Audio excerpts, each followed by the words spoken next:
Universitas PGRI Ronggolawe atau Uniro Tuban berdiri pada tanggal 4 Januari 2007 yang beralamat di Jalan Manunggal 61 Tuban dengan moto Uniro Smart, universitas yang diproyeksikan untuk melahirkan calon-calon tokoh bangsa di berbagai bidang.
Universitas PGRI Ronggolawe atau Uniro Tuban berdiri pada tanggal 4 Januari 2007 yang beralamat di Jalan Manunggal 61 Tuban dengan moto Uniro Smart, universitas yang diproyeksikan untuk melahirkan calon-calon tokoh bangsa di berbagai bidang.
Uniro tetap di hati. Temukan nilai yang berbeda di universitas kami. Banyak inspirasi yang kami dapatkan di Uniro. Kuliah di Uniro aja.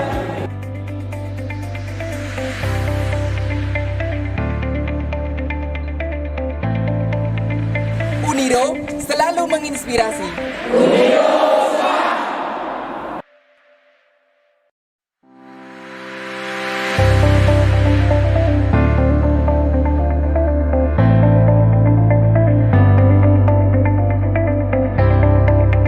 Universitas PGRI Ronggolawe atau Uniro Tuban berdiri pada tanggal 4 Januari 2007 yang beralamat di Jalan Manunggal 61 Tuban dengan moto Uniro Smart, universitas yang diproyeksikan untuk melahirkan calon-calon tokoh bangsa di berbagai bidang.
kami.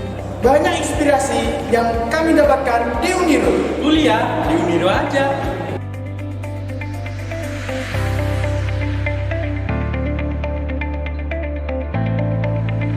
Uniro selalu menginspirasi.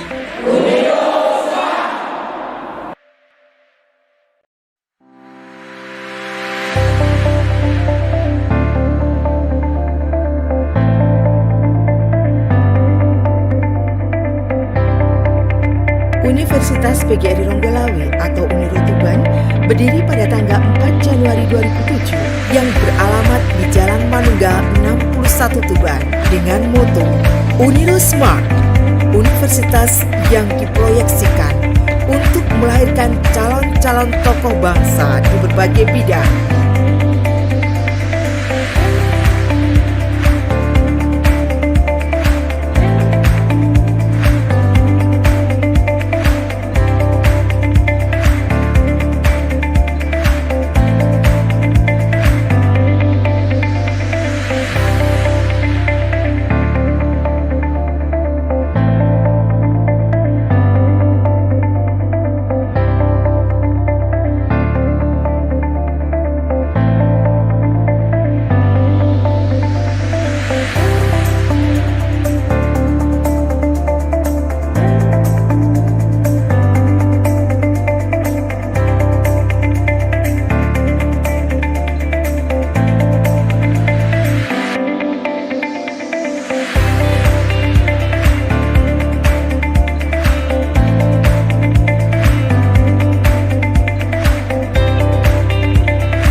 Uniro tetap di hati.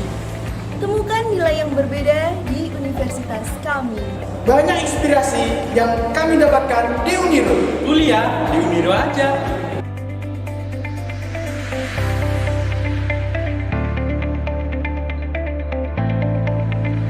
Uniro selalu menginspirasi.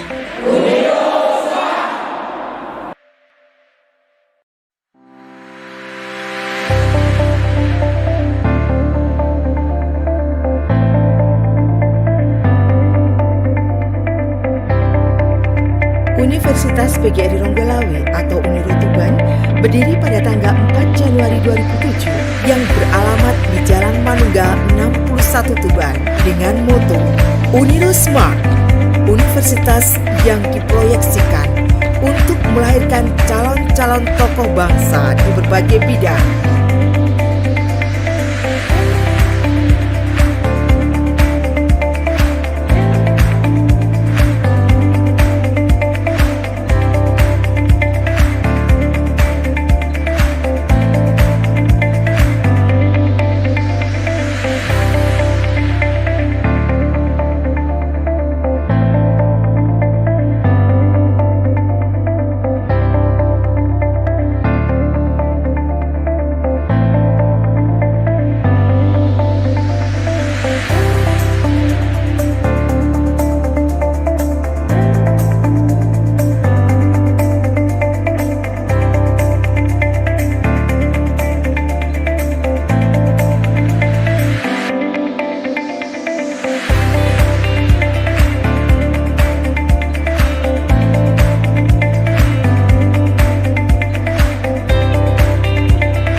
Uniro tetap di hati. Temukan nilai yang berbeda di universitas kami. Banyak inspirasi yang kami dapatkan di Uniro. Kuliah di Uniro aja.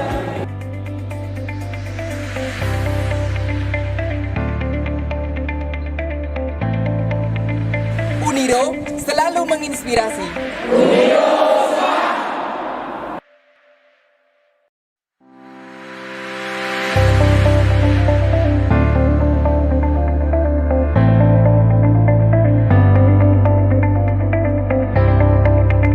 Universitas PGRI Ronggolawe atau Uniro Tuban berdiri pada tanggal 4 Januari 2007 yang beralamat di Jalan Manungga 61 Tuban dengan moto Uniro Smart, universitas yang diproyeksikan melahirkan calon-calon tokoh bangsa di berbagai bidang.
Uniro tetap di hati.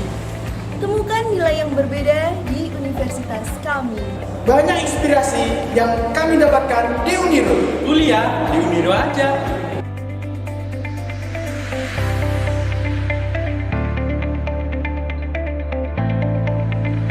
Uniro selalu menginspirasi.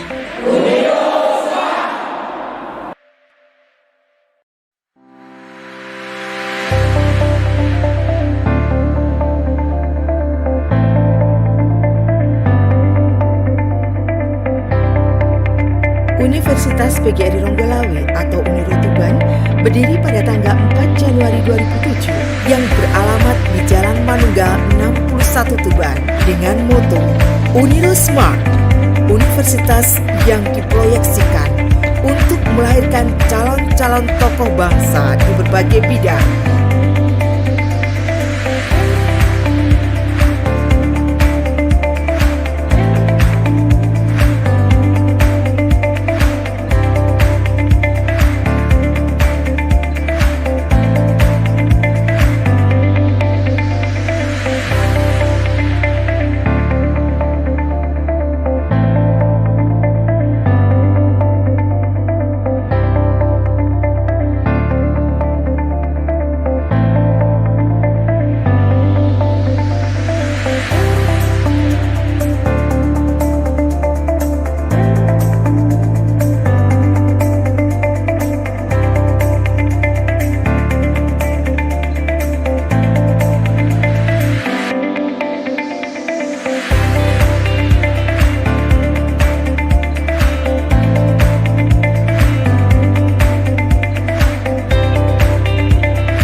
Uniro tetap di hati.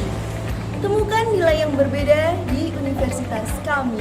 Banyak inspirasi yang kami dapatkan di Uniro. Kuliah di Uniro aja.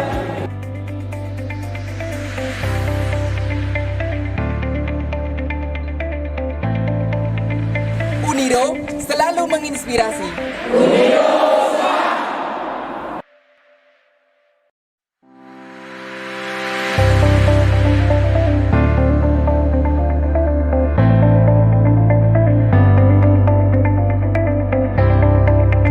Universitas PGRI Ronggolawe atau Uniro Tuban berdiri pada tanggal 4 Januari 2007 yang beralamat di Jalan Manunggal 61 Tuban dengan moto Uniro Smart, universitas yang diproyeksikan untuk melahirkan calon-calon tokoh bangsa di berbagai bidang.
nilai yang berbeda di universitas kami. Banyak inspirasi yang kami dapatkan di Uniro. Kuliah di Uniro aja.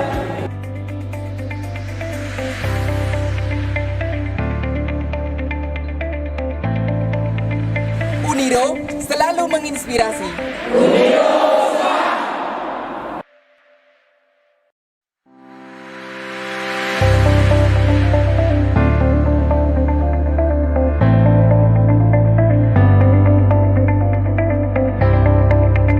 Universitas PGRI Ronggolawe atau Uniro Tuban berdiri pada tanggal 4 Januari 2007 yang beralamat di Jalan Manunggal 61 Tuban dengan moto Uniro Smart, universitas yang diproyeksikan untuk melahirkan calon-calon tokoh bangsa di berbagai bidang.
Uniro tetap di hati.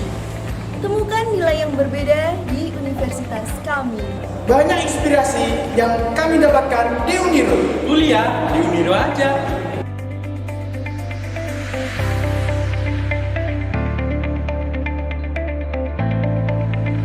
Uniro selalu menginspirasi.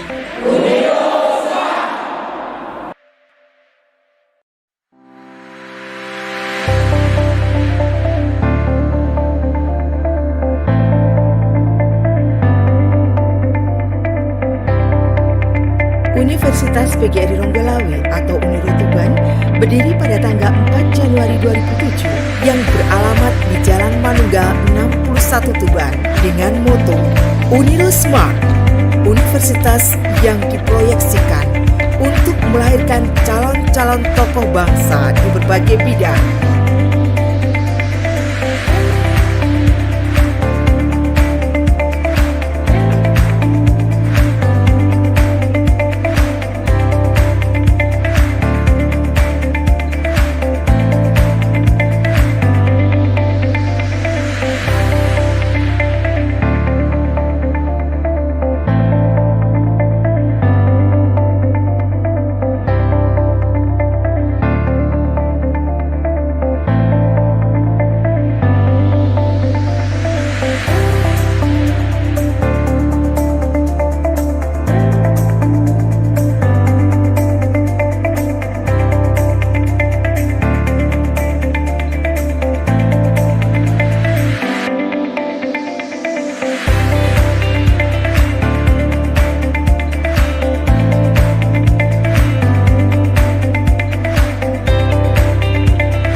Uniro tetap di hati.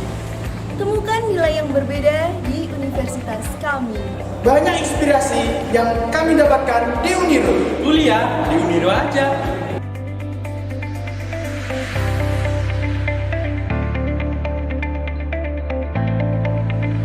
Uniro selalu menginspirasi.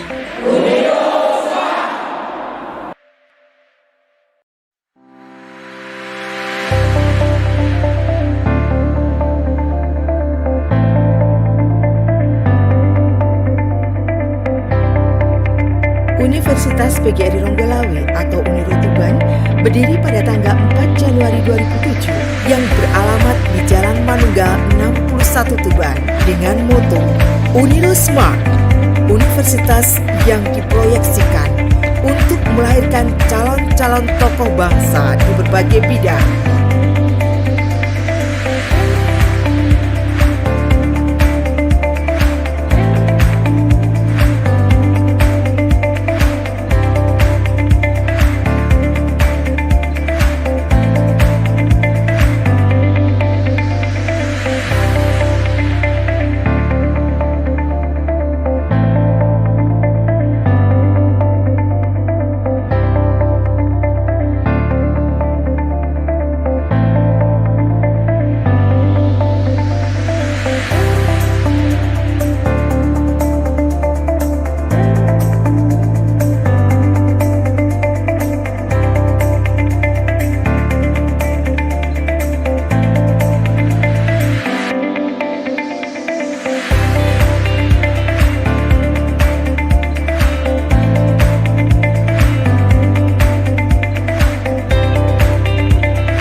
Motivasi adalah langkah berharga mencapai prestasi. Uniro tetap di hati. Temukan nilai yang berbeda di universitas kami. Banyak inspirasi yang kami dapatkan di Uniro. Kuliah di Uniro aja.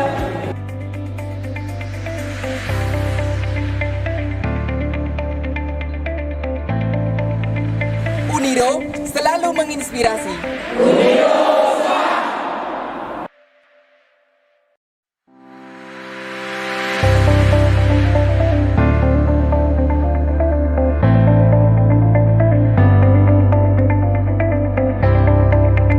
Universitas PGRI Ronggolawe atau Uniro Tuban berdiri pada tanggal 4 Januari 2007 yang beralamat di Jalan Manunggal 61 Tuban dengan moto Uniro Smart, universitas yang diproyeksikan untuk melahirkan calon-calon tokoh bangsa di berbagai bidang.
Motivasi adalah langkah berharga mencapai prestasi. Uniro tetap di hati. Temukan nilai yang berbeda di universitas kami. Banyak inspirasi yang kami dapatkan di Uniro. Kuliah di Uniro aja.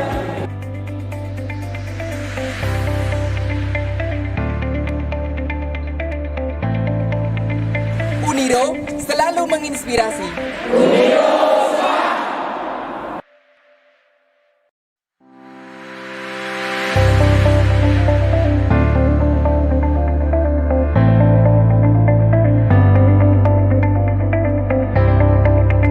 Universitas PGRI Ronggolawe atau Uniro Tuban berdiri pada tanggal 4 Januari 2007 yang beralamat di Jalan Manunggal 61 Tuban dengan moto Uniro Smart, universitas yang diproyeksikan untuk melahirkan calon-calon tokoh bangsa di berbagai bidang.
Temukan nilai yang berbeda di universitas kami.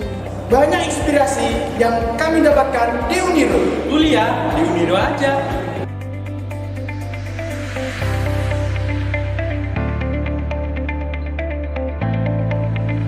Uniro selalu menginspirasi.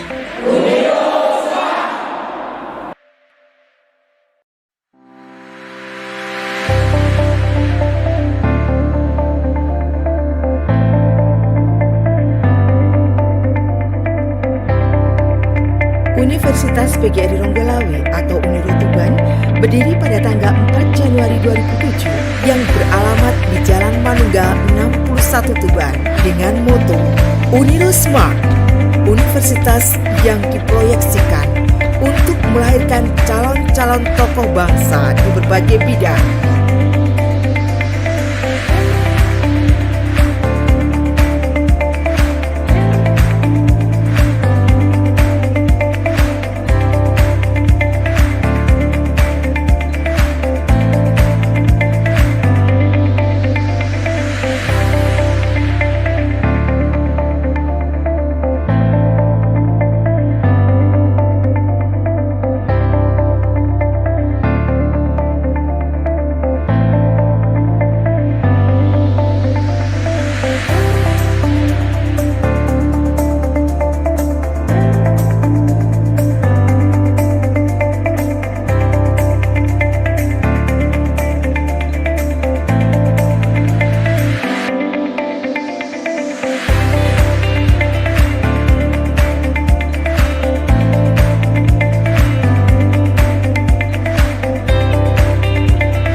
Uniro tetap di hati.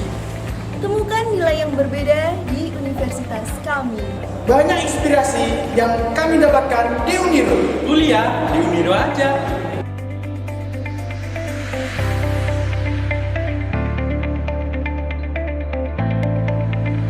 Uniro selalu menginspirasi.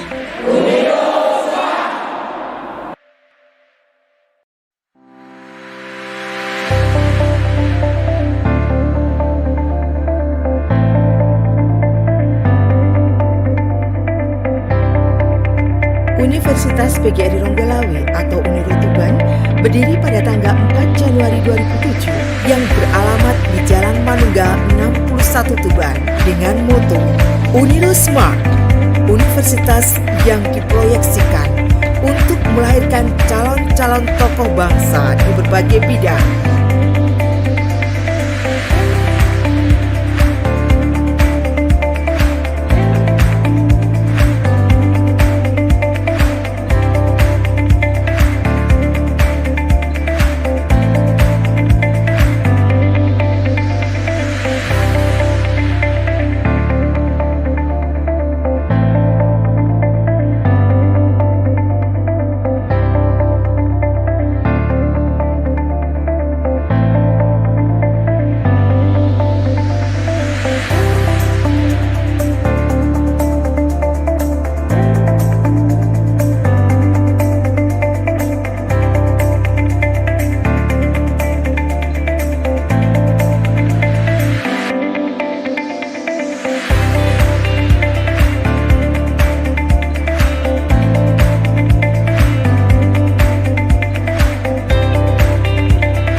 Uniro tetap di hati. Temukan nilai yang berbeda di universitas kami. Banyak inspirasi yang kami dapatkan di Uniro. Kuliah di Uniro aja.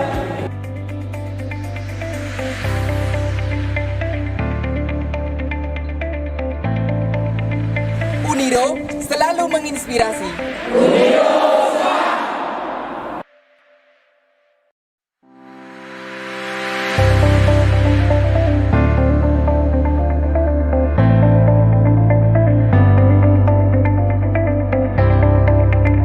Universitas PGRI Ronggolawe atau Uniro Tuban berdiri pada tanggal 4 Januari 2007 yang beralamat di Jalan Manunggal 61 Tuban dengan moto Uniro Smart, universitas yang diproyeksikan untuk melahirkan calon-calon tokoh bangsa di berbagai bidang.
Uniro tetap di hati. Temukan nilai yang berbeda di universitas kami. Banyak inspirasi yang kami dapatkan di Uniro. Kuliah di Uniro aja.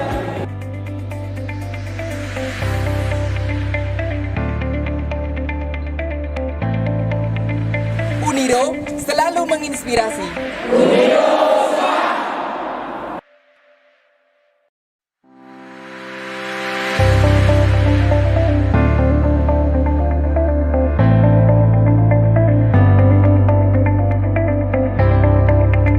Universitas PGRI Ronggolawe atau Uniro Tuban berdiri pada tanggal 4 Januari 2007 yang beralamat di Jalan Manunggal 61 Tuban dengan moto Uniro Smart, universitas yang diproyeksikan untuk melahirkan calon-calon tokoh bangsa di berbagai bidang.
Uniro tetap di hati. Temukan nilai yang berbeda di universitas kami. Banyak inspirasi yang kami dapatkan di Uniro. Kuliah di Uniro aja.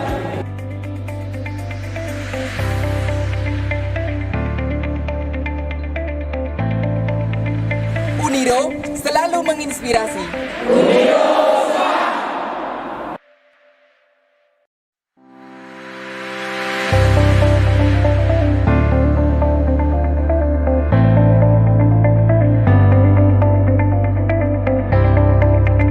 Universitas PGRI Ronggolawe atau Uniro Tuban berdiri pada tanggal 4 Januari 2007 yang beralamat di Jalan Manunggal 61 Tuban dengan moto Uniro Smart, universitas yang diproyeksikan untuk melahirkan calon-calon tokoh bangsa di berbagai bidang.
Uniro tetap di hati. Temukan nilai yang berbeda di universitas kami. Banyak inspirasi yang kami dapatkan di Uniro. Kuliah di Uniro aja.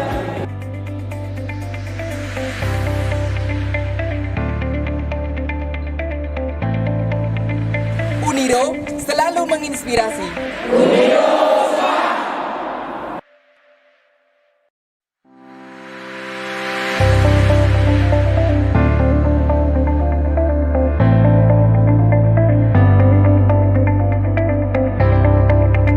Universitas PGRI Ronggolawe atau Uniro Tuban berdiri pada tanggal 4 Januari 2007 yang beralamat di Jalan Manunggal 61 Tuban dengan moto Uniro Smart, universitas yang diproyeksikan untuk melahirkan calon-calon tokoh bangsa di berbagai bidang.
Uniro tetap di hati.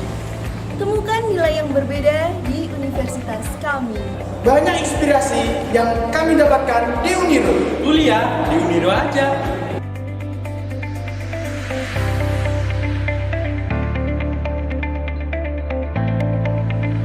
Uniro selalu menginspirasi.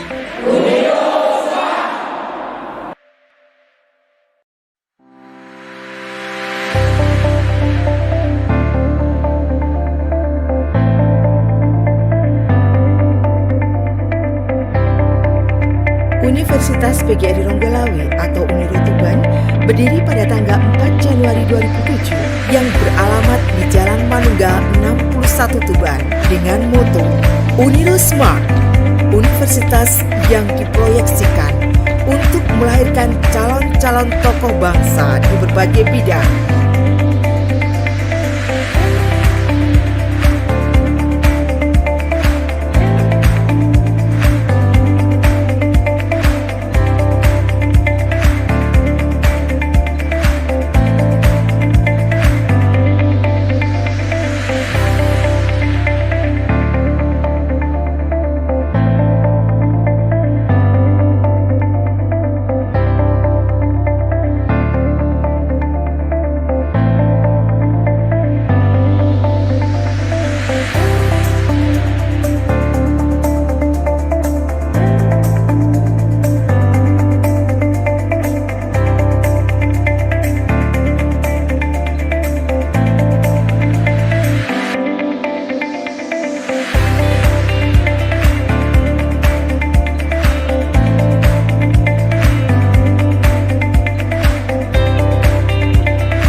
Uniro tetap di hati.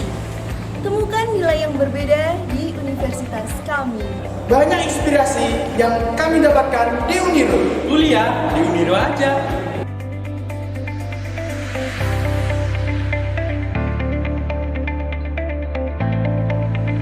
Uniro selalu menginspirasi.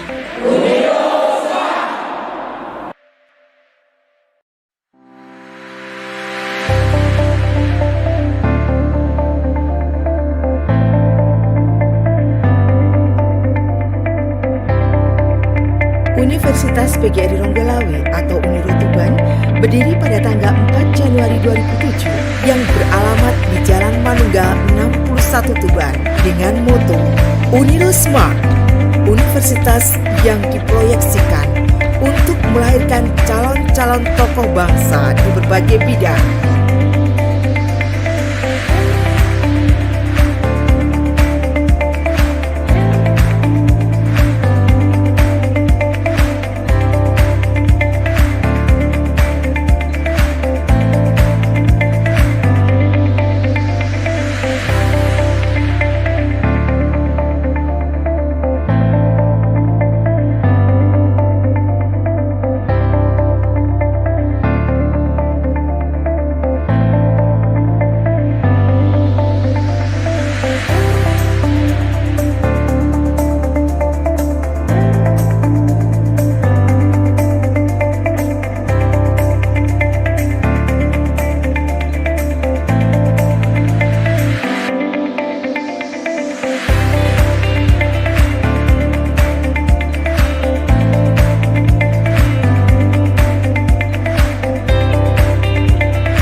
Uniro tetap di hati.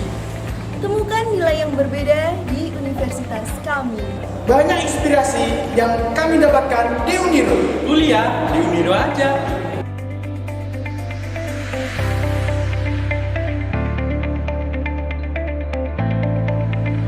Uniro selalu menginspirasi.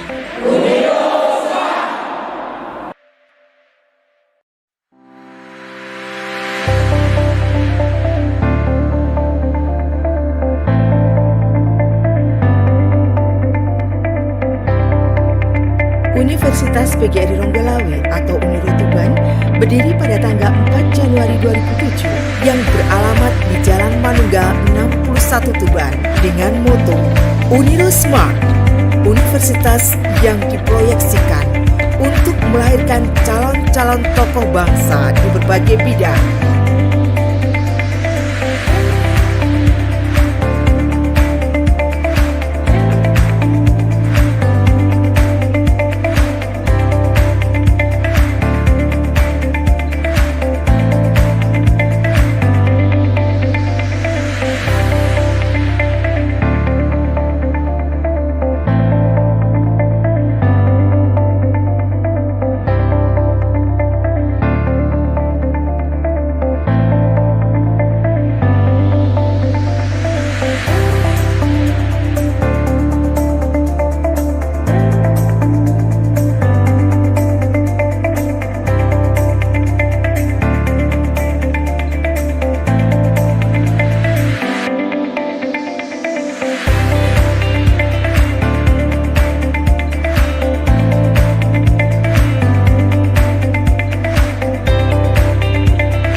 Uniro tetap di hati.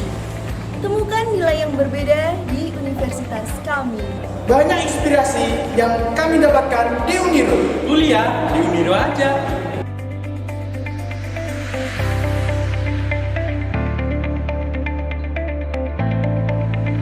Uniro selalu menginspirasi.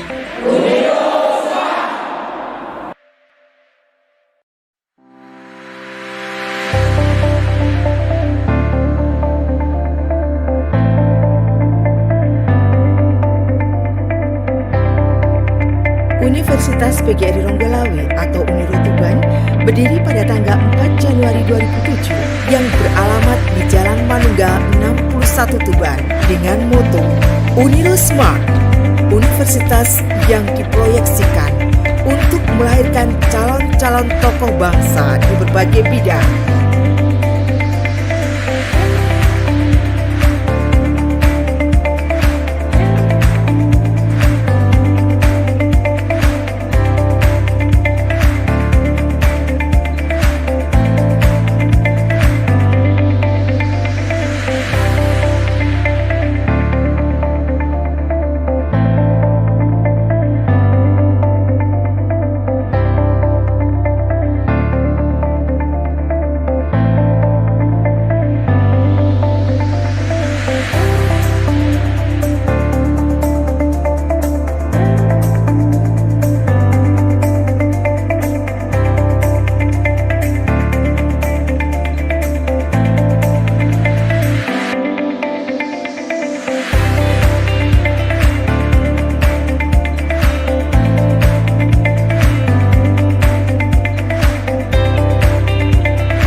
Uniro tetap di hati.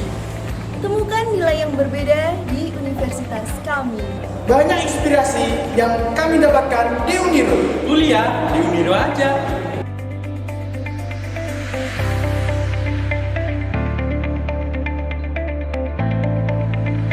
Uniro selalu menginspirasi.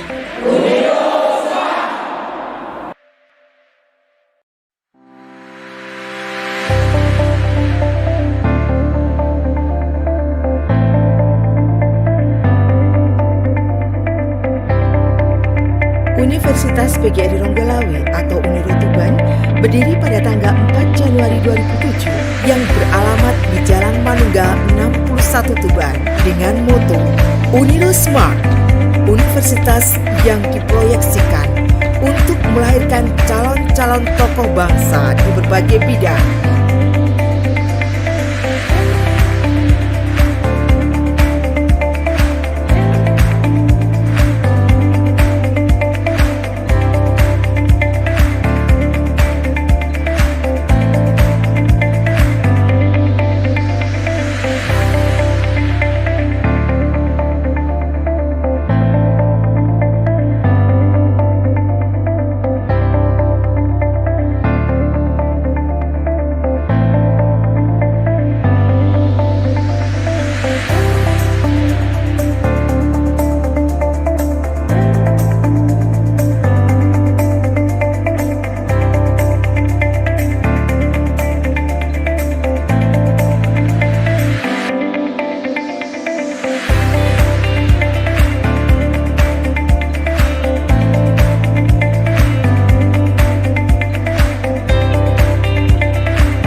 Assalamualaikum warahmatullahi wabarakatuh. Ladies and gentlemen, before starting iconest 2021, let's pray. A'udzu billahi minasyaitonir rajim. Bismillahirrahmanirrahim. Allahumma shalli ala sayyidina Muhammad wa ala ali sayyidina Muhammad. Alhamdulillahi rabbil alamin. Allahumma shalli salatan tunjina biha min jami'i ahwali wal afat wa taqdilana biha jami'al hajat wa tutahhiruna min jami'i sayyi'at wa tarfa'una biha indaka 'ala darajat wa tuballighuna biha aqsal ghayat min jami'il khairati fil hayati wa ba'dal mamat. Allahumma aftah lana abwaaba hikmatika wa ansur 'alaina rahmataka ya dzal jalali wal ikram. Ya Allah, today 19 to 20 March 14, 2021. In this beautiful place, we gather here to bring about international conference iconest. Ya Allah, make this minar as a useful science, as a medium of sharing useful ideas, knowledge, and experiences of scholars, researchers, and students of various disciplines. May the conference we organize today useful for our lives, broaden our knowledge, shine our ideas, and lead us to be successful, productive persons, which in turn will boost dignity of our nation. Ya Allah, help us to speak our minds clearly. Help us to listen to each other, respect each other, love each other, so that we are included to the blessed persons. Ya Allah, please protect us from unintended temptation. Show us the right path and give us knowledge and strength to perform good things. Equally, show us and make it clear the bad things and give us knowledge and strength to avoid them. Ya Allah, you are the one who can fulfill our prayer. Rabbana atina fid dunya hasanah wa fil akhirati hasanah wa qina adzabannar. Subhana rabbika rabbil izzati amma yasifun. Wassalamun alal mursalin walhamdulillahi rabbil alamin. Assalamualaikum warahmatullahi wabarakatuh.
for the purpose of furthering cooperation in both education and academic research.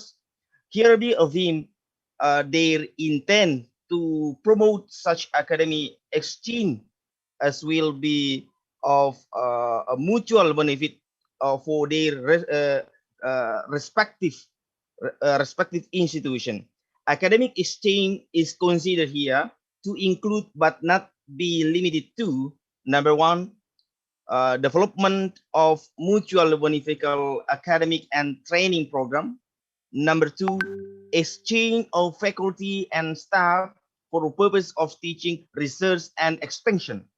Number three, reciprocal assistance for visiting academic faculty, staff, and student. Coordination of such academic activity as joint research and transfer of technology. And number five, exchange of documentation and research material in view of mutual interest. Detail of the implementation of any particular exchange resulting from this memorandum of understanding shall be negotiated between the two institutions. Such specific case may arise and is subject to availability of sufficient fund. This memorandum of understanding to promote academic exchange and cooperation will be valid for 5 years and is subject to revision, renewal, or conclusion by mutual consent and shall be implemented in the form of memorandum of agreement, which explain in detail the rights and obligation of each party. This memorandum of understanding become effective upon completion of signature. In witness, therefore, the party have hereunto set their respective signature on this date. Ladies and gentlemen, that's all the agreement that going to apply in any activity of the world of education. Hopefully, all the members going to have any activity and will be supported by each of the member of MIU as the draft of the agreement already stand to each the partner last day, I think. I would like to say 1,000 thanks to our partner from India, Bangladesh, Philippines, and Egypt to help us and support us to this event. Thank you for your attention. Indonesia, March 19, 2021, the President of Indonesia Education Share to Care Volunteer, Dr. Abdul Ghafur, MPD. Thank you so much. Ladies and gentlemen, the one speech that was presented by the representative of President of Indonesian Education Share to Care on behalf of Dr. Abdul Ghafur, MPD. Thank you very much. Ladies and gentlemen, now we are going to be opening the slide for the operator. Please to open the slide. It's about the memorandum of understanding.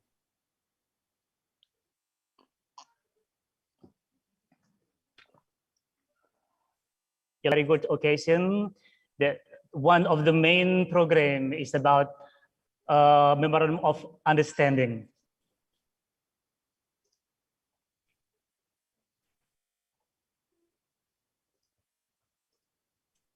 Please, okay. Ladies and gentlemen, it is international conference, of course. It is 2 days. There will be so many time for us to share idea, share knowledge on our insight. And here we go.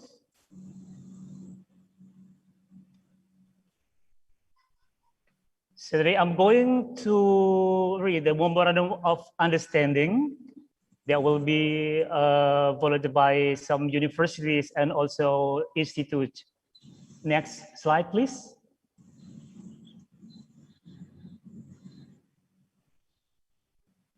And this is the countries overseas and also, overseas representing the international conference from India, Pakistan, Philippines, Bangladesh, And also India. From India, Chris College, Autonomous Irijala Kunda, Kerala, India. And also Pakistan National Textile University, Leeds, Philippines, and from Bangladesh, Institute of Global Professional, and from India, Brikap University, and Cape Forum, Pakistan, Al-Ahmad University, and Egypt, Future Leadership International Group. Next, please.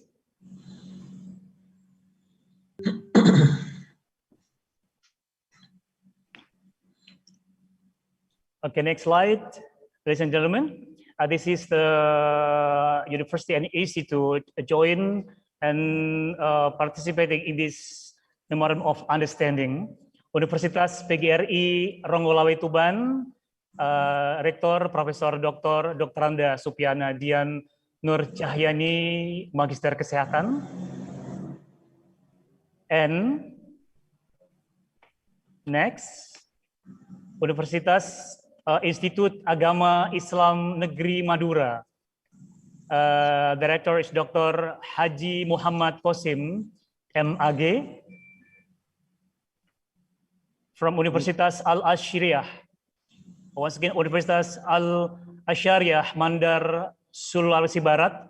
Rektor Dr. Hajah Huduria Sahabudin.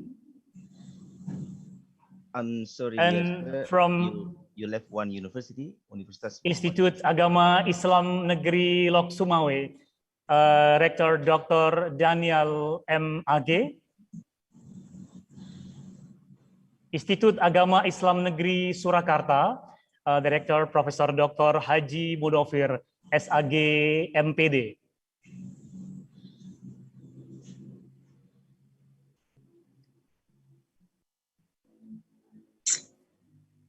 From Universitas Siliwangi, Indonesia, Rektor Profesor Dr. Haji Rudi Priyadi, Insinyur MS. And also Universitas Islam Kebangsaan Indonesia, Direktur Profesor Dr. Apridar SAMSI.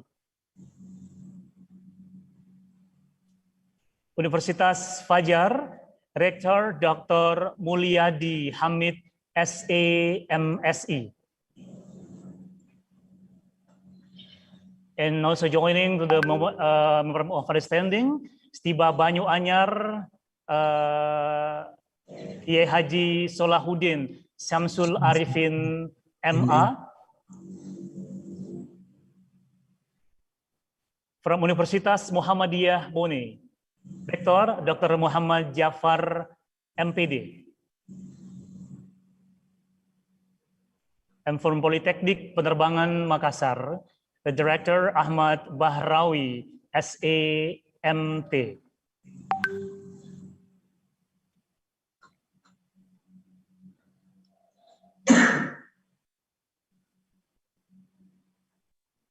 Hello? Okay, ladies and gentlemen. I think you left one university. From Universitas, excuse me, Sekolah Tinggi Ilmu Ekonomi Yapan Surabaya, Bapak Gogi Kurniawan SAMM. The previous slide. Once more, one university. Okay. The University of Muhammadiyah Sedendang Rapang. In the second slide. Yeah, that's one. Yes, that's one.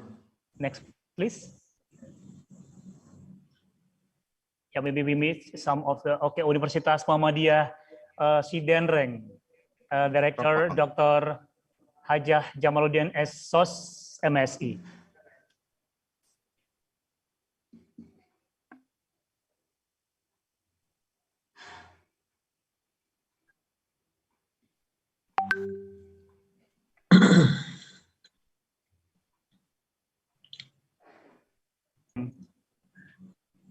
It is now my pleasure to introduce you Dr. Jolie Andrews, MSc, MPhil, PhD, the principal Quiz College Irin Jalakuda, Kerala, India, to deliver the speech, please. So I think you can all see and hear me. I am the principal of Christ College, Irinjalakuda, Father Dr. Jolly Andrews. I think you can hear me. Yes. Okay, thank you, Yes, thank you. that's I'm going clear. to, I will be having, I will be just presenting my screen, share the screen. I hope you can see the screen now, the screen which I have presented. Yeah, it's clear. I think Christ College Autonomous, can you see? Yes. Okay, thank you, thank you. Yes. So I'm very happy on this distinguished occasion to sign the MOU.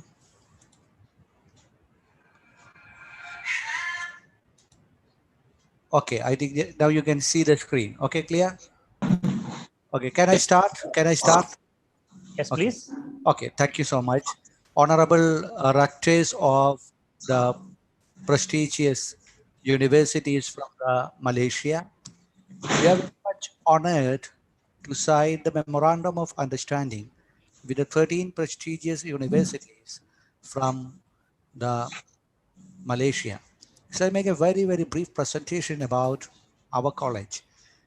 And along with me, we have got our the manager, Father Jacob Jerijampalli, who is sitting along with me, and the principal, and our Dr. KJ Wagis from the Department of Ya, English loh, gimana?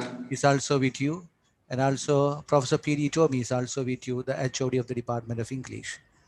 So here we are. Gimana kesepakatannya hanya representasi ya? Perhaps you can Gimana? see. Coba saya dari tadi nelpon Bu Risa belum diangkat itu Kak. Coba abang yang telepon Excuse coba. me. Suaranya mute. Dari tadi belum diangkat. Sibuk kali ya? Please mute. Mr. Gopur, would you please to Mute. mute mode? Thank you very much. Please continue from India.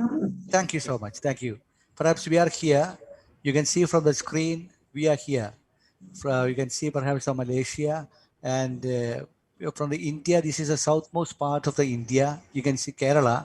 And here on the center part of the Kerala, we are Christ College Autonomous Area. And a very brief history, I would say. We started in 1956 and we have been established by CMI Catholic Fathers. We have got a long legacy in education, started by Padma Father Gabriel, is our founder principal, who has got the Padma Bhushan Award from the president itself, Dr. ABJ Abdul Kalam. Perhaps you all know Kalamji, who was a great leader, perhaps not just of India, perhaps of the whole world itself. We became an autonomous status by UGC Government of India in July 2015, and NAC, the accreditation agency, has made us and graded us as A grade, the first grade. And in the state of Kerala, we have got the highest number of student enrollment. The largest number of students are now working in our college, Christ College Autonomous Irinjalakuda. Exact number, we are around now 4,435 students with 214 teachers with 61 supporting staff, and we have got altogether 45 departments in our college. And we have got our sister institution and ICSU school, Christ Vidya Niketan, starting from the first grades up to the college level. We have also got an engineering college run by the same management in the same campus, Christ College of Engineering. And first, I want to present yourself before the research areas of our college. We have got 5 research departments. Commerce will also become a research department very soon, in a few days. And we have got, this is a paper which we have presented. Myself is a professor from the Department of Physics, and we have presented our papers in a metamaterial research conference that was held in Italy, Rome. And the 11 papers from India, 8 papers came from our college, and we are interacting with the metamaterial team leader, John Pentry. And we also got this is from the Department of Zoology, where we are able to identify some of the rare species in spider, and also in cuckoo wasp from the Department of Zoology, where we are very strong. And just mentioning some of the areas where we are very strong, where we can help you out. And also we have got very research going on in the Department of Chemistry, Department of Geology and Environmental Science. Also, we have got very active research going on. 41 research guides are there, and at present, 77 PhD scholars are there, and 6 departments are here offering the PhDs, and 6 are also from outside. Where gates are there, and the total number of applications in Scopus Index journals is 174. This is from the Department of Zoology Research Labs. This is from the Department of Chemistry. We have got our spectrums. And next area, our sports area facilities, where we are strong. We have got field and tracks, well equipped courts which are ready to conduct sports and games for the students. And as a result of it, we are able to get good marks and ranks in the university, in the state level competition, even in the national level competitions. And we have got our digital studies also made ready, where we are able to have our student enrolled in our Moodle LMS platform. All students are enrolled, and the 2 of our YouTube channels are running the Christ Open Courseware Education Portal, where more than around 600 quality videos are now available for the student, not just for the student community of our college, but to the entire world, I would say. We have also programmed a very quality educations as well. Faculty development programs have been all conducted in our college. And regarding the sports performance, I already mentioned, we are the top in the university in the state level, where we are champions for the last, as far as the men category. And Excuse me, Dr. Jolly Andres. Okay. Because the time is very limited. Okay. I 1 minute left, please. Yeah. I will stop within 1 minute. Okay. Thank you very much. Sure. And that's regarding our sports facility. We have also signed the MOUs with University of Soluland, Leibniz Institute of Germany, and MOUs with the local agencies also. We have got very strong social work centers also.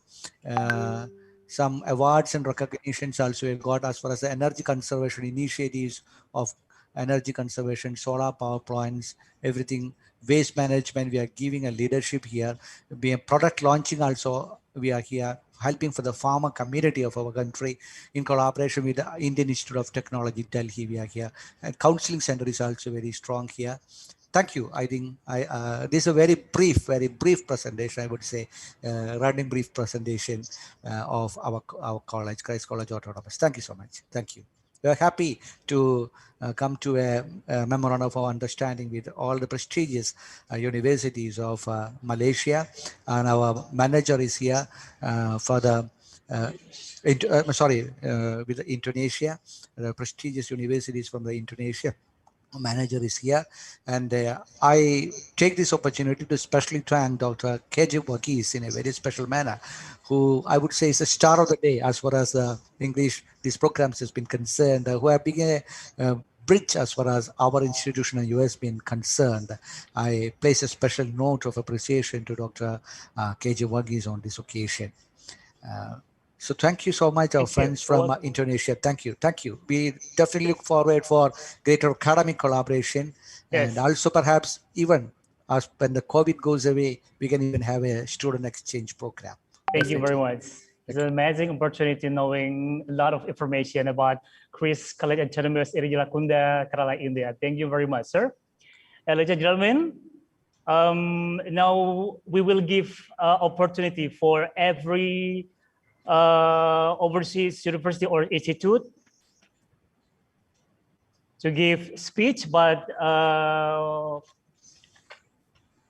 before that, ladies and gentlemen, my pleasure to welcome the next speech, Dr. Haji Muhammad Jafar, MPD, Rector of Universitas Muhammadiyah Bone, please. Okay, thank you very much for the moderator. Bismillahirrahmanirrahim. Assalamualaikum warahmatullahi wabarakatuh. Alhamdulillah, alhamdulillahirabbil alamin. Wassalatu wassalamu ala asrafil anbiya'i wal mursalin wa ala alihi washabihi ajmain amma ba'd. Ladies and gentlemen, the excellencies of the Principal Chris College Autonomous in Yarakuda, Kerala, India, the excellencies, the Principal of National Text University, Pakistan, the excellencies, Principal of Lead, Philippines, the excellencies, the Principal of Institute of Global Professional, Bangladesh, the excellencies, the Principal of University, India, the excellencies, the Principal of Cape Forum, India, the excellencies, the Principal of Al-Ham University, Pakistan, and the excellencies, the Principal of Future Leadership International Group, Egypt, and I come from Indonesian institutions and universities. The excellencies, the rector of University PGRI Ronggolawe, Professor Dr. Dotranda Sufiana Dian Nucahani MKes, as executor of these activities of MOU this morning, this noon or this afternoon. The excellencies, Director of Universitas Muhammadiyah Sidenden Rapan, Dr. Haji Jamaluddin Esos MSc, the excellencies, Director of Institut Agama Islam Negeri Madura, Dr. Haji Muhammad Qasim Imagi, the excellencies, Director of Universitas Al-Azhariyah Mandar Sulbar, Indonesia, Dr. Haja Suduria Sahabuddin, the excellencies, Director of Institut Agama Islam Negeri Yayan Lok Sumawe, the excellencies, Director of Institut Agama Islam Negeri Surakarta, Profesor Dr. H. Mudofir SAG MPD, the excellencies, Director of Universitas Siliwangi, Profesor Dr. Harudi Priyani MS, the excellencies, Director of Universitas Islam Kebangsaan Indonesia, Profesor Dr. Afridar SC MSc, the excellencies, Director of Universitas Fajar, Dr. Mulyadi Hamid SC MSc, the excellencies, the Principal of Stiba Bayu Anyar, Kiai Haji Salahuddin Samsul Arifin MA, the excellencies, Director of Universitas Muhammadiyah Kendari, Amir Mahmud SP MP, and the excellencies, the Director of Politeknik Penerbangan Makassar, Ahmad Bahrawi SE MMT, the excellencies, Director of Universitas Muhammadiyah Endrekan, Dr. Andes Yunus Busa MSc, the excellencies, the Principal of Sekolah Tinggi Ilmu Ekonomi Yapan Surabaya, Gogi Kurniawan SCMM, and then the President of EAS2C Polluters, and then the President of Patala Law Foundation in Indonesia. Ladies and gentlemen, allow me to say thank you very much for the members of these activities or the participants of these activities that MOU or Memorandum of Understandings. Athens, yeah, there are 24 institutions and universities to get activities MOU, Memorandum of Understanding. There are 16 from Indonesia institution and university, and then there are 8 institutions from abroad, namely from India, Pakistan, Bangladesh, and from Egypt. Actually, I'm very, very glad, and then I'm very, very proud of that. So I am representative from the lectures of Indonesia to say, to give some statements for the MOU, for the memorandum of understanding. And then we know all the participants of here, these activities, yeah, that's the main purpose of how to increase our knowledge and experiences. It's mean that to share knowledge and experiences, to share our ideas, and then especially in higher education context. Yes, and then how to contribute the research product and then academic research. And then Excuse me, Mr. other, Jafar. I'm really sorry to inform you yes. that you have 2 minutes left. Thank you Okay, very much. I'm a rector of Universitas Muhammadiyah Bone, South Sulawesi, Indonesia. After we have activities that to become MOU, memorandum of understanding. I should be that have a follow up, like maybe we can together make a produce the article in published in article in international article journals, like maybe what is in academic researcher, so that we can develop, we can increase for us together in our institution, even though in Indonesia and in out abroad. I'm sure that if we have a cooperate in all members in MOU here, I think that we can improve, we can increase together in our higher education contest, in our knowledge and experiences in the next time or in the future. So thank you very much for the executor for these activities. With this Ibu Profesor Dr. Anda Supiana Dian MKS that can be running well these activities so that we can meet in these activities or in our this from abroad and then in the universities director of university in Indonesia. And thank you very much. Good luck for the committee so that in the future we can meet again. And thank you very much. Assalamualaikum. Thank you very much, Mr. Jafar from Universitas Muhammadiyah Bone. Ladies and gentlemen, as a request, we will invite every representative of university and institute to deliver speech. It's about 3 minutes for each. And we will begin and inviting the National Textile University to give speech. Please, the representative of the National Textile University from Pakistan. Assalamu alaikum and very good morning to everyone around in the globe. This is Dr. Zafar Javed from National Textile University, Pakistan. I'm going to introduce the university on behalf of the Rector National Textile University, Professor Dr. Tanveer Hussain. National Textile, first of all,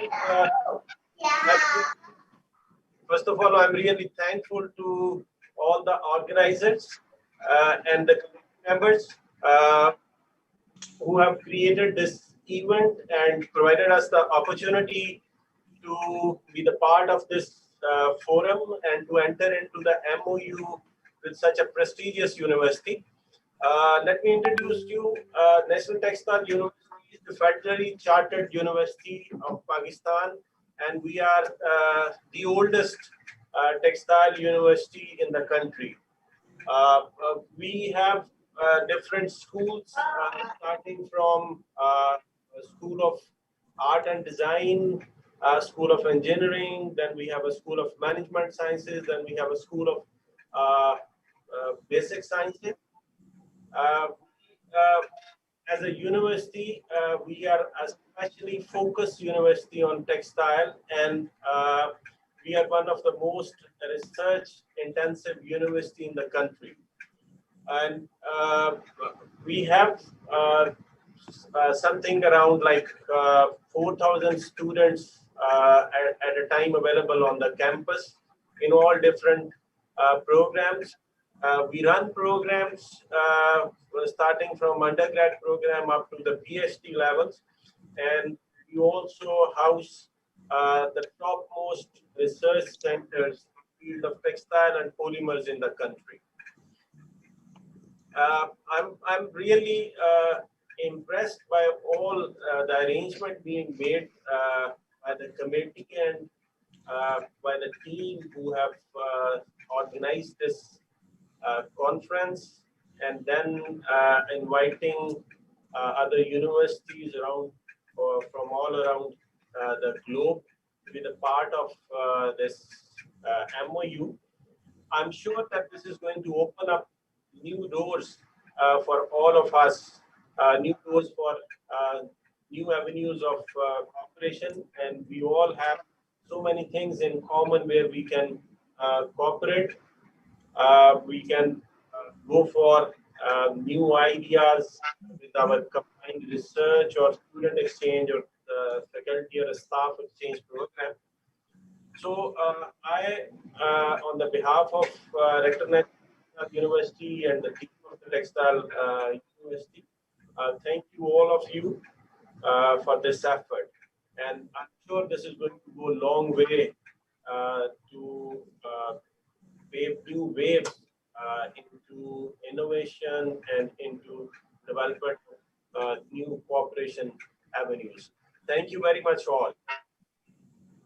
Thank you very much, ladies and gentlemen. That was the speech from National Textile University. It's very great honor knowing about this very famous university from Pakistan. And ladies and gentlemen, for the next speech, we are going to invite from Lead Philippines. Please. The representative from Philippines, Lead Philippines, to give speech. It's about 3 minutes for each. Okay. The Prof. Mario? Yes. Yes, please. Prof. Mario? Prof. Mario, I don't see. We can move. You can move to the next. Yeah. Okay. Thank you. Well, gentlemen, now we are going to invite to give speech from Institute of Global Professional, Bangladesh. Please join us. From Institute of Global Professional, Bangladesh. Thank you so much. Please. Thank you so much for this beautiful, amazing session. Actually, I'm so pleased to spend my time with 239 scholars from all over the world. It's really amazing for me, and I'm the founder and director of Institute of Global Professionals from Bangladesh. For my presentation, I just prepared a short video clip. Can I share this? Yes, please. Thank you.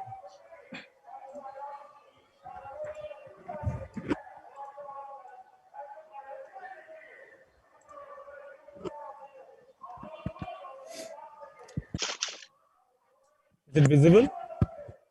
Yes, it's yes. very clear. Oh.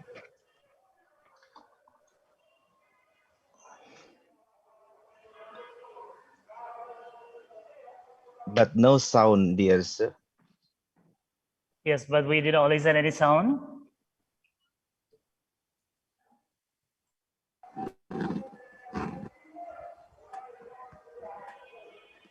Sir, maybe you can introduce your institute.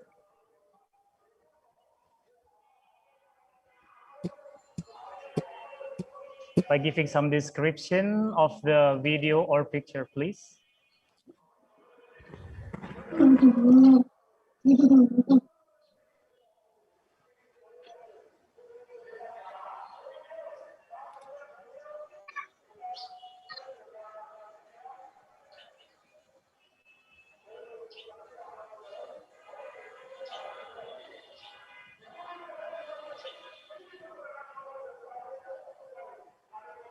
Ibu Nurul Istiqamah mungkin bisa di unmute. Iya, Nurul Istiqamah. Ya. Excuse me, there is no sound from the video. Would you like to add the information or description about the video, please? All information are in video, sir. All information are in video about, actually I prepared the video for this, but I don't know what's the sound problem, but isn't everything is in video within short clip. It's about 2 minutes only. Okay. Okay.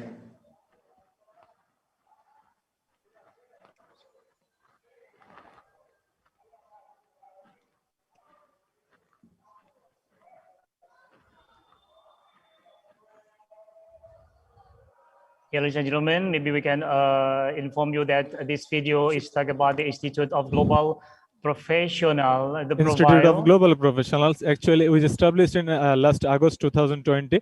In between 7 months, we served globally more than 350,000 plus with free of cost, and we are nominated in Guinness World Book of Record for most engaging webinar in the global environment. And in the pandemic, we want to serve the more and more, and we already serve more than 90 plus countries and more than 2.5K province. And this is the most amazing part to collaborate with most of the institute and university of globe. And already we collaborate some of institute from USA and India also. So this is the part which already I want to share. And sorry for disturbing. I don't know what's the reason of our sound, but I just share my details within a short clip. Is it feasible or not? I don't know, but this is the point which I want to note it and which I want to declare to everyone with the 238 scholars from globe.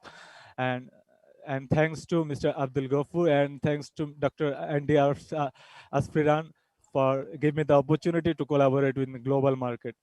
Thank you so much. Thank you very much, the Director of Institute Global Professional from Bangladesh. Okay, ladies and gentlemen, next presentation, we would like to invite from India, Medicap University, please.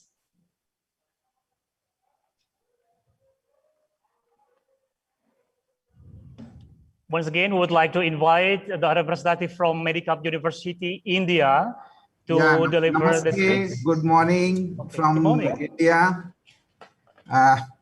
It's our pleasure to be a part of this team, and I believe that all the institutes which are the member, jointly we will be collaborating with every one of you, and definitely will give a new dimension to all our development, not only of the student, the faculty members, but all the institutes per se. And just to introduce Medicap's University, I tell you that this is one of the best university in central India, because India is a big country, as all of you know. So it's a central part of India, and our expertise is in engineering, management, agriculture, pharmacy, science, and other streams as well. I believe that all the other countries which are there, everyone will join hands, and the synergies which we will develop will help everybody. Particularly when we see that lot of development has been done in India through its national education policy, and that policy is built so that whatever are the best practices which are there all over the world, it's not only the traditional Indian thing, but all over whatever are good things which can help the institutes, the students as well, it will be very helpful. Again, I thank everyone present here, and namaste, shubhkamna. Okay, thank you very much, Professor Dr. Sunil K. Somani from Medical University, India. And now we still from India. We are going to invite from Cape Forum to deliver the speech, please.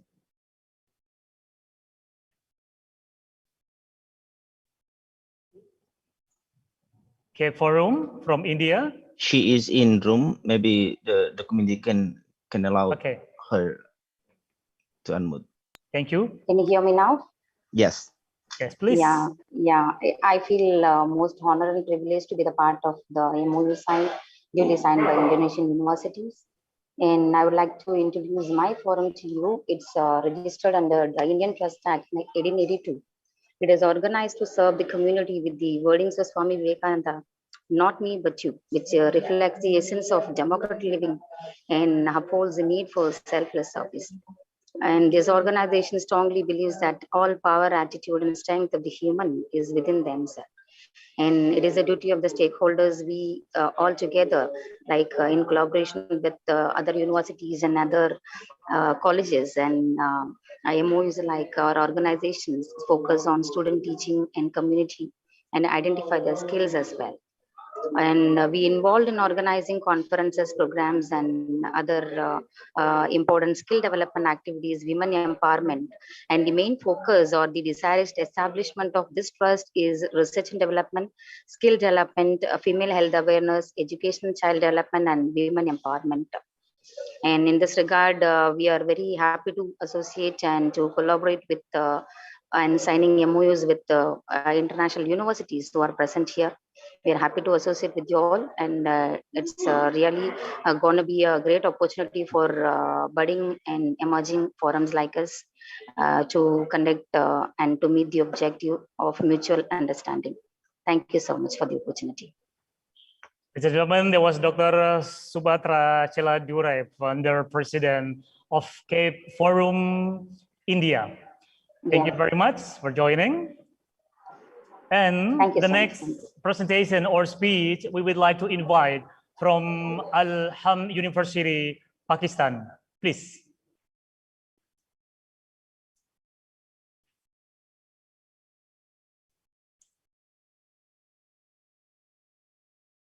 Okay, once again, we'd like to invite from Al-Aham University, Pakistan, to deliver the speech.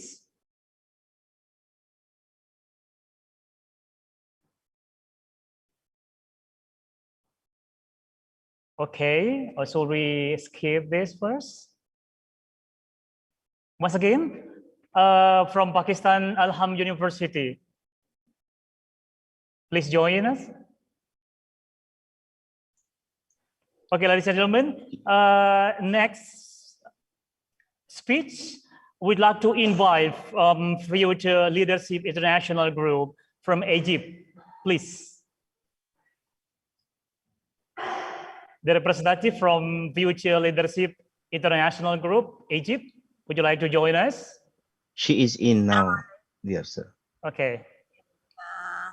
Hello, everybody. I am so happy and proud to this collaboration from Egypt to international future leader national groups in Egypt and Kuwait.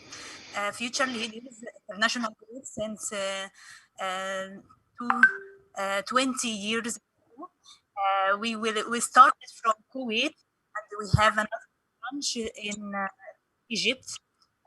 We develop students, instructors, and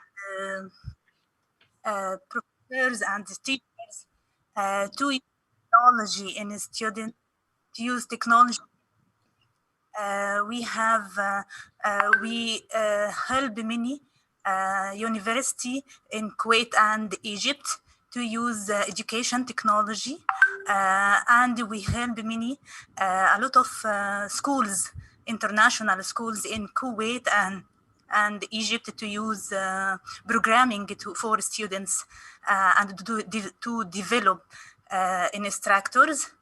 I am so happy and glad for this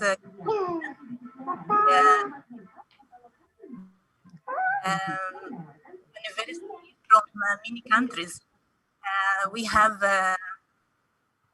cooperation with many university in Turkey and Kuwait and Egypt. We help another to be developed. I am so happy and thank you for all. Thank you. Thank you very much from Future Leadership International Group AG.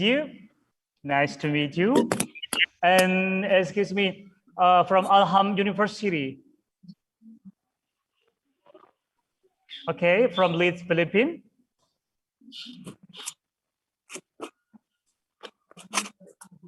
Okay, ladies and gentlemen, the opening ceremony has been and we have invited all the overseas institute and also the university. And I think it is time for us to step to the next main program, plenary session. And that will be led by our moderator, Dr. Risha Triasanti, MPD. Please. Thank you. Thank you, Mr. Master of Ceremony, Mr. Agus Rifai. Assalamualaikum warahmatullahi wabarakatuh.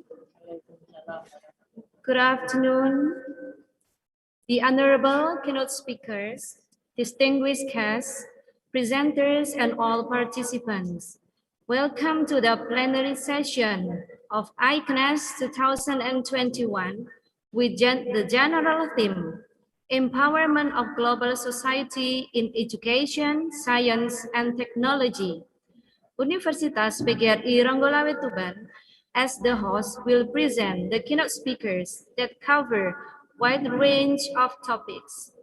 We expect that the presentation will enrich our site and academic experience.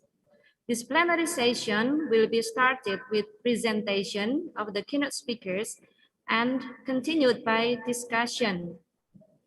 We hope that all audience become active participants. Before that, you can write your question on the chat so we can notice that. Now, it's time for me to introduce the first keynote speaker, Professor Dr. Randa Supiana Dianur Cahyani MKes, the Rector of Universitas PGRI Ronggolawe Tuban. And the title is Analysis of Teachers' Abilities and Responses in Innovation and Creativity to Make Biological Learning Devices based on local potential during the COVID-19 pandemic. Now let me read the short biography. She got doctoral degree of biology from Universitas Airlangga Surabaya. Her best achievements are attaining grant from the RPM Dikti for fundamental research, achieved patent grant from the RPM Dikti. She was the finalist of prestige lecturer in Kopertis Surabaya, Kopertis 7 Surabaya. She became reviewer and assessor of academic articles. Now, Rector Dian is the facilitator team of Pekerti NAA-LL Dikti 7. She was awarded Satya Lancana Karya Sastra, Satya. She is an assessor of Beban Kinerja Dosen, become team of Ahli Ketahanan Pangan Kabupaten Tuban, as the assessor team for CSR Award Kabupaten Tuban.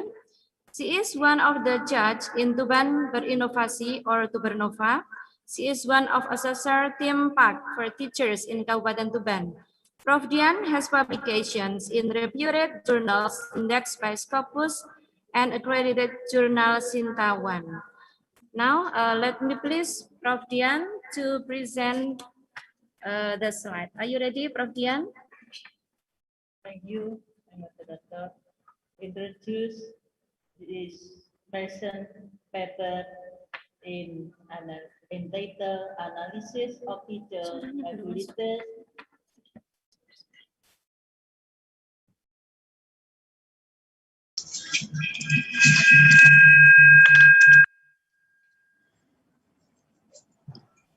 Please again, ladies and gentlemen, introduce this paper present the title Analysis of Teacher Abilities and Repression in Innovation and Creativity to make biological learning devices based on local conditions during the COVID-19 pandemic.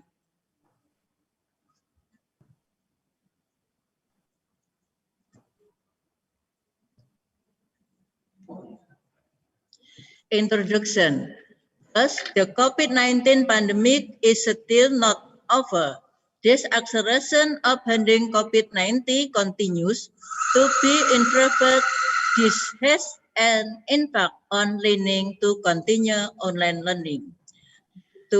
Education is a very important thing in human development and environment effort. Thus, there needs to be an effort to improve in terms of process and technique in development of education.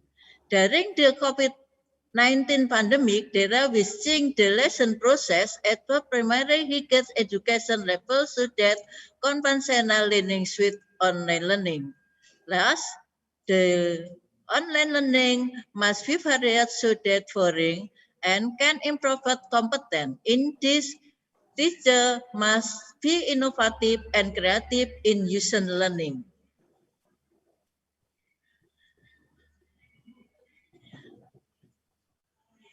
Method. This research is qualitative descriptive research. The research method is carried out experimentally with training, approach, and assistance in making biology learning tool based on local potential. Biology teacher of SMP IPA member of the MGMP Tutuban Regency, a sample of 5D teachers which proposed the sampling technique. The study was conducted for 1.5 months from 8 January to 23 February 2021. The data collection techniques used were documented technique. The research data is in the form of the teacher ability to compile biology learning tool and respond obtained from the questionnaire. The data source will form a learning device software, file, and question result. The research data were described by calculating the friendship categories according to Arikunto. The result, the type 1 recapitulation of teacher abilities in making biology learning tool based on local potency during the COVID-19 pandemic. Research has been carried out on junior high school biology teachers who as member MGMP IPA in Tuban District registered innovation and creativity making local potential biology learning device during the COVID-19 pandemic. Type learning device. Student activity set, local potency, the surrounding natural environment, namely home, school, theory, ecosystem. Population have morphology, structure of plant organ, classification of living thing.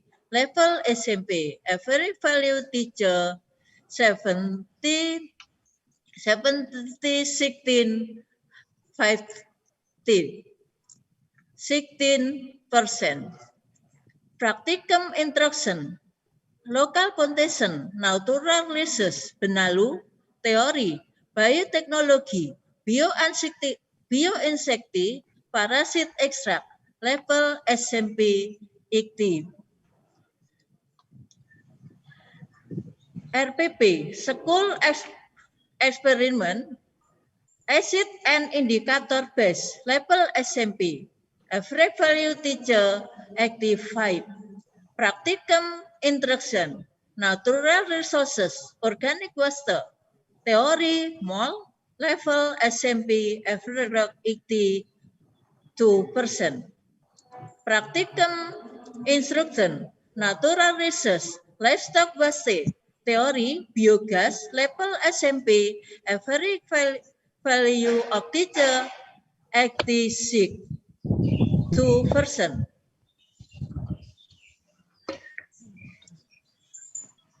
Default learning device, practicum assistant, local potency, surrounding environment, theory, interdependent between ecosystem, environmental pollution, classification of living things, recognizing alternative energy, level SMP, a very value teacher 69. Practicum interaction, local potency, biologi result of cassava, breadfruit, dormantic secang, hibiscus rose, and rose tissues for flower.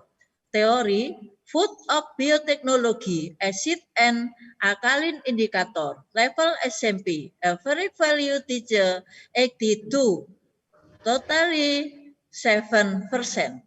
Student activity sheet, local potency, natural resource, bacteria and fungi in the home, environment, plastic, effort, theory, food biotechnology using microbe, level SMP, average value teacher 87%, 2%. Student activity sheet, plasticine, flip card, theory, classification of living things, level SMP, average 75, totality 4%. Student activity sheet, natural research, soil, organic waste, soil, pollination, compost, and permanent pollution. Level SMP, average value teacher ability 80, total 15%.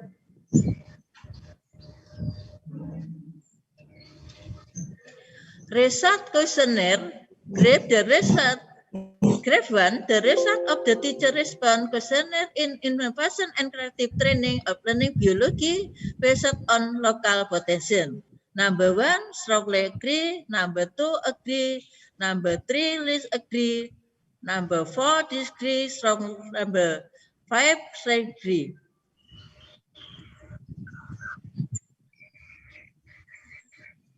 Discussion. 1. From the result of research on the ability of teacher in making biology learning tool, all teacher are is good category. 2. The data from the research result in the tab 1 of the 49 teacher who will be able to make biology learning tool based on local potential daring the COVID-19 pandemic in category brought in the form of LKPD come up from of LKPD 16.8% and practicum instruction 30% and only RPP 2%. In the very category in make learning tool inform the lesson plan. 3. This inline the research of Hanit et al.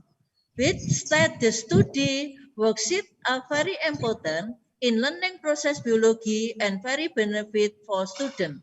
4. The result of the teacher response questionnaire in innovation and creative thinking make biology learning tool based on local potential. The majority of the response we positive by showing the answer question related to innovation and creativity in making biology learning tools starting from material, experimental activities in the from training and mentoring. Most of the firm were abstract strongly agree above 30% and act on 70%. Next. Conclusion.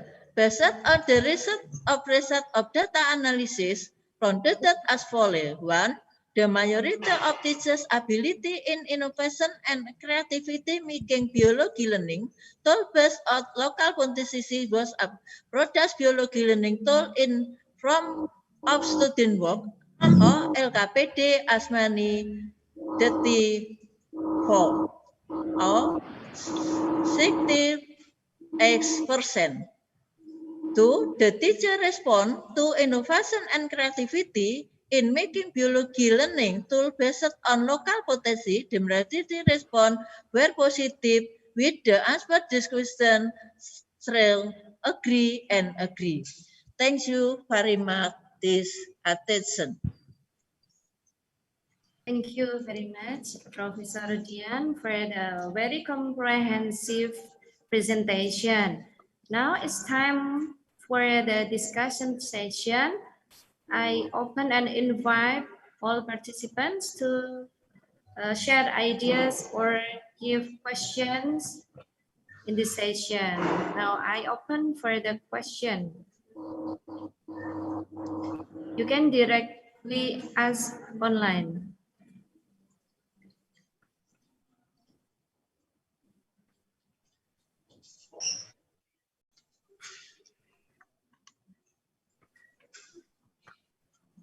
Okay, we wait.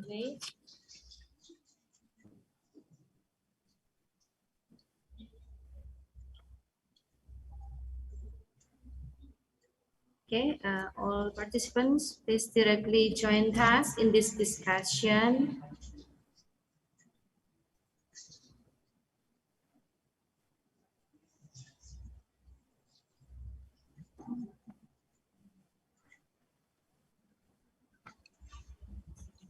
Yes, the presentation is about the analysis of teachers' abilities and responses in innovation and creativity.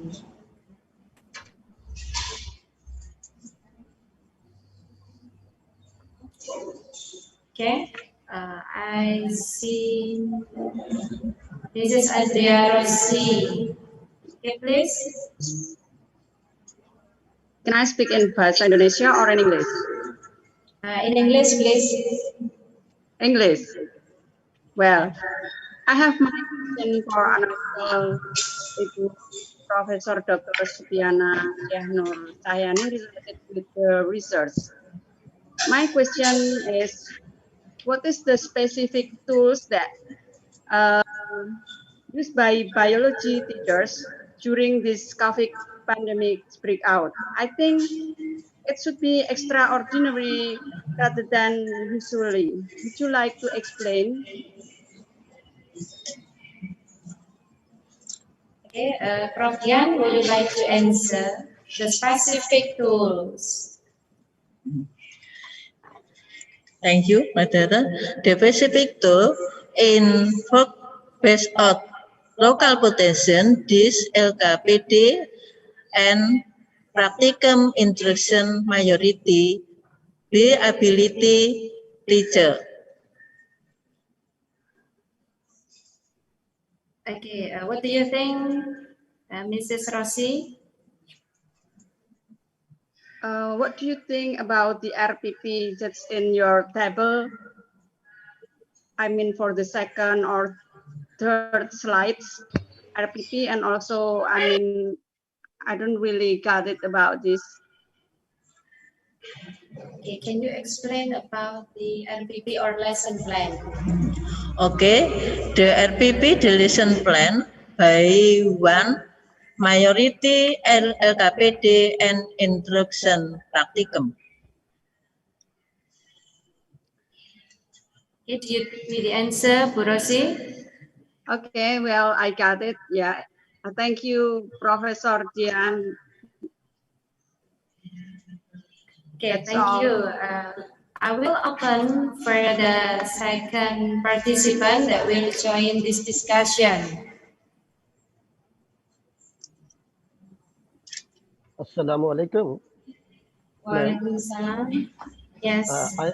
I am Dr. Muhammad Yasin Yes. from National Textile University, Faisalabad, Pakistan. Yes, please, sir. I am very pleased to join this great program And I hope that interaction of the students will be helpful for everyone in future, inshallah. And I congratulate you to held this great ceremony. Thank you, madam. Okay, so you don't give any question, but just give opinion. It's my opinion, just. Yeah, thank you. Okay, is there any participant that will join us now?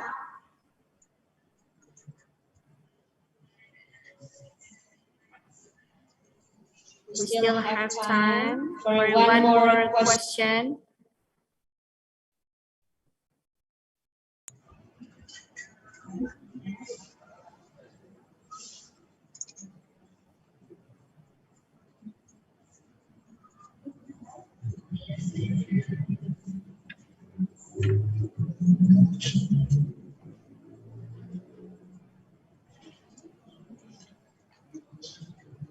Okay, so because time is limited, so I think the presenter has covers the topic, and I will close the first presentation.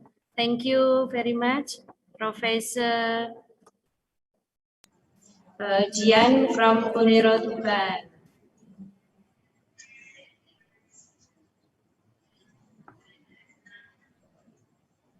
Okay, let's move to the second presenter. I have here Professor Dr. Atul Patil, PhD, the Director of School Holistic Development, MIT Art and Design and Technology University, Pune, India. The title of the article is Edu's High-Tech Estate, stand for Edu's High-Tech Actions to Educate. Before the presentation, let me read the short biography of Dr. Atul Patil. Dr. Atul Patil worked as Associate Professor and Director at School of Holistic Development, MIT Art, Design and Technology, University, Pune, India. He is an honorary Vice President of the Pune chapter of English Language Teachers Association of India. Earlier, he worked as Assistant Professor of Communication Skills at the Government College of Engineering, Pune for 7 years and as a lecturer and senior coordinator at Symbiosis International University for its English Language Teaching Institute of Symbiosis for 6 years. He also worked in the industry for a year in US-based document creation company as a validator. He worked at the Intellectual Property Rights Chair, Savitribai Phule, Pune University, and for the PEN in India. Study abroad program of the University of Pennsylvania, USA. Dear Professor Dr. Atul Patil, are you ready for the presentation? Yes, I am. Am I audible? Yes, please, Prof, you can start the presentation. Sure.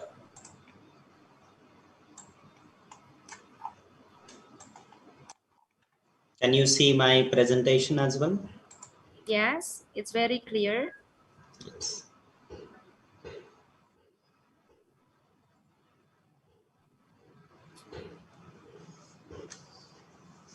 All right, so greetings from India. It's indeed a matter of privilege and honor for me to be part of this international virtual conference.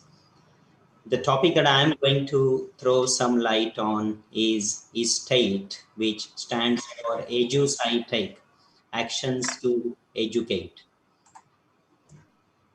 If you go through the words that I have on the screen, you will be surprised to know that all these words had different meanings some decades ago.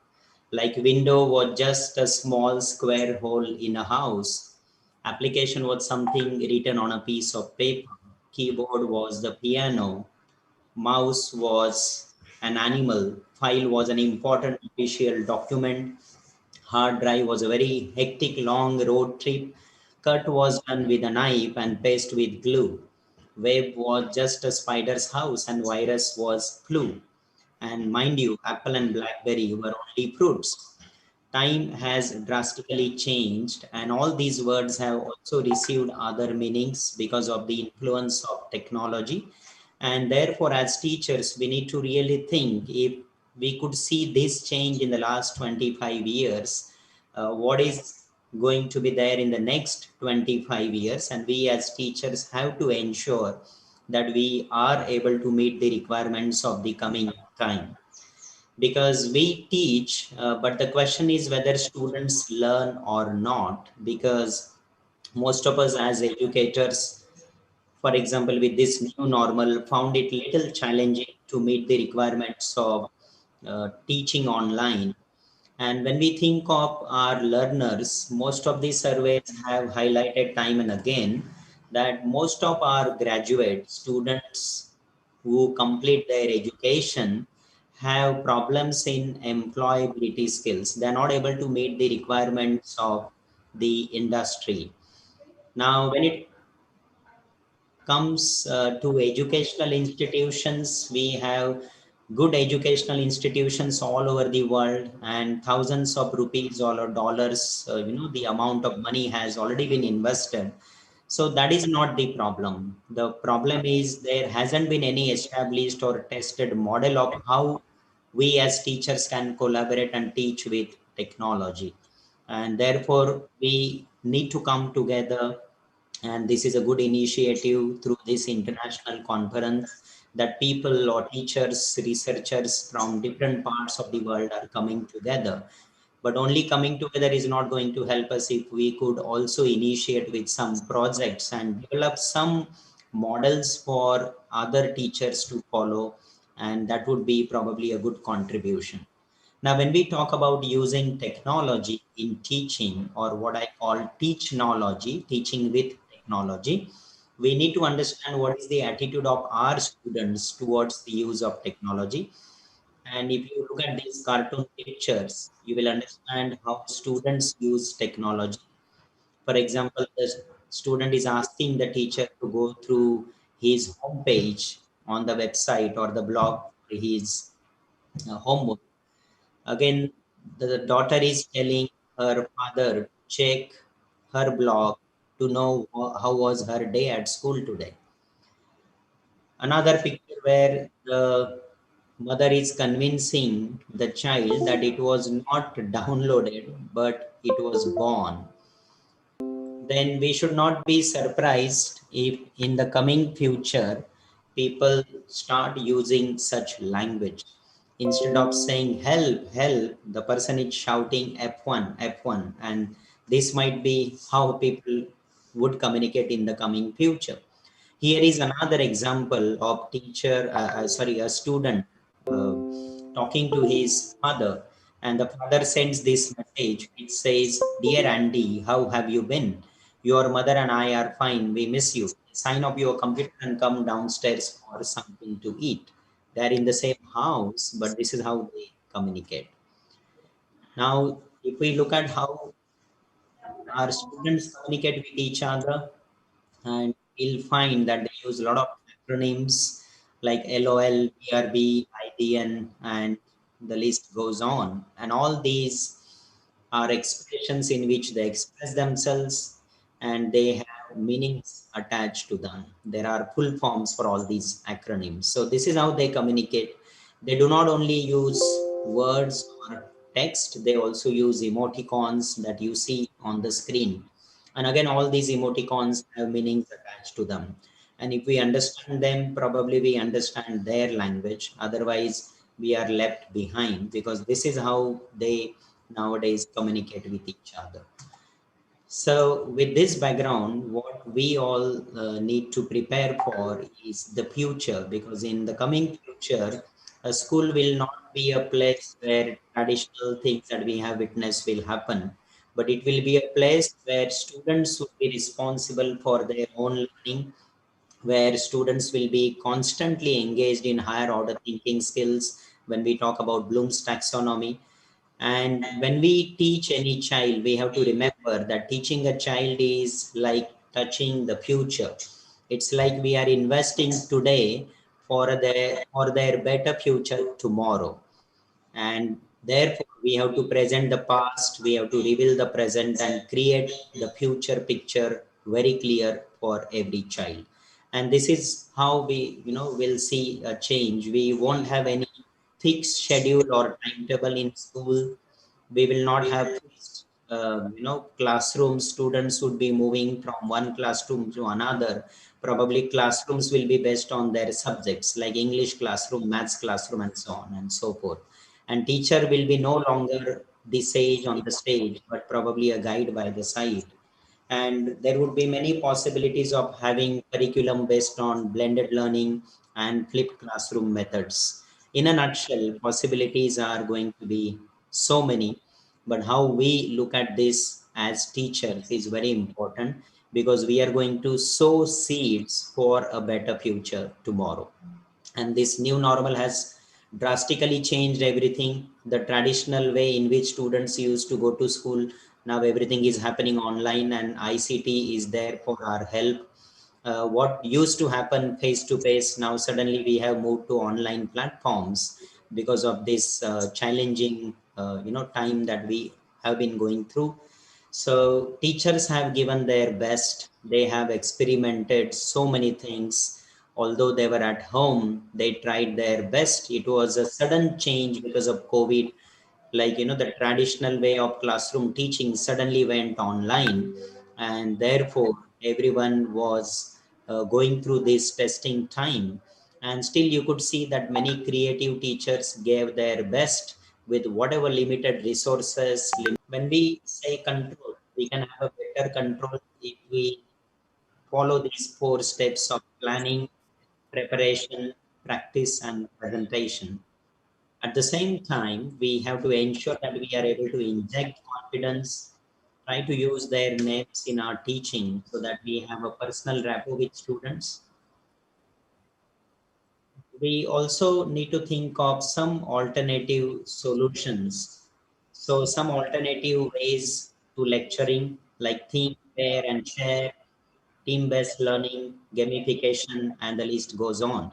So all these alternative ways would help us create different environment to provide more exposure.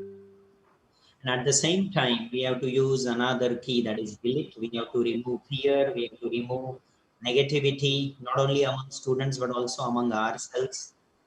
Avoid time wasters and excuses. And we cannot punish students, we have to remove that as well. And we have to stop differentiating between boys and girls. And that is something which is very important, because when it comes to virtual teaching and learning, then there are different things. We have explored all these different audio visual aids, right from the traditional way of chalk and talk method to what we have today, digital labs. And the future is going to bring something new. So if we continue teaching in the traditional way, like I'm sure you know the story of the thirsty crow, which went from one place to another in search of water, but it could not find water anywhere unless it reached at a place where there was a small jar of water. But the problem was the level of the water was very low. So it had to bring pebbles and put them into the jar one after another. Only then the level of the water could increase and it could drink water. So this is traditional way of doing work. This is what we call hard work. Today, as teachers, we are not expected to follow traditional methods. Of course, traditional methods had many benefits. We can still adopt them, and we can come up with some smart methods like the smart crow, who uses a straw to drink water rather than putting pebbles into the jar, which is very time consuming, and it is not also hygienic to drink water like that. So we as teachers need to always update ourselves, because the illiterate of the 21st century won't be students who cannot read or write, but those who cannot learn, unlearn, and relearn. And the responsibility lies on our shoulder as teachers to help students go through these 3 steps of learning, unlearning, and relearning. Because things have drastically changed. As I said, even the way in which we used to deal with mistakes, has drastically changed. After we had computers, it is a matter of only two keys, Control and Z. Then today's learners, you will find that when it comes to the use of technology, they are always connected. They have self-directed learning, and they always enjoy experiments. So the future learning will be based on exploring. It will go at a global level. It has already gone at a global level. It would be kind of personalized learning. Students would enjoy personal feedback, personal reports, and that is how they would get more involved. Then it is really less predictable as to how future learning is going to be, because there would be hyper competitive environment. Future computers are going to change. They will be smaller in size, like coins, or even wearable computers like our wristwatches. Learning will be no longer defined by time and place. It will be anytime, anywhere learning. And as a result, our jobs will diversify, our roles will change, and students will have more platforms to connect. We will have different virtual communities, and therefore, as teachers, we should focus on continuous career readiness, which will be the new norm. The future challenges that we have is we need to design our academic pathways. We should be able to lead students along with academic pathways. Then development and support of educational online platforms, game-based tools and methods, and the list goes on like this. So this is what we will have to focus. These will be the challenges for us as trainers, but our roles are going to change. We will be no longer only teachers. We will be probably playing different roles that you see on the screen. Some of us would be moderators, game masters, tutors, mind fitness coaches, game educators, and so on. These will be new opportunities coming up. And maybe AI teachers can come into picture, but of course, technology cannot replace teachers. The role of teachers is going to be very important, but maybe to teach basic concepts, we might have AI teachers also in place. So as I said, Dear Prof. Adil Patul, would you like yes, to I'm, short it? yeah, I'm winding up. Another 2 minutes, I'll Thank wind you. up. I'm sorry. No problem at all. So the future of education, as I said, teacher will be no longer the only source of knowledge. People from different countries will come together and they will work together and also solve difficult problems which were not probably solved before. Unfortunately, students might forget even how to write on a piece of paper, because they will be only typing, and they might forget how to write using a pen and a paper. So education will be free, but personal guidance will be costly. And that is what we learned from the example of Kotak. If they didn't adapt to the changes, things are going to happen like that. In India, like we had hole in the wall project, where a software engineer installed computers in a small village, and students learned everything on their own. And that is how they don't need anyone to teach, but a facilitator to guide. And as a result, one of our teachers from a very small village, just because of the use of technology, he could reach the global level and even win the prize. So in a nutshell, technology is going to be there. We need to have better collaboration. We need to focus on these things. And this is the new way ahead, where we have to take into picture all these aspects. And this is the way ahead. As I said, learning is not going to be restricted to only classroom, but it will be outside the classroom, because the whole world will be a classroom.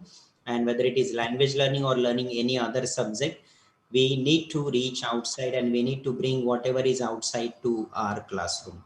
So with this, I'd like to end my presentation and conclude that technology is going to play a major role, and there many changes will come into picture, and we therefore need to be ready for the future with this, and build what we call property or estate for other teachers and the world to follow.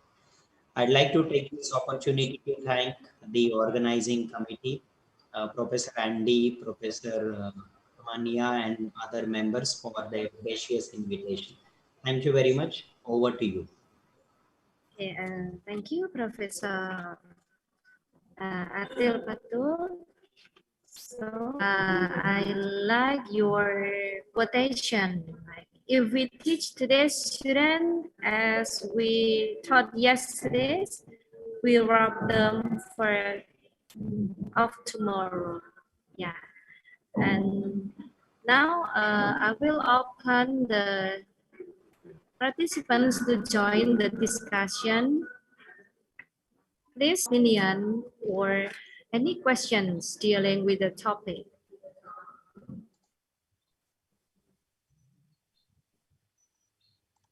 Okay, I see one hand raised from Muhammad Saiful Muna. Yes, please. Hello, hello, Prof. Yes. Hey, Prof, nice to meet you here. Thank you. Same here. I am Muhammad Saiful Muna. I come from Uniro, Tuban, Indonesia. Like I saw your last slide on your PPT. You said that a word as a classroom, right? Actually, I'm curious about the education in your country, Indonesia, because I think education is important for all the people, for all the children in the world, right? But in this pandemic condition, I want to ask to you about learning process in your country, India, from elementary school until university, because Indonesia has a similarity with India, like our country has so many people. Yeah, that's my question. All right. Yes, thank you very much for asking a very pertinent question. This question needs to be answered by not only teachers, but all the stakeholders, responsible for this, who are involved in decision making. Like it was mentioned during the beginning of this session, that in India, we have recently, started thinking and giving much thought on the new education policy. It's called NEP 2020, which focuses more on holistic development, liberal education, and this is going to bring a sea change in the Indian education system as well. So this is still in process, which is soon going to get implemented.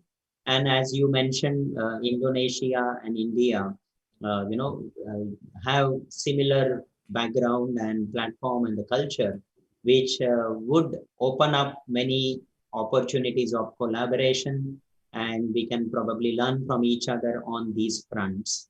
But yes, we also need to keep in mind that there is much digital divide that we as educators need to keep in mind when it comes to online learning or online or virtual teaching. We have on one side students with all the resources available, and on the other side we have students who lack all these technological resources.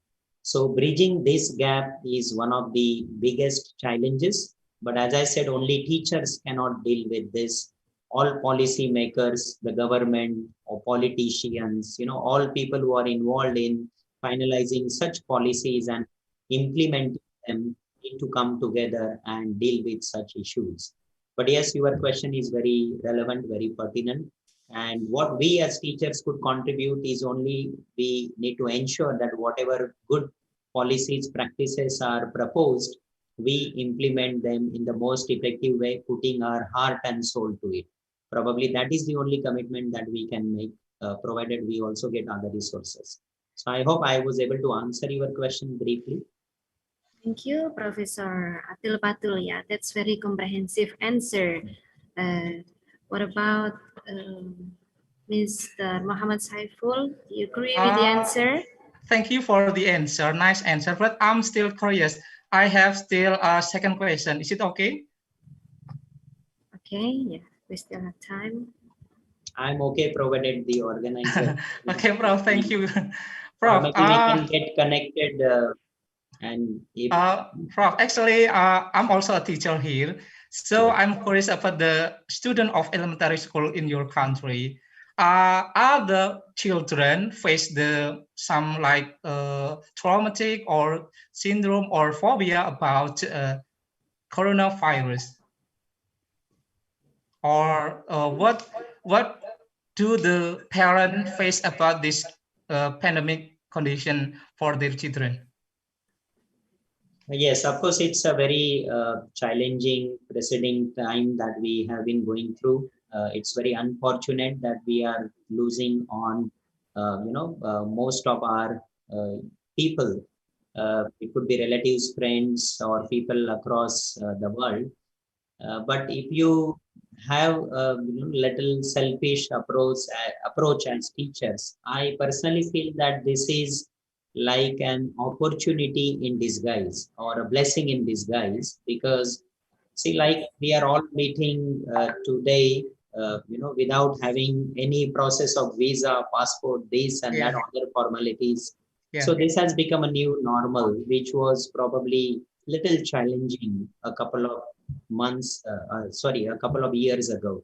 And therefore, this is a good blessing in disguise for all teachers, where there are no boundaries now.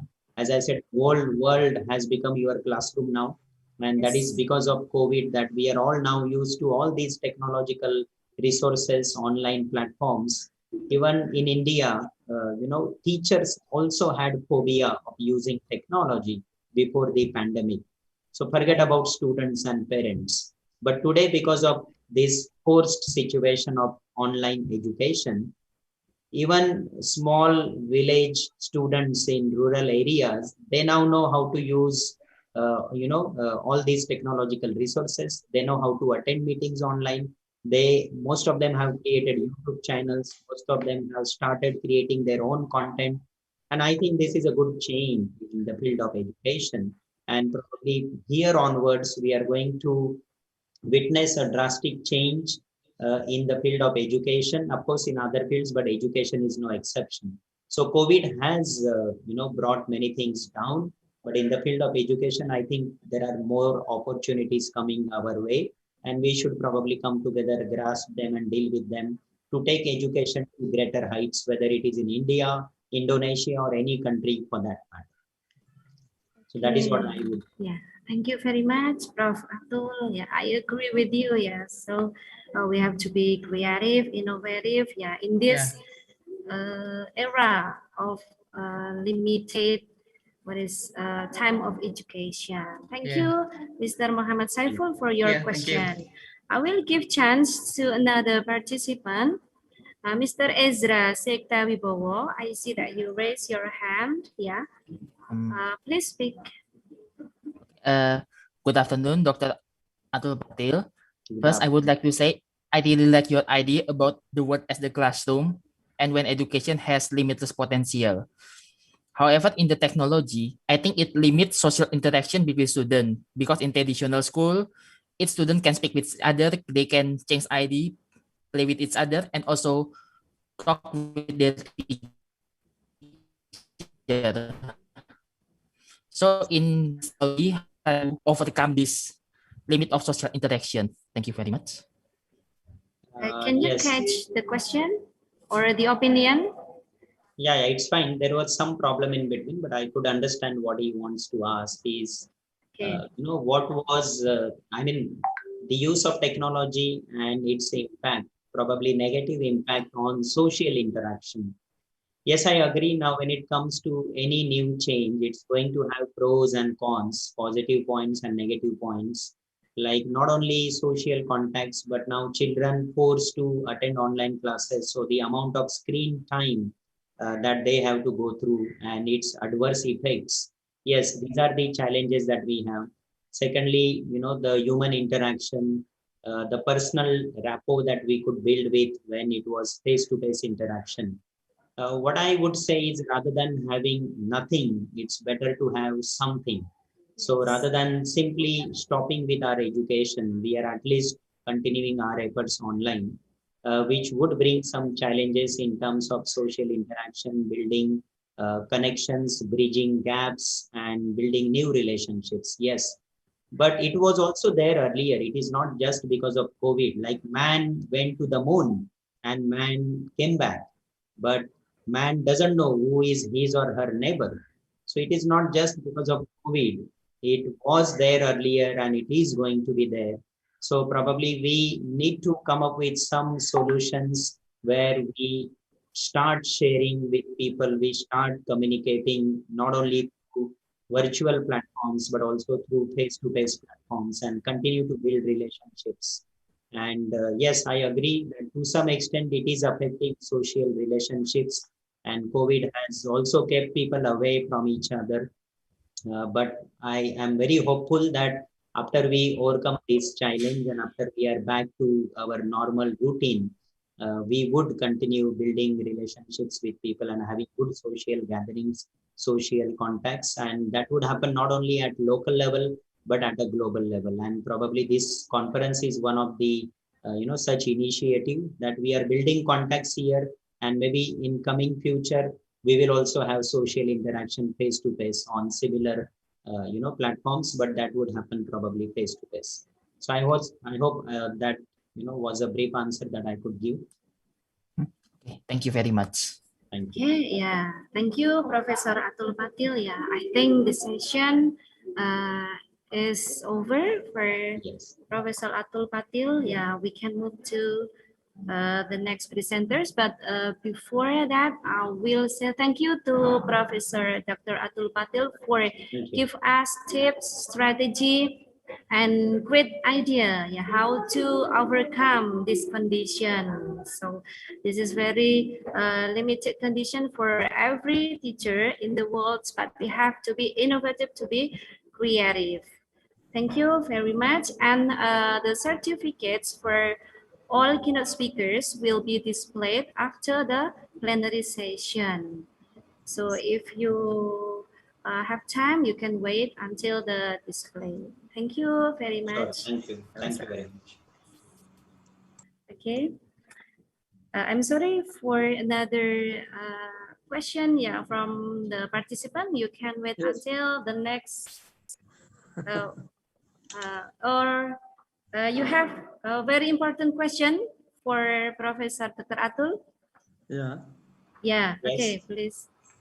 Okay, thank you very much, Choli. Thank you very much for the moderator. That I think that the material of Professor just now that is interesting. So because the educational in pandemic COVID-19. So I just know that I just only parts of the material that say there are have a negative and then positive about the situation of COVID-19. But actually, I have a questions. Actually, if we know, of course, there are a lot of also negative effect for the pandemic COVID-19 in education process now. Maybe it's almost the same in Indonesia and India. Actually,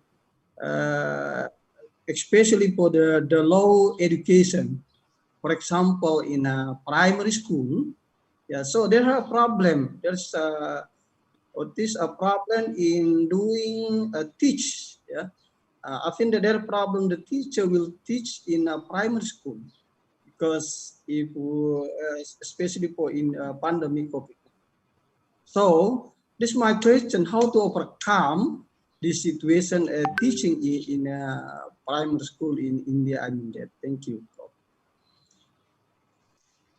Yes, when it comes to teaching during this COVID-19 pandemic situation, the problem is, of course, at higher education and also at school level.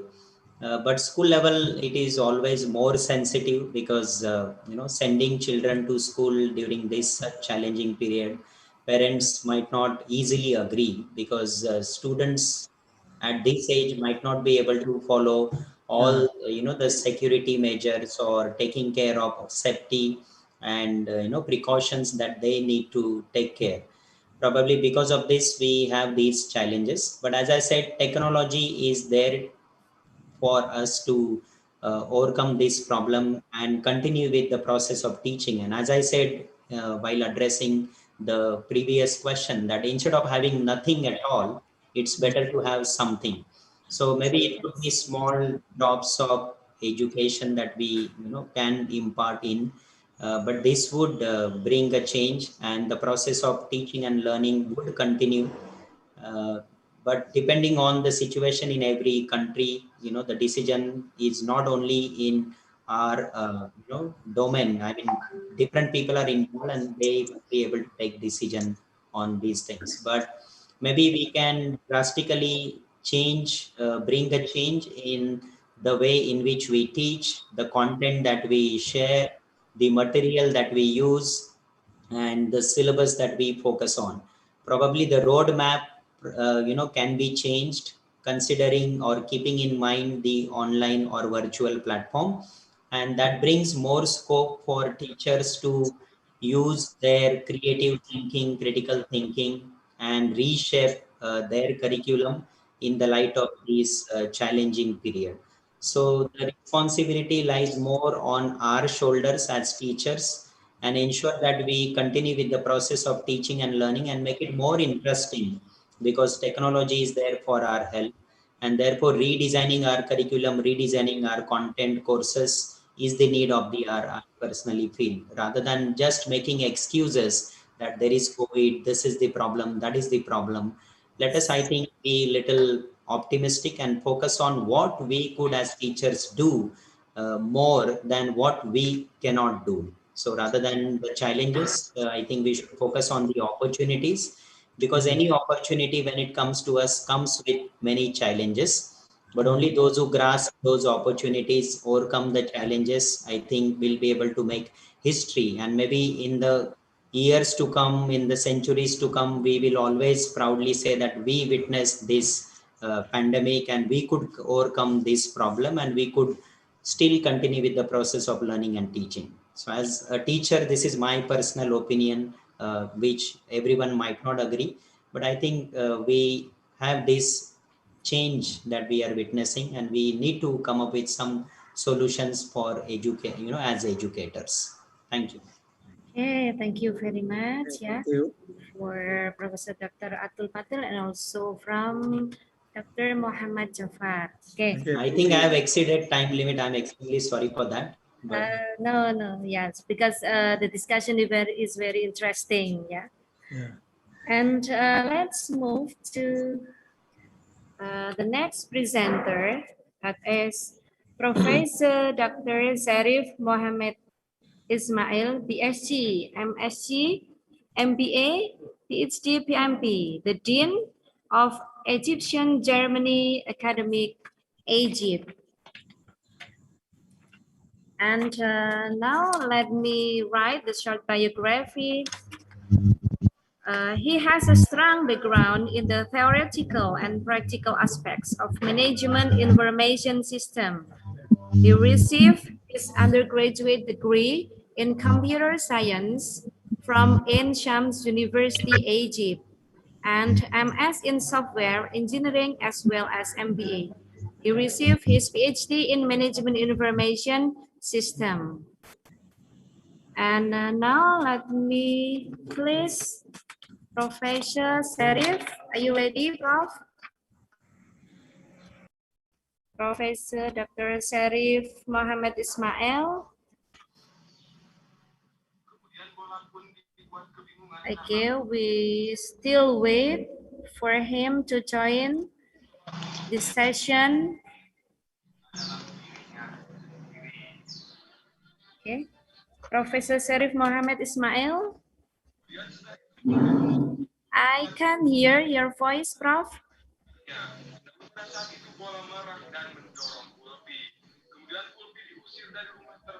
Okay, maybe there is problem in the connection or something. So to save the time, let's move first to another presenter.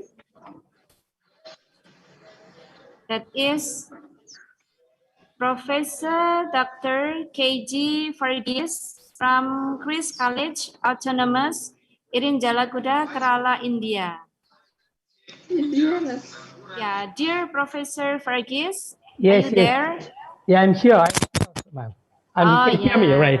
So, You can hear me. sorry, right. yeah, because Okay. Professor Ismail is not here right now. Okay. Yeah, so but let me read your short biography. So everybody here in this conference know about your biography. Professor Fargis is an associate professor of English at Christ College in Jalaguda, affiliated to the University of Calicut, Kerala, India. He is an MA in English language and literature and has a degree in education. His doctoral degree is in English language teaching through information communication technology. He has two postgraduate diplomas to his credit. One is journalism and the other is English language teaching. He has presented papers in national and international seminars in India and abroad and published papers in international research journals. He is also a research person for conferences on ICT applied language teaching. He is a visiting faculty to state and national teacher training institutes and universities. Okay, that's his short biography, and I think Prof. Fargis is ready to present the material. Okay, Prof, please. Okay, thank you very much for that wonderful introduction. And I'm really happy that we could sign, Christ College Autonomous could sign 13 MOUs with different universities in Indonesia. And let's keep this, what do you call, collaboration and friendship together. Hope you can hear me, ma'am. I'm audible, Yes, right? very Okay. clear. Okay, that's great. So I'm here to speak on, I should say the previous speakers have set the stage or set the ball rolling. Especially I'll be taking on use of ICT, information communication technology in the new normal. How we can effectively use it, especially during COVID times and also in the post-COVID scenario. So with that, I would like to start sharing my screen. Okay. So my topic for the day is this: ICT in enhancing education in the new normal. So here, as far as what exactly, I'm sure that you are all familiar with this term ICT. Okay, so I'll be discussing in general, which can fit into all different disciplines of teaching and learning. How we should be, especially during this COVID times, and also in the new normal which is going to follow. So as I introduced, I am Dr. K.J. Verghese, Associate Professor from India. So to begin with, say education, as we all know, is the process of facilitating learning or the acquisition of knowledge, skills, values, beliefs, and habits. A good education equips us as competent participants on the path of lifelong learning. So we should always go for a good and quality education, and that would equip us for a kind of lifelong learning. Instead of teaching and learning for a particular time, see, we should equip our students for a kind of lifelong learning, because as educators, we are all learners too. A good education goes beyond the accumulation of facts and acquisition of skills to help us learn how to learn. So this is something very important. As educators, we should help our students teach how to learn, okay, or learn how to learn. A good education is not an in itself. A good education, as we all know, is but a starting point. And I would like to start my presentation on this point: how we can incorporate different ICTs into our teaching learning process, especially in the new normal, and how effective can we be, and if there are any problems with our effectiveness, how can we enhance, how can we increase the effectiveness of this teaching learning process, especially in the new normal. So this is, when I say ICT in education, I mean this. When we think of education, it consists of teaching learning, it consists of assessment, it consists of professional development, and it consists of administration.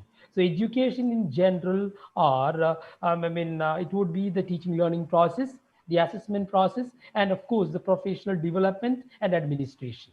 And as far as teaching learning process in the new normal is concerned, we need to have content creation and content delivery. We have so many different platforms for delivering the content.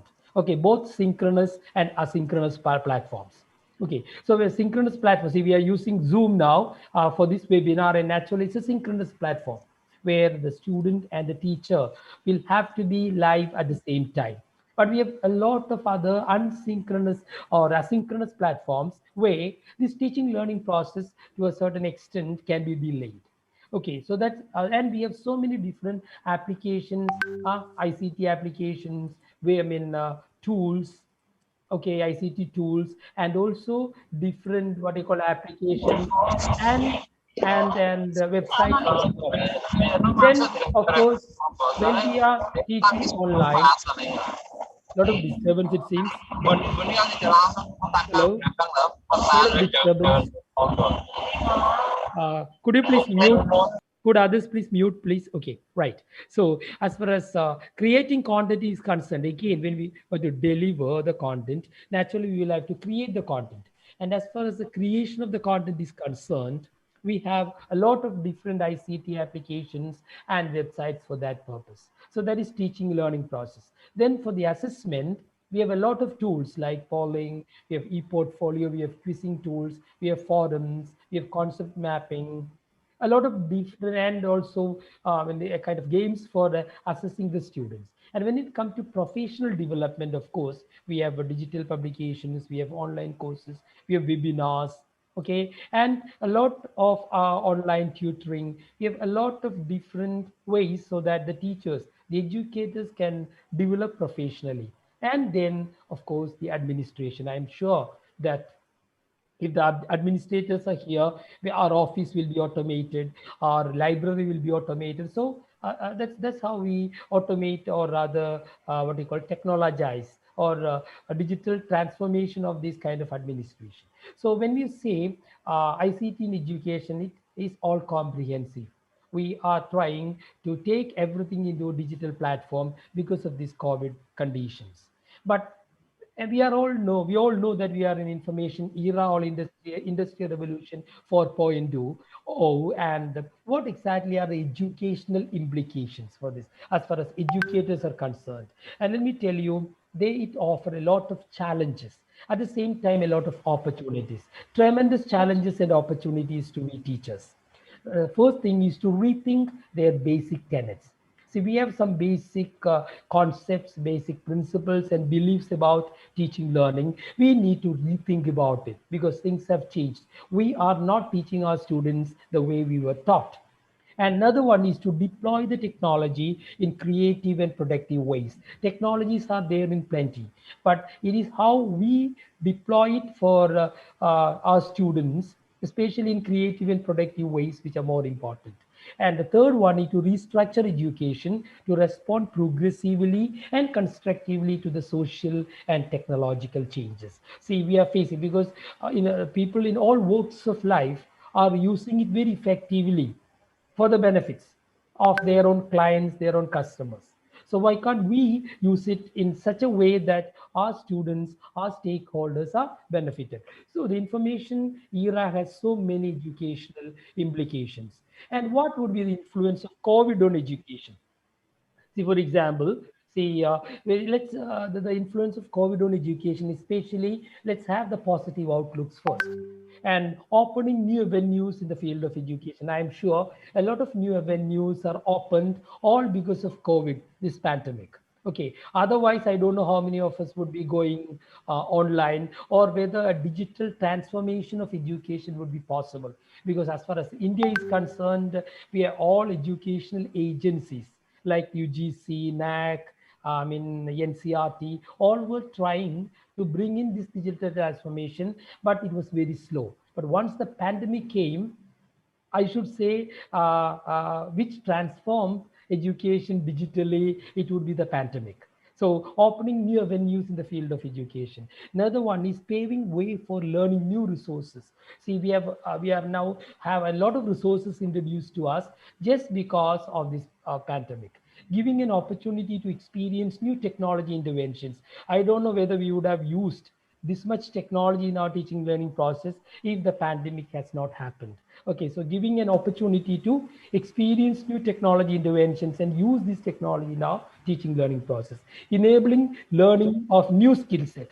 That's also, we are learning a lot of new skill sets. Then reinforcing the need for continuous learning. Yeah, the thought of continuous learning. Okay, not just learning limited to our schools and colleges or academic institutions, but lifelong learning, creating a totally new education vertical. That is also a new introduction.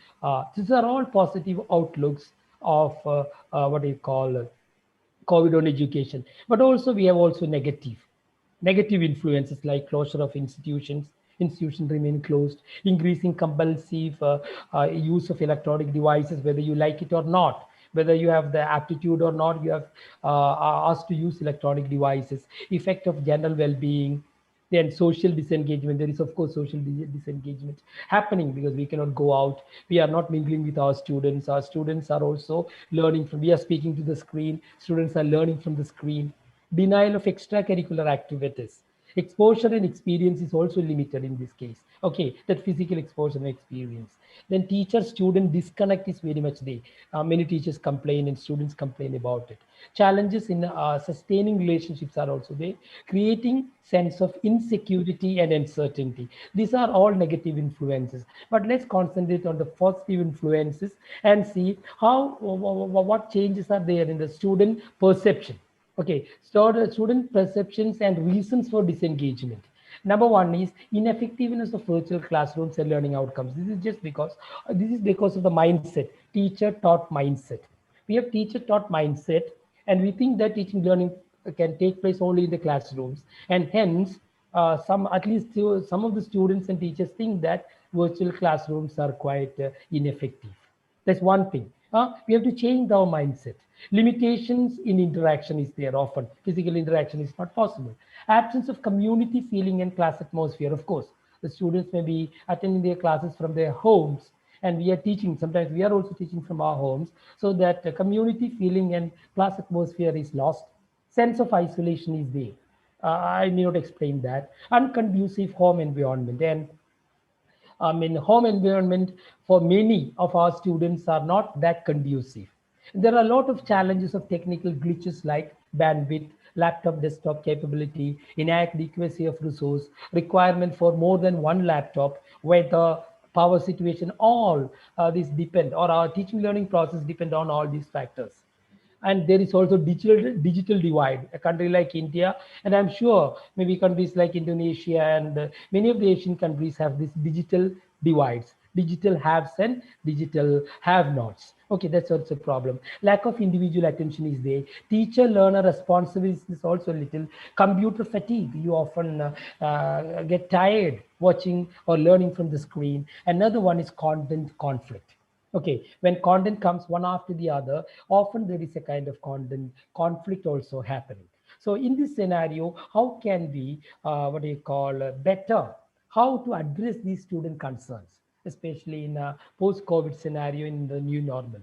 Prepare students for change. They will undergo by induction programs.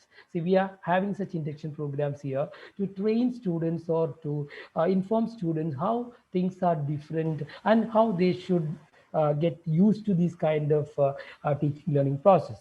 Do not force, compel, or pressurize by overloading of academic sessions. When you overload academic sessions, naturally students become tired. Okay, and there will be also content conflict. For that, you have to readjust the pace of teaching. The pace of teaching should be readjusted and create student familiarity by facilitating face-to-face online ice-breaking interactions. We often have that.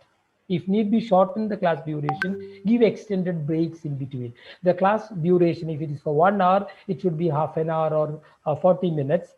And then give extended breaks so that they won't be suffering from computer fatigue.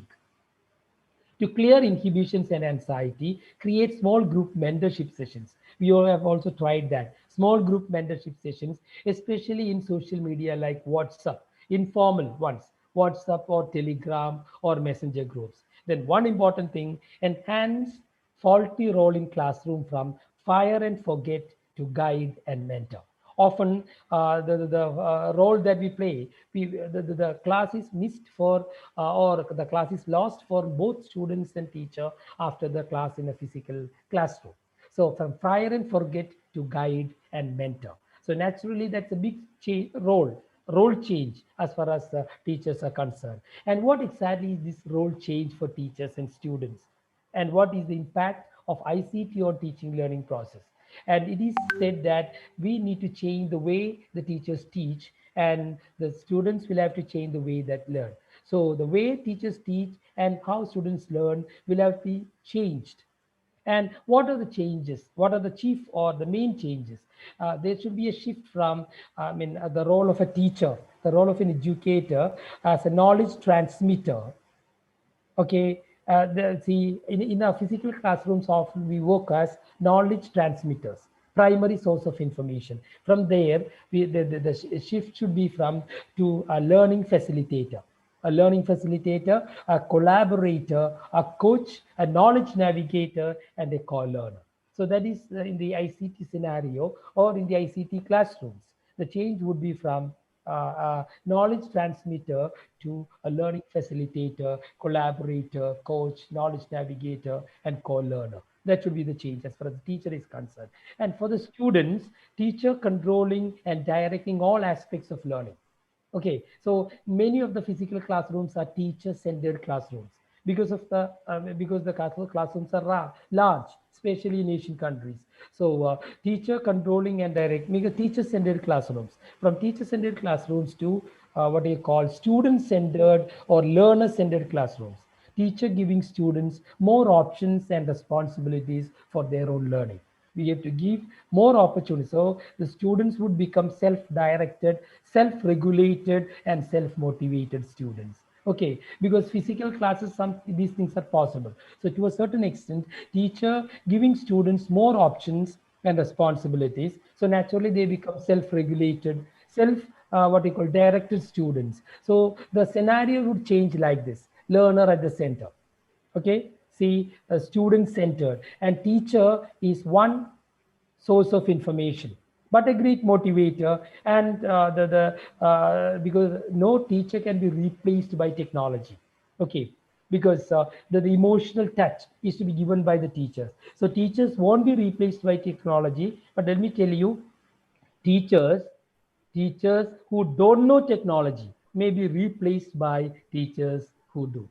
Okay, so that may be a reminder. So teacher is once, and it is the duty of the teacher to introduce all these different sources of information to the student so that he or she can learn it at their own pace. Now, see, in the new normal situation, another possibility is there, because out of the classroom, see, in the physical classrooms, when you take up this, in the physical classrooms or in the traditional classrooms, often we addressed two cognitive levels in the classroom, that is remembering and understanding.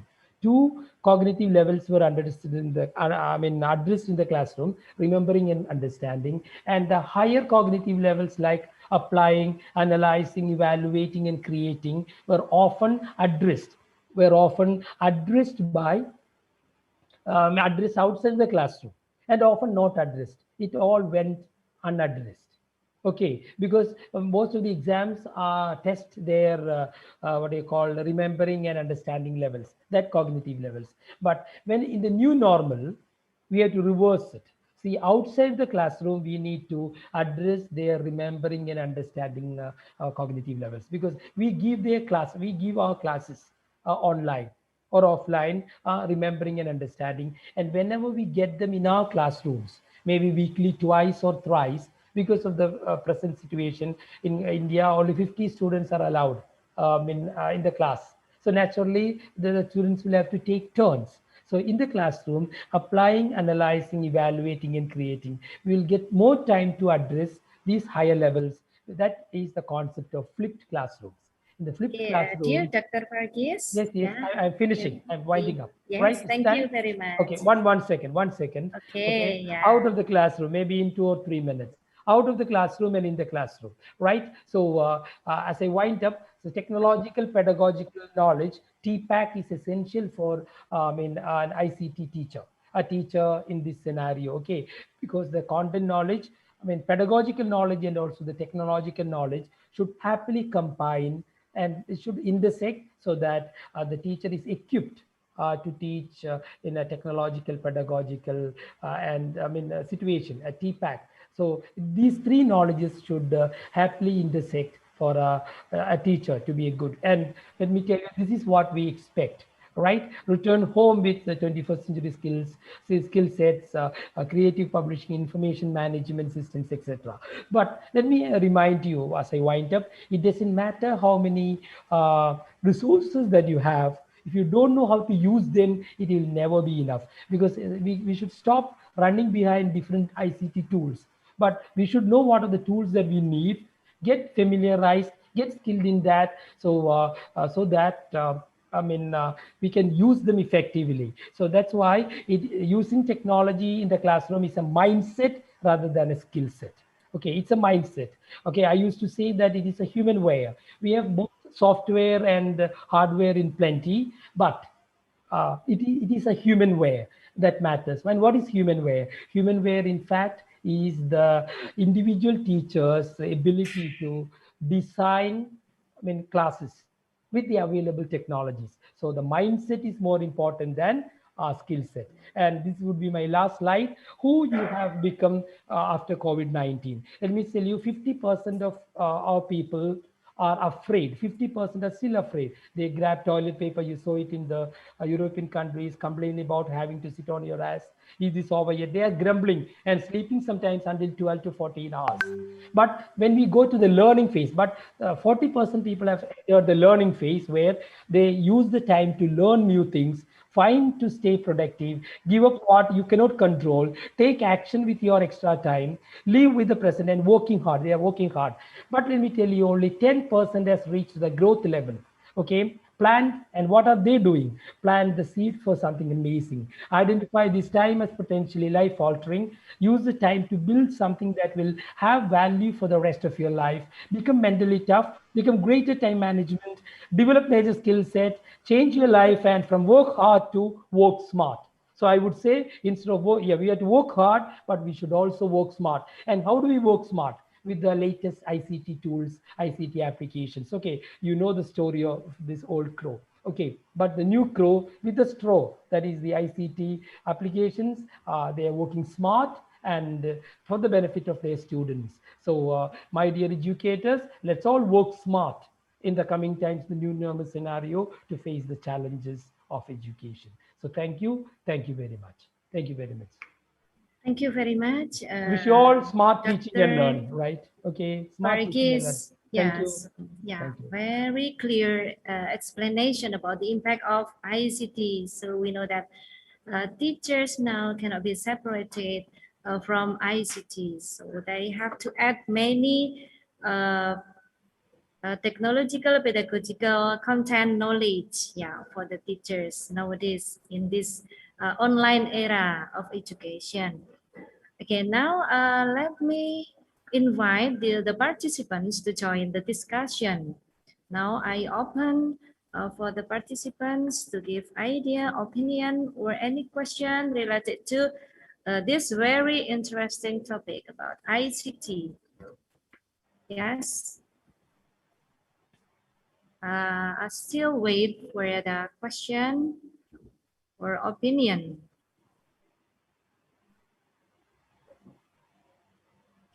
Yeah, Dr. Fargis is very popular speaker. Yeah, I know in your Facebook that you have done so many international speakers. Yeah, in worldwide. So congratulations for you, Dr. Fargis. Thank you.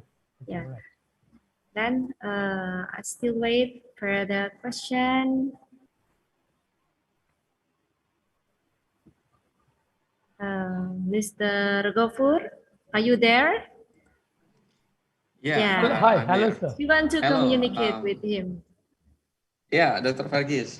Nice Hi, to see hi. you here. Hello, sir. Nice to see you here. Yeah. That's great. One thing that I want to say, thanks for your times joining with our event and also joining with our call, memorandum of understanding, the MOU. Yeah. Thank you. And actually, it something that are very important for us. Okay, thank you, and thank you. Thank you very much. Okay, same to me here too. Okay, we are also really happy. My principal was telling me that it's a wonderful opportunity to, sign a MOU with so many of the universities so that Oh we'll have God, thank you. research collaboration and what you call syllabus collaboration, teacher student exchange, everything. Really, thank you very much. That's Thank one you. that we are waiting for. Yeah, we are also waiting. The feedback of this kind of MOU that actually all the participants, all of the members of the MOU will be joined together in any kind of academic activities with Yeah. the others universities in India and others. Thank Yeah, you. thank you very much. Okay, thank you, Dr. Abdul Ghafur, yeah, the president of S2C. Thank you for joining this discussion. And I see the participant who raised hand, Nabila Alia. Would you like to speak? Yes, Miss. Hello. Okay. Can I ask the question now? Sure. You're welcome. Okay. First of all, namaste. Thank you. Thank you, sir, for your explanation. So, after I listen to your explanation, I would like to ask you about how to motivate students in a certain level. I mean, for me, as my experience, it is really hard for the teachers to motivate to motivate and also to introduce the ICT to elementary school level.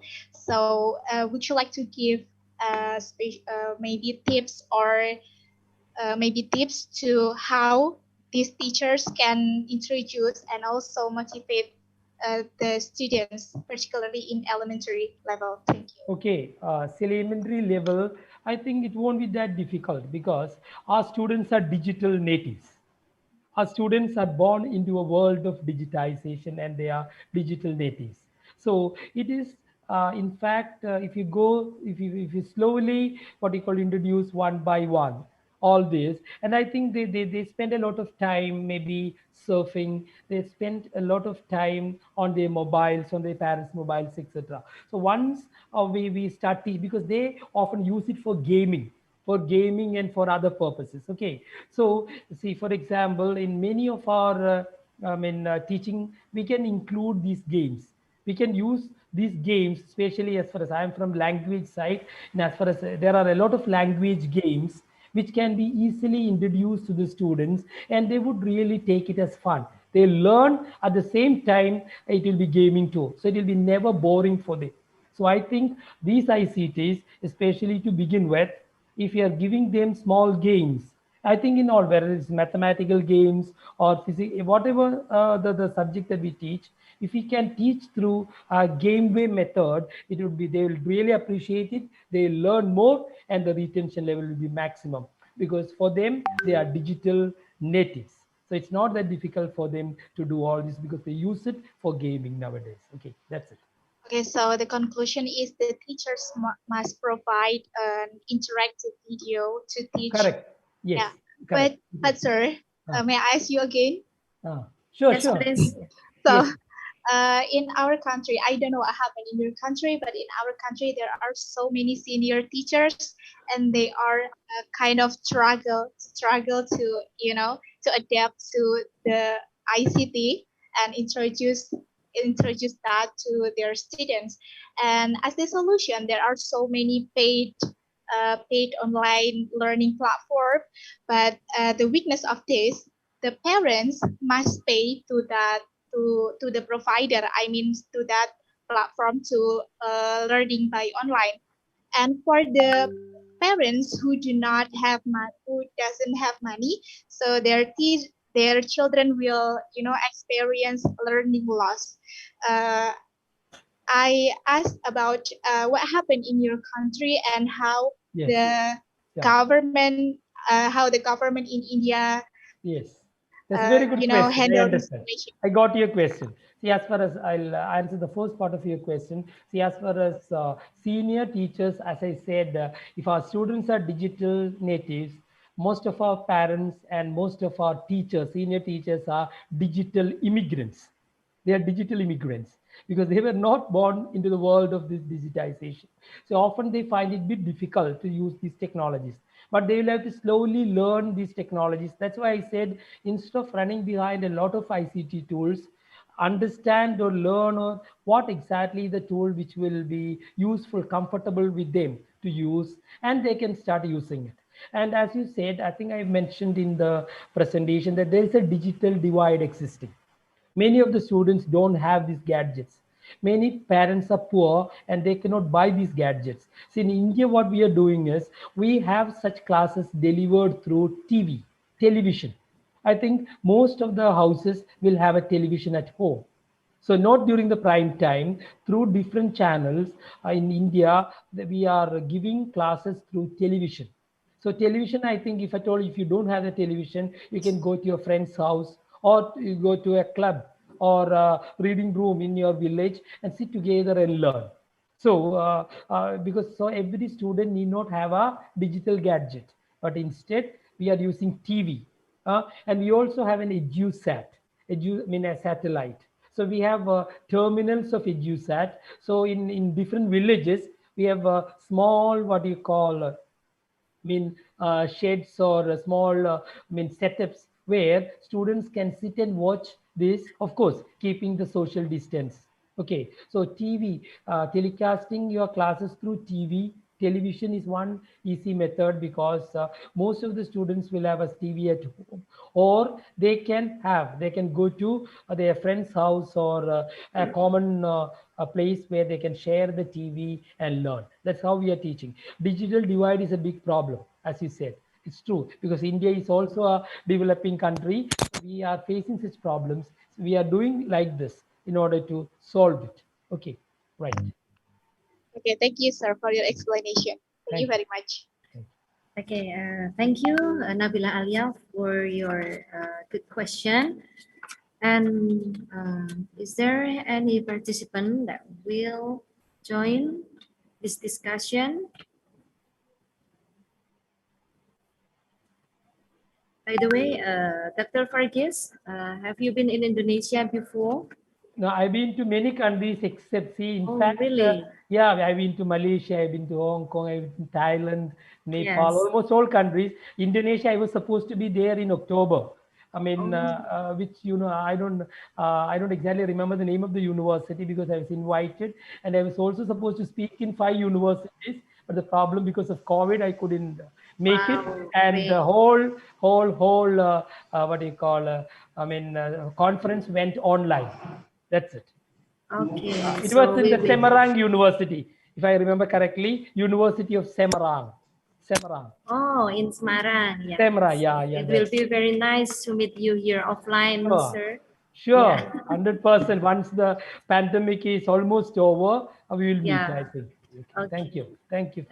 So I think we can end this discussion session. Yeah, Yes. the certificate of the keynote speaker will be displayed after all the plenary session. Okay. So maybe you can Thank wait. you. Thank you very much for joining our conference. Yeah. Thank you. For Thank you very much. Fargis. Bye-bye. Okay. Bye. Thank you. Thank you, Gafuso. Thank you, Yes, you're everyone. welcome. Okay.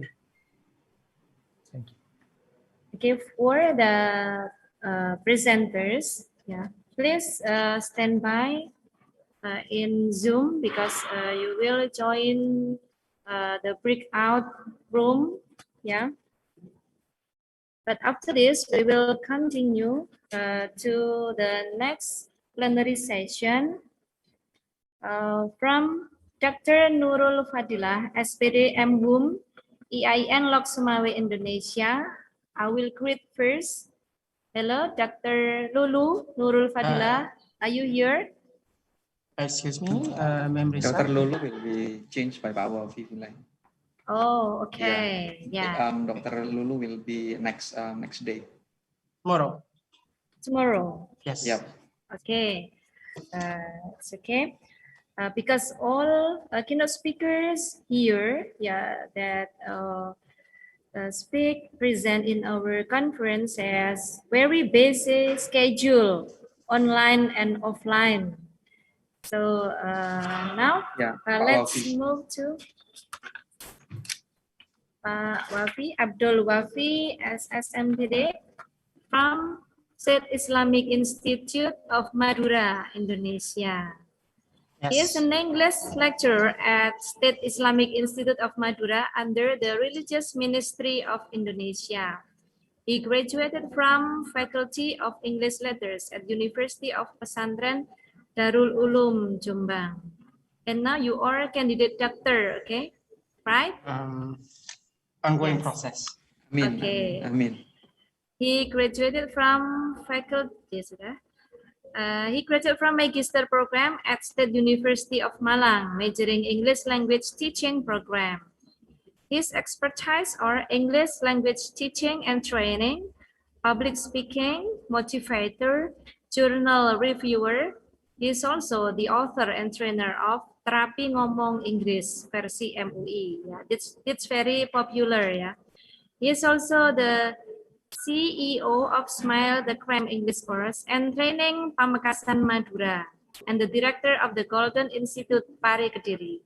He wrote many articles related to English teaching, Islamic perspective on language teachings, creative and imaginative and joyful English teaching.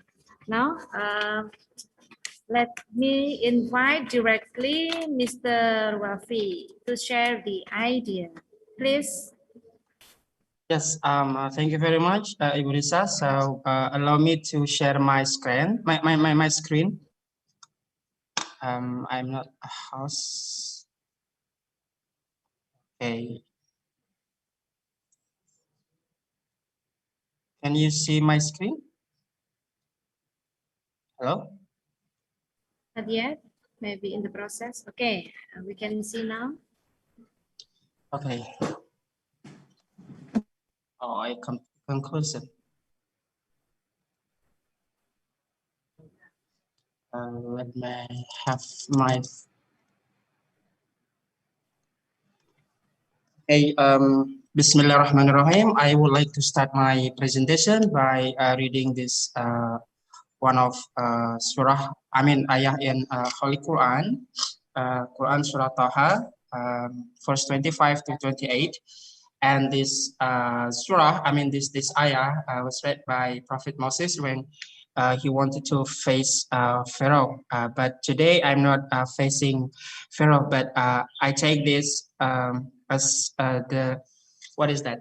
The signal that I am nothing because God is above all.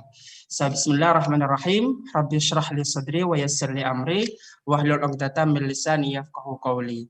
O my Lord, expand for me my breast and ease for me my task, and untie the knot from my tongue that they may understand my speech. Well, here I have, bulb, and the bulb is on. And here under the bulb we have God. God is the source of the power that the bulb, the bulb is on. And the on here is me, because basically I'm not. I wouldn't be on if God does not give me the power. So that's what I want to share the first time to you, that basically no matter how great we are, but without God we are nothing, because we belong to God and we will return to God. So that's what I want to share the first time. And the topic of my presentation is the power of, in successful learning, a lesson from COVID-19. Well, this is about me as being introduced by moderator. Thank you very much for being kindly introduced me to the audiences. Okay, so now I would like to pose several questions that you may answer questions through chat box. It's okay, or you may answer the questions by yourself. You can ask yourself whether you do this, you experience these things. The first, during the pandemic COVID-19, do you feel your teaching and learning more effective than before COVID-19? So you can answer yes or no. Anybody can answer my questions here? During, if you're a teacher? No. No, so, yep. Everyone, I guess. Say no. Yes, I think we are in the same boat. Everyone says no, and that's what happened. No matter, we try using online learning, but basically this is not as effective as we have before the pandemic COVID-19. Well, good. The next questions. What is the greatest change in your teaching and learning during the COVID-19? You may answer one word only. The greatest change in your teaching and learning. One word. Yes, you may answer it directly. You may unmute your microphone to answer the questions. What is the greatest change in your teaching and learning during the COVID-19? Okay, let me see in the chat box.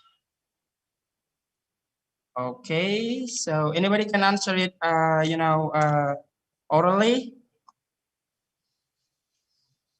No? Meeting class. Meeting class directly. Meeting class? Yeah. Okay.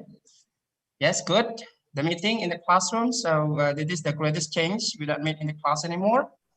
Okay, I guess one point that. Well, the next question, please.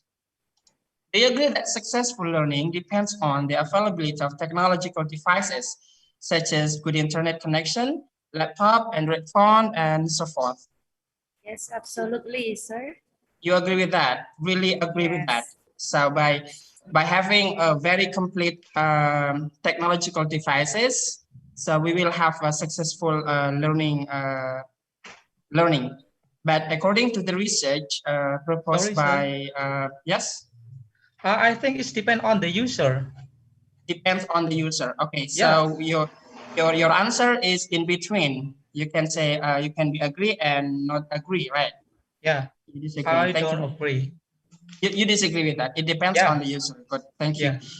Well, according to what being said by Bapak Kumawang Jati, that the use of technological devices here does not really guarantee the success of learning.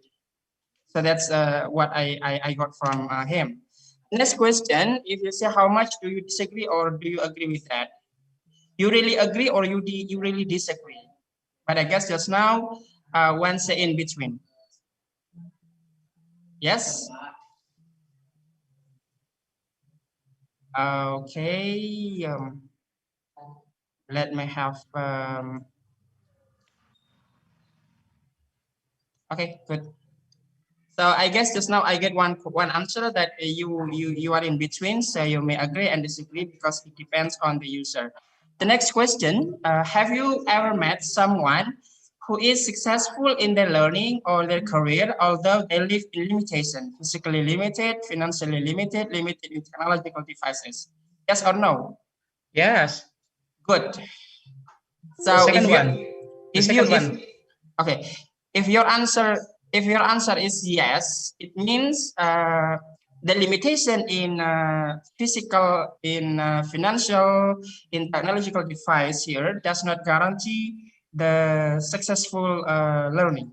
Yeah, of course. The next questions.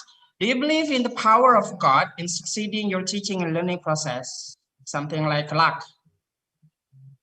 Yes or no? Yes, totally Good. yes. Especially as Indonesian people, we totally agree with this motion that God has got absolute power and we are nothing beyond him. And the last, how much? Yes. How much do you believe in that? You don't believe in that. I think everyone does believe in this motion that the God's power is absolute. Okay, let me get to my introduction. Well, first of all, I would like to talk about life. You know, as a Muslim, especially, life in this world here is because God wants us to live in this world. And God created us to be the caliph of the world. It means we should cultivate and also keep the life. We should keep the earth. So, but as a Muslim, we believe that our life is not only in the world, but our life is in the hereafter as well.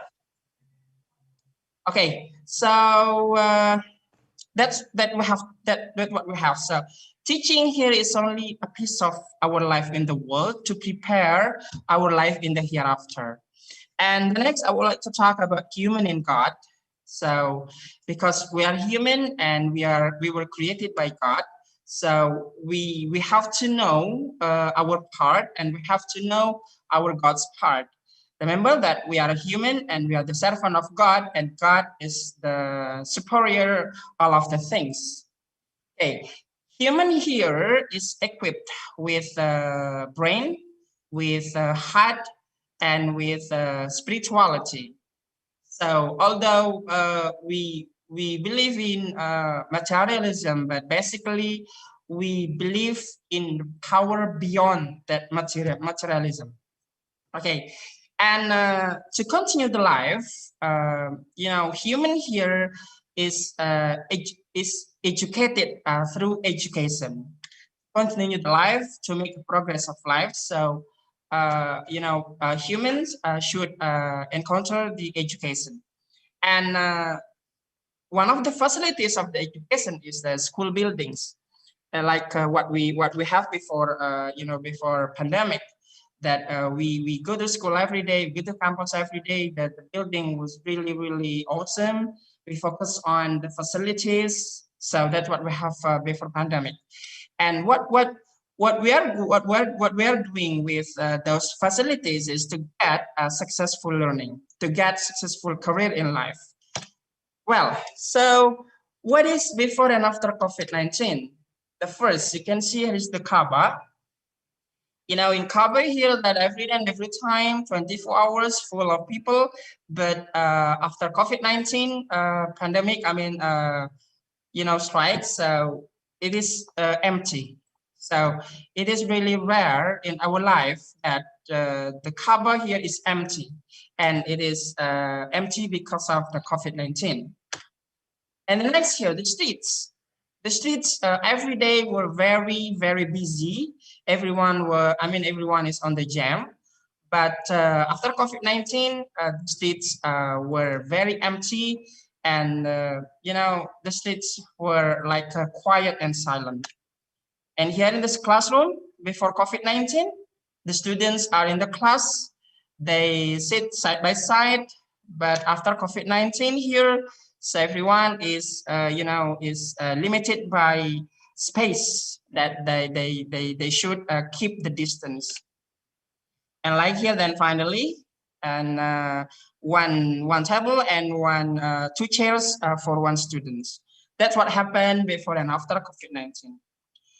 And the great building that we adore so much, we adore the great building. We focus on the great building every day in the school, in campus. But during COVID-19, like here, a very high building, but nobody there during COVID-19. And here also in my campus, faculty of Tarbiyah, it is quiet. And every day I come to my campus, I saw the building is really great, but there was nobody there. And I guess there are many jinns or spirits out there. And here is Indonesian University, also great building, but nobody there because of COVID-19. And here in Unipro, UB in Malang, and this is very crowded before COVID-19, but after COVID-19, it is totally empty. And how about the schools? Well, the schools were closed, and we should do online learning. And what happened in online learning, that it is boring. And according to research, that most of students wanted to get to come back to the previous condition before COVID-19, like meeting one another in the classroom. And here during the online learning, so every students got a problem in internet connection. And finally, that online learning brings troubles for everyone. And finally, we were in emergency situation of online learning. And what do we learn from COVID-19? First is disruption. Disruption means here is chaos. What is normal in before COVID-19, but after COVID-19 happens, so everything is disrupted. And the second is wealth is meaningless. The money we are looking for, the houses we built on, the campuses we built on, Finally, it is meaningless when we should stay at home. We cannot go outside for the safety. And safety and health mean a lot. When before COVID-19, I think we don't really think about this. We don't really think about safety. We don't really think about health. But after COVID-19, everyone wants to be safe and everyone wants to be healthy. And what happened in that? So there is a battle between materialism and spiritualism. Materialism here, when we focus on the object, when we focus on the things we can see, the things we can eat, the things we can touch, the thing we can pursue. But spiritualism here, beyond the materialism, we don't see the power, but we can feel the power. And we pray a lot to God. We pray to God, God, please save me, save my life, save my people, save my community, save my colleagues. And what should we do? We should change. We should change from the previous condition to the new normal condition. And this is what happened. Old way, we should change to the new way. And when we do the learning activities in the old way, such like that, so in the new way, we should do different. We should change the way we teach. We should change the way we perceive. We should change the way we think. We should change the way we believe. I think that's it. Well, before COVID-19, we believe that academic score is above all. But after COVID-19, academic score, I think it's easy to make. To be made, to be scored. Well, so in COVID-19, where are we and what to expect next? Where are we during COVID-19? Are we belong to someone who is loser, who always blame the situation? I hate the situation. I hate online learning. I hate internet connection. I hate because I don't have a cell phone. I don't have Android phone. So should we blame? Should we complain all of the times? Or we start to adapt with the situation. We try to see the potential we have. Okay, we don't have any internet connection, but what can we do to learn, to keep learning? So this is the fighter. And so finally, this is what we are doing for all of the time. We pray to God. We intend to pray to God. We ask God's help. And now we come back to the next point, successful learning. And what is successful learning for you? I think you don't need to answer this because the time is limited, but try to think about the answer by yourself. What is successful learning? For me, successful learning here, I guess you don't, yeah.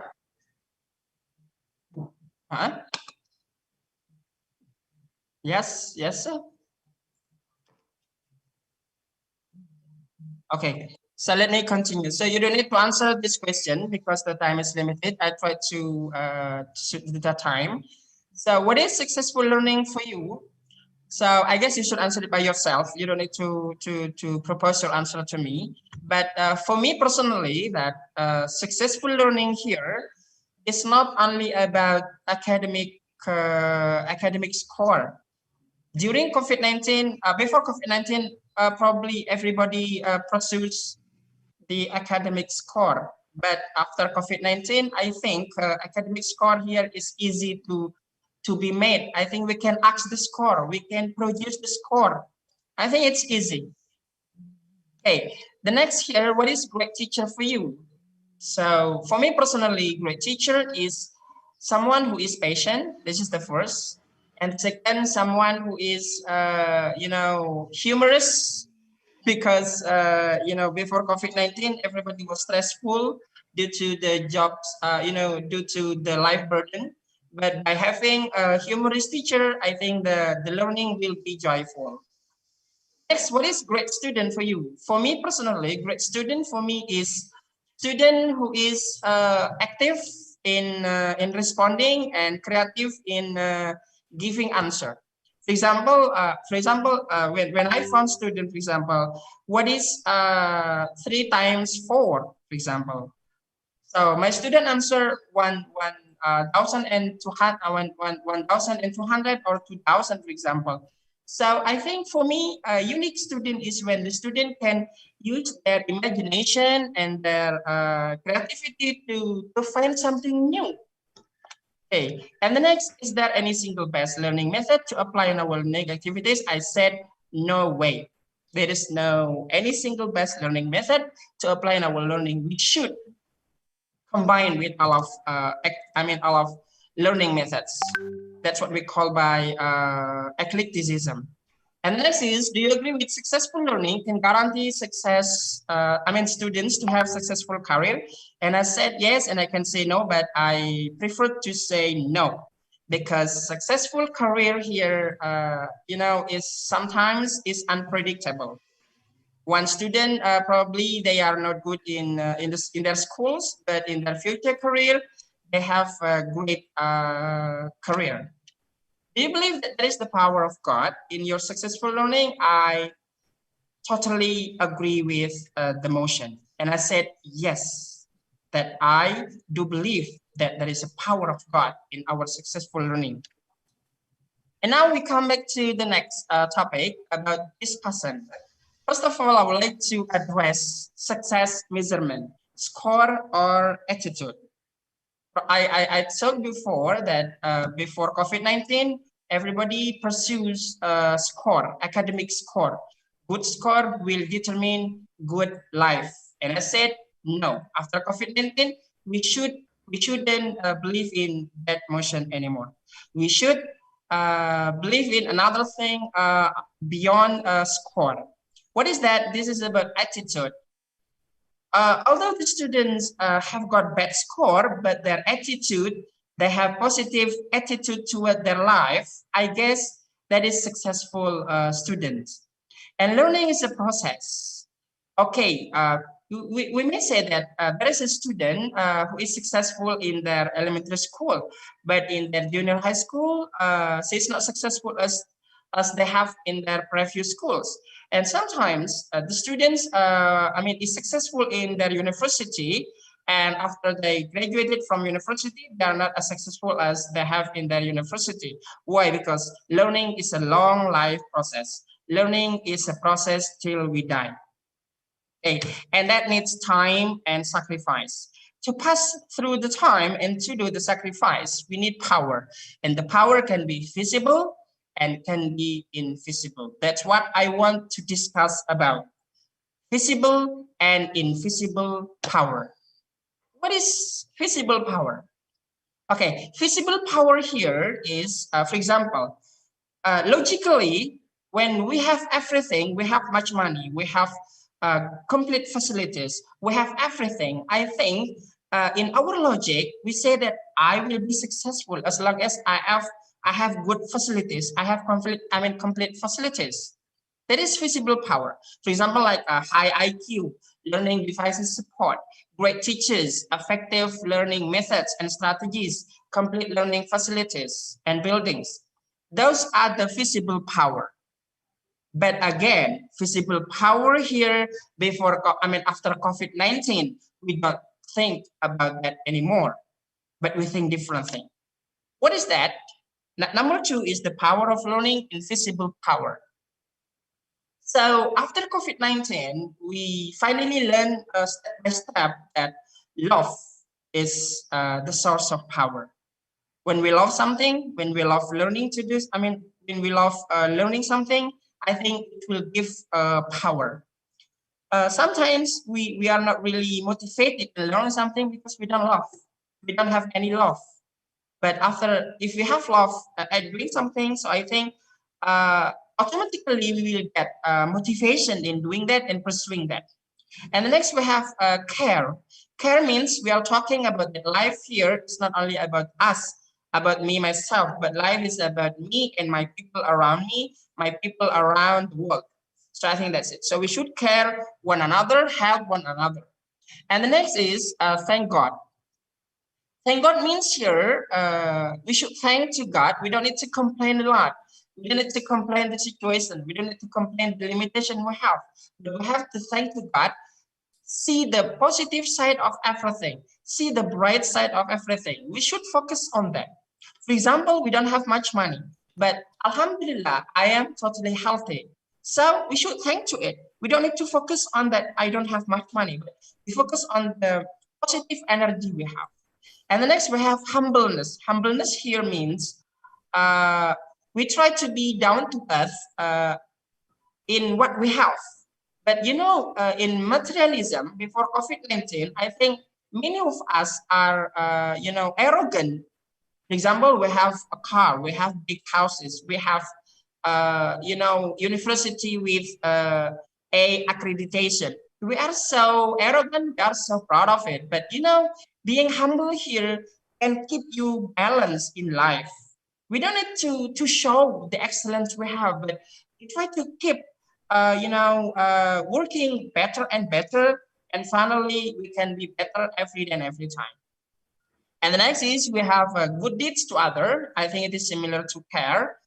I would like to say that this is the era of super team, not the era of Superman. I'm telling you, this is the era of super team, not the era of Superman. Stop being such an arrogant person. We should collaborate.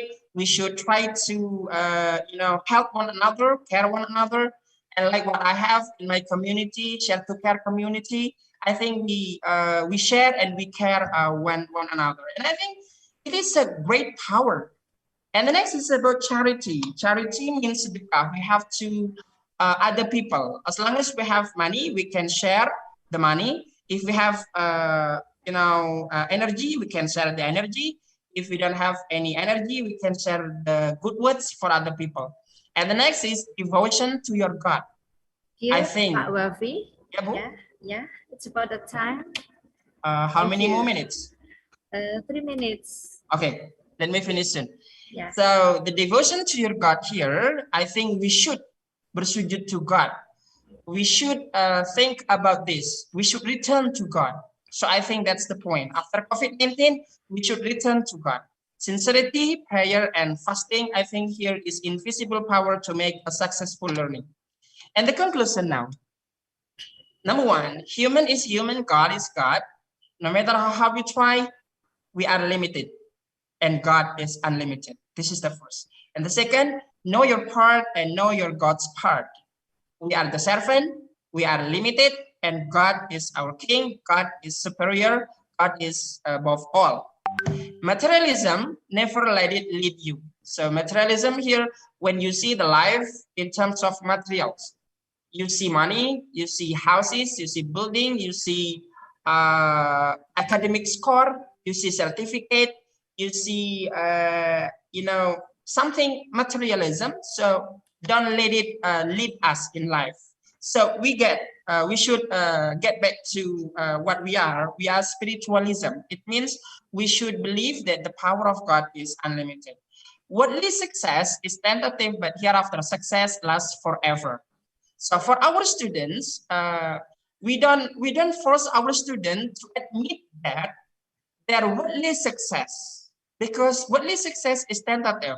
They are, you know, they graduate as a cum laude. So we don't think about the cum laude, but we think we say to them that what will you do after you get a cum laude? Will your cum laude be useful for other people? So I think that's it. And the last is bring and make your worldly success to your hereafter success. What we are doing in the world here, we should bring it to hereafter. It can be our amal to prepare our death and meet God. And this is my closing remark. I got from Kiai Haji Maimun Zubair, Allahumma. So if I can read in Indonesian language, jadi guru itu tidak usah punya niat bikin orang pintar. Nanti kamu hanya marah-marah ketika melihat muridmu tidak pintar. Ikhlasnya jadi hilang.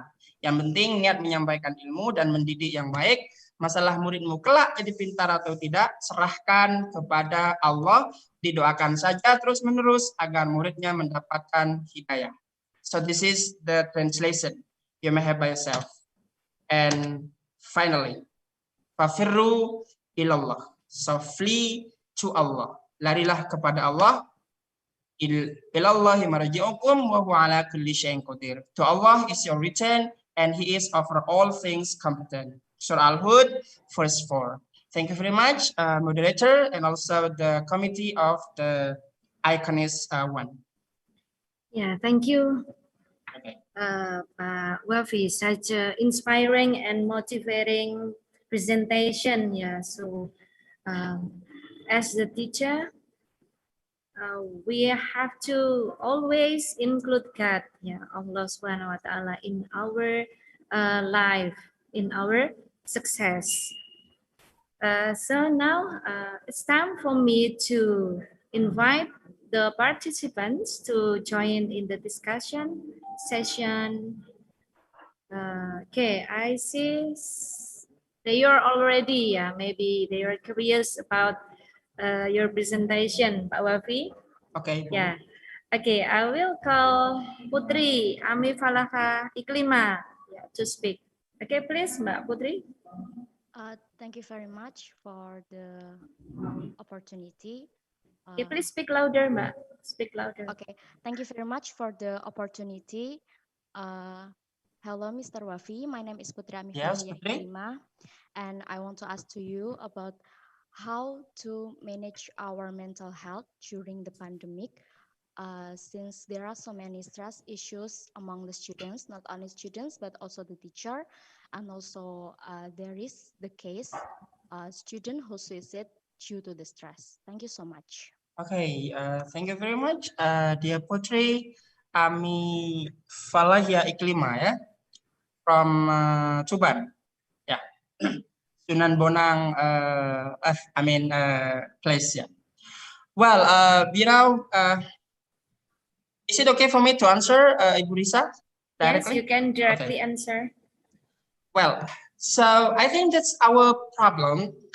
We always ask how to.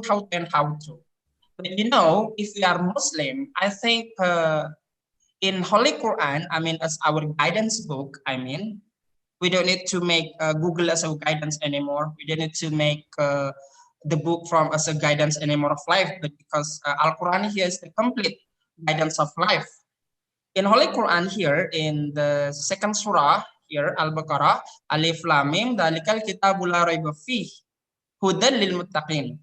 So Alif Lam Mim, there is no doubt in that as the guidance for Muttaqin. So as a Muslim, I think we should take again the Quran. We try to understand again the Quran because in Quran is complete. Quran teaches and and guide us in facing the life. For example, in facing the hawks. For example, in facing the hawks, Quran said that we when we are having news, we don't need to check it directly. We don't need to take it for granted, but we should tabayun first. We try to observe where is it from and who said that and what is the political thing behind that. So I think that's it. So the point is we should take our Quran again and learn again and then try to make Quran as our true guidance of life. So I think that's what I can answer, Putri. Okay, what do you think, Mbak Putri? Do you agree with the answer? Yes? Yes, I totally agree. Thank you so much for the answer, Mr. Wafi. Okay, Putri, thank you. Okay, I think we still have time for another participant. Yeah.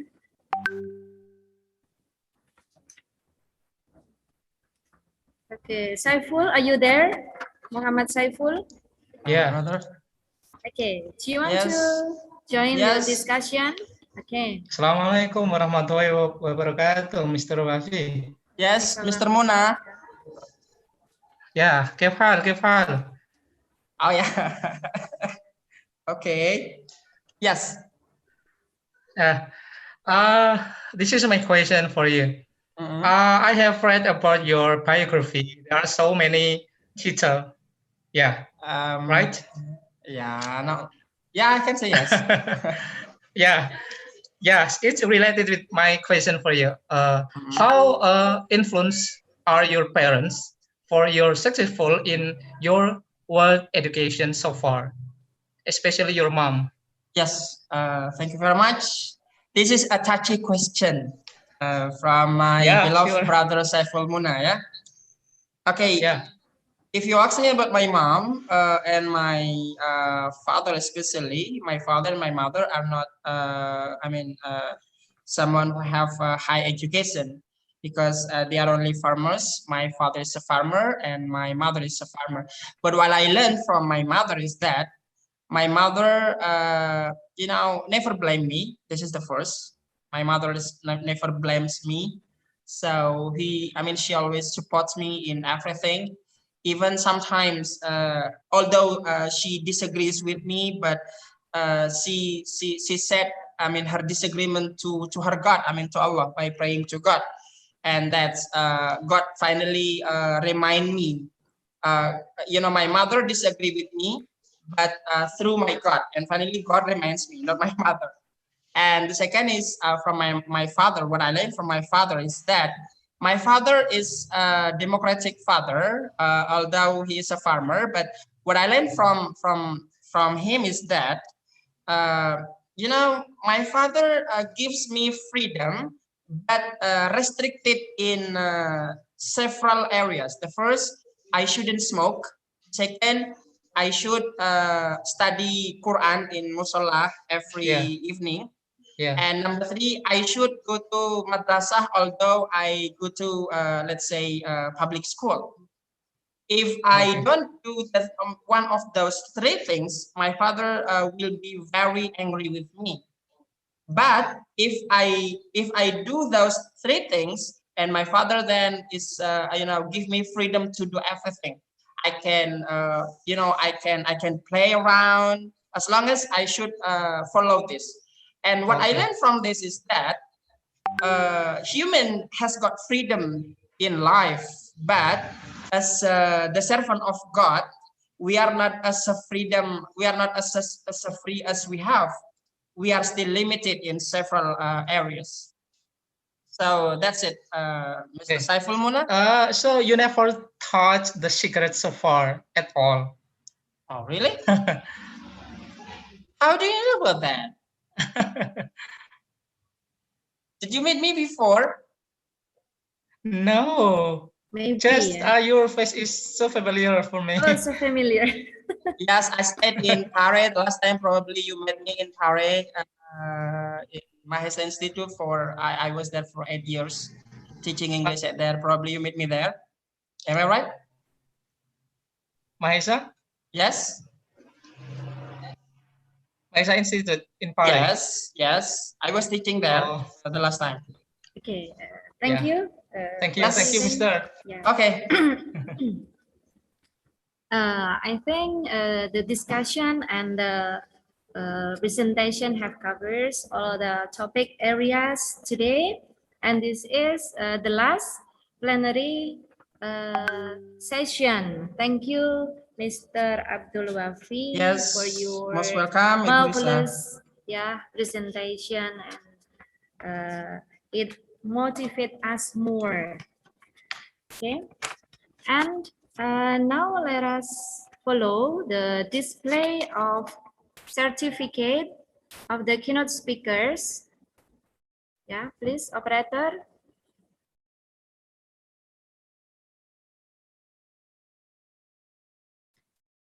Okay, this is awarded for Mr. Abdul Wafi SSMPD. Okay, next.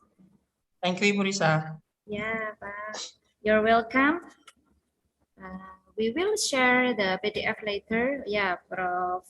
Dr. Anda Supiana Dian Nur Cahyani, thank you very much for opening and become our keynote speaker today. And then next, it will be shared later to all keynote speakers. Please leave us your email. Okay, next, Professor Dr. Atul Patil, PhD. Are you still there, Prof? Thank you, Paul, for becoming our keynote speaker. It is very honor for us, Universitas PGRI Iranggola Tuban. Okay, next. Okay, we still wait for tomorrow's presentation of Professor Dr. Sharif Mohammed Ismail because time problem there, and he is still doing Jumatan ya, Friday pray in Egypt, so it will be delayed until tomorrow conference. Okay, next. Professor Dr. KG Verghese, I hope that you still here and share your email to the committee so we can send the certificate. Okay, next.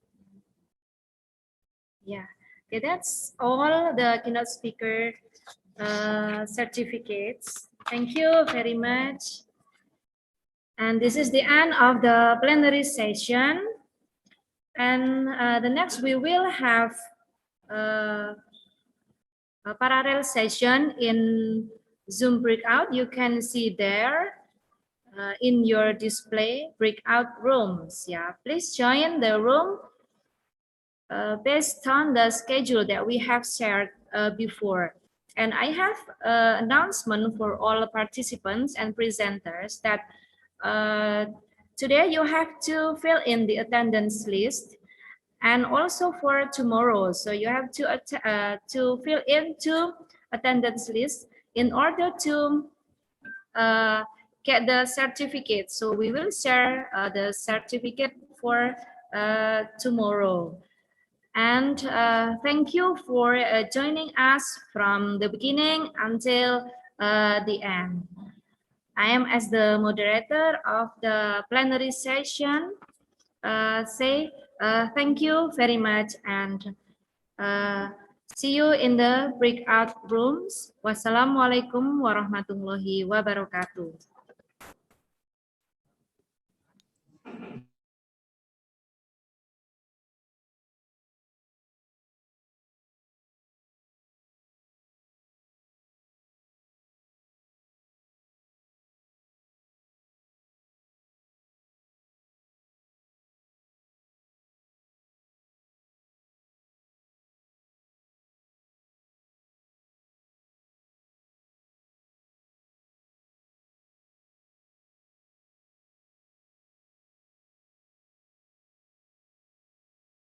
Presenters to join.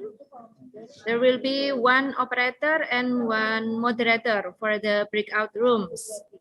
You can see here di bawah ada breakout room, silakan join.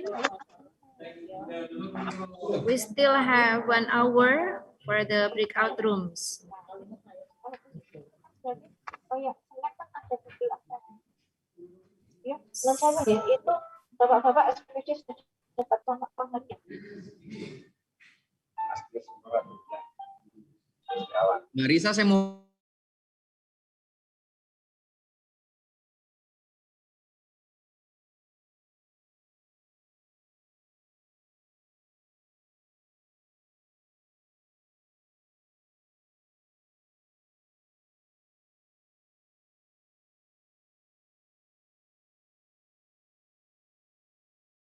If you have any problems with the breakout rooms, please tell us, let us know.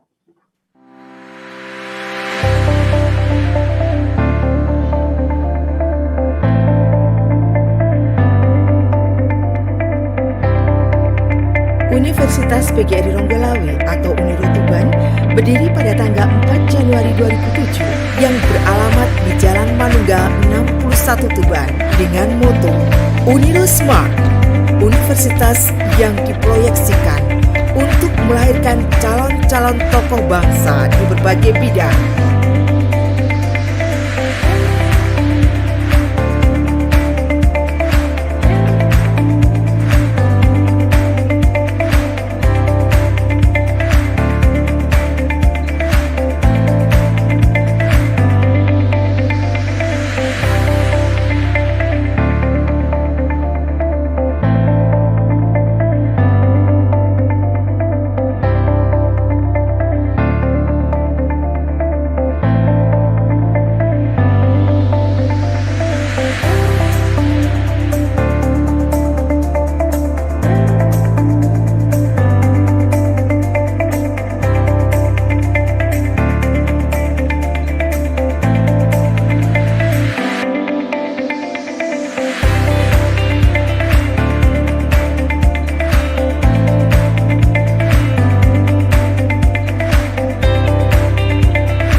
hati.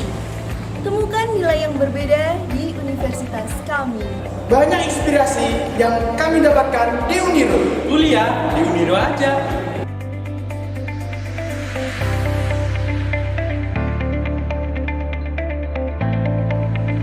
Uniro selalu menginspirasi.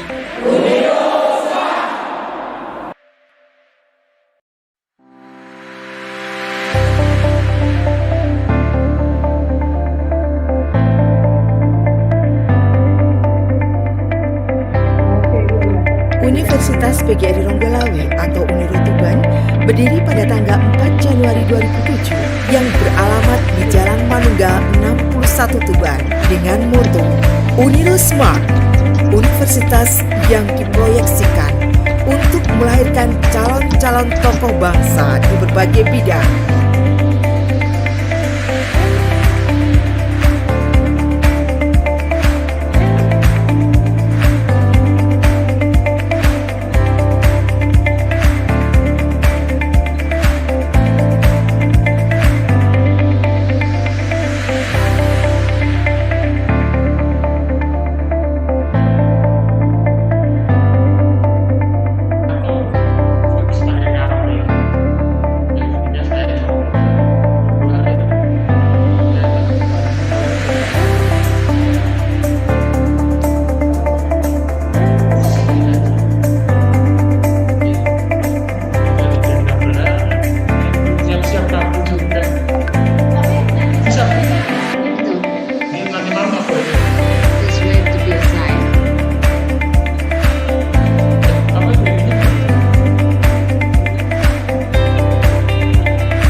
Uniro tetap di hati.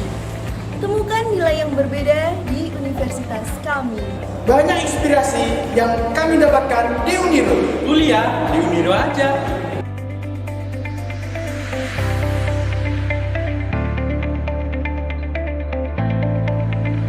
Uniro selalu menginspirasi.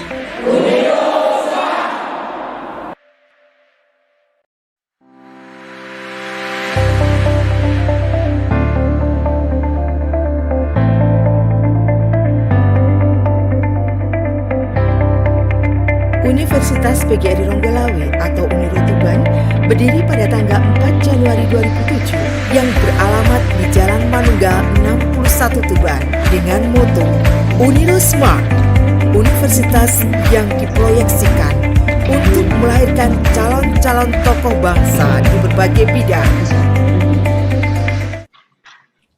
Salam Swastiastu, Assalamualaikum warahmatullahi wabarakatuh. Salam sejahtera, Om Namo Buddhaya.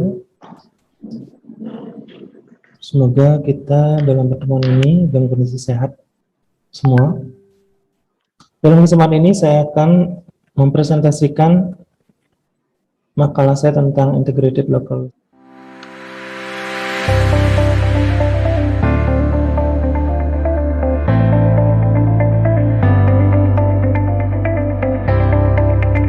Universitas PGRI Ronggolawe atau Uniro Tuban berdiri pada tanggal 4 Januari 2007 yang beralamat di Jalan Manungga 61 Tuban dengan moto Uniro Smart, universitas yang diproyeksikan untuk melahirkan calon-calon tokoh bangsa di berbagai bidang.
yang kami dapatkan di Uniru. Salam Swastiastu, Assalamualaikum warahmatullahi wabarakatuh. Salam sejahtera, Om Namo Buddhaya. Semoga kita dalam pertemuan ini dalam kondisi sehat semua. Dalam kesempatan ini saya akan mempresentasikan makalah saya tentang Integrated Local Wisdom Bali based on 4C skill in the learning of science study in class 8 junior high school. Perkenalkan, nama saya Putra Indrawan dan rekan saya I Gede Jaka Mahendra. Kami dari Politeknik Ganesha Guru. Dalam perkembangan revolusi industri 4.0 menuju era revolusi sosial 5.0 dan adanya COVID-19 mengakselerasi perkembangan pembelajaran jarak jauh di Indonesia, khususnya e-learning. Oleh sebab itu, pemanfaatan internet dalam pembelajaran itu sekarang sudah lumrah dilakukan. Dan juga tentunya pengembangan dari literasi baru, khususnya big data. Namun, ada dampak-dampak negatif yang diakibatkan oleh pemanfaatan internet ini. Salah satunya adalah penyerapan budaya asing yang begitu cepat dan memudarnya budaya lokal. Ini bisa terjadi khususnya pada siswa usia remaja yang masih labil dan mudah dipengaruhi oleh budaya-budaya luar. Oleh sebab itu perlu dikembangkan integrasi kearifan lokal pada ini. Dalam hal ini kami mengintegrasikan kearifan lokal Bali. Selain itu, pada perkembangan revolusi industri 4.0, siswa diharapkan memiliki learning and innovation skill atau yang sering dikenal dengan keterampilan 4C. Antara lain critical thinking atau keterampilan berpikir kritis, creativity atau kreativitas, communication skill, keterampilan komunikasi, dan ability to work collaboratively. Jadi kemampuan untuk bekerja berkolaborasi atau dalam kelompok. Nah, oleh sebab itu sangat perlu dilakukan integrasi kearifan lokal dan keterampilan 4C dalam e-learning. Beberapa penelitian telah melakukan pengembangan integrasi 4 dari keterampilan 4C. Itu contohnya ini pada penelitian Sanjayanti dan teman-teman. Di Tulungagung dan saat ini mengajar di Jadi saya diintegrasikan dalam modul metode penelitian. Cuma ini masih bersifat Bu Marita itu kok ada yang masuk, Bu? Ya, dan tidak mengintegrasikan kearifan lokal.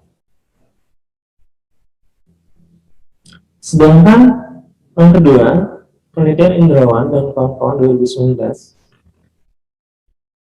nanti mengintegrasikan kearifan lokal Bali untuk meningkatkan motivasi dan kreativitas saling bertukar pengalaman dalam belajar ini. Nah, di sini masih belum menunjukkan adanya integrasi keterampilan 4C.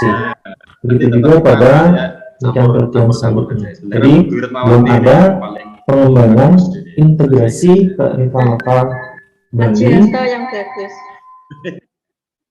dan juga integrasi keterampilan 4C dalam satu jadi dalam satu pengembangan elemen. Oleh sebab itu sangat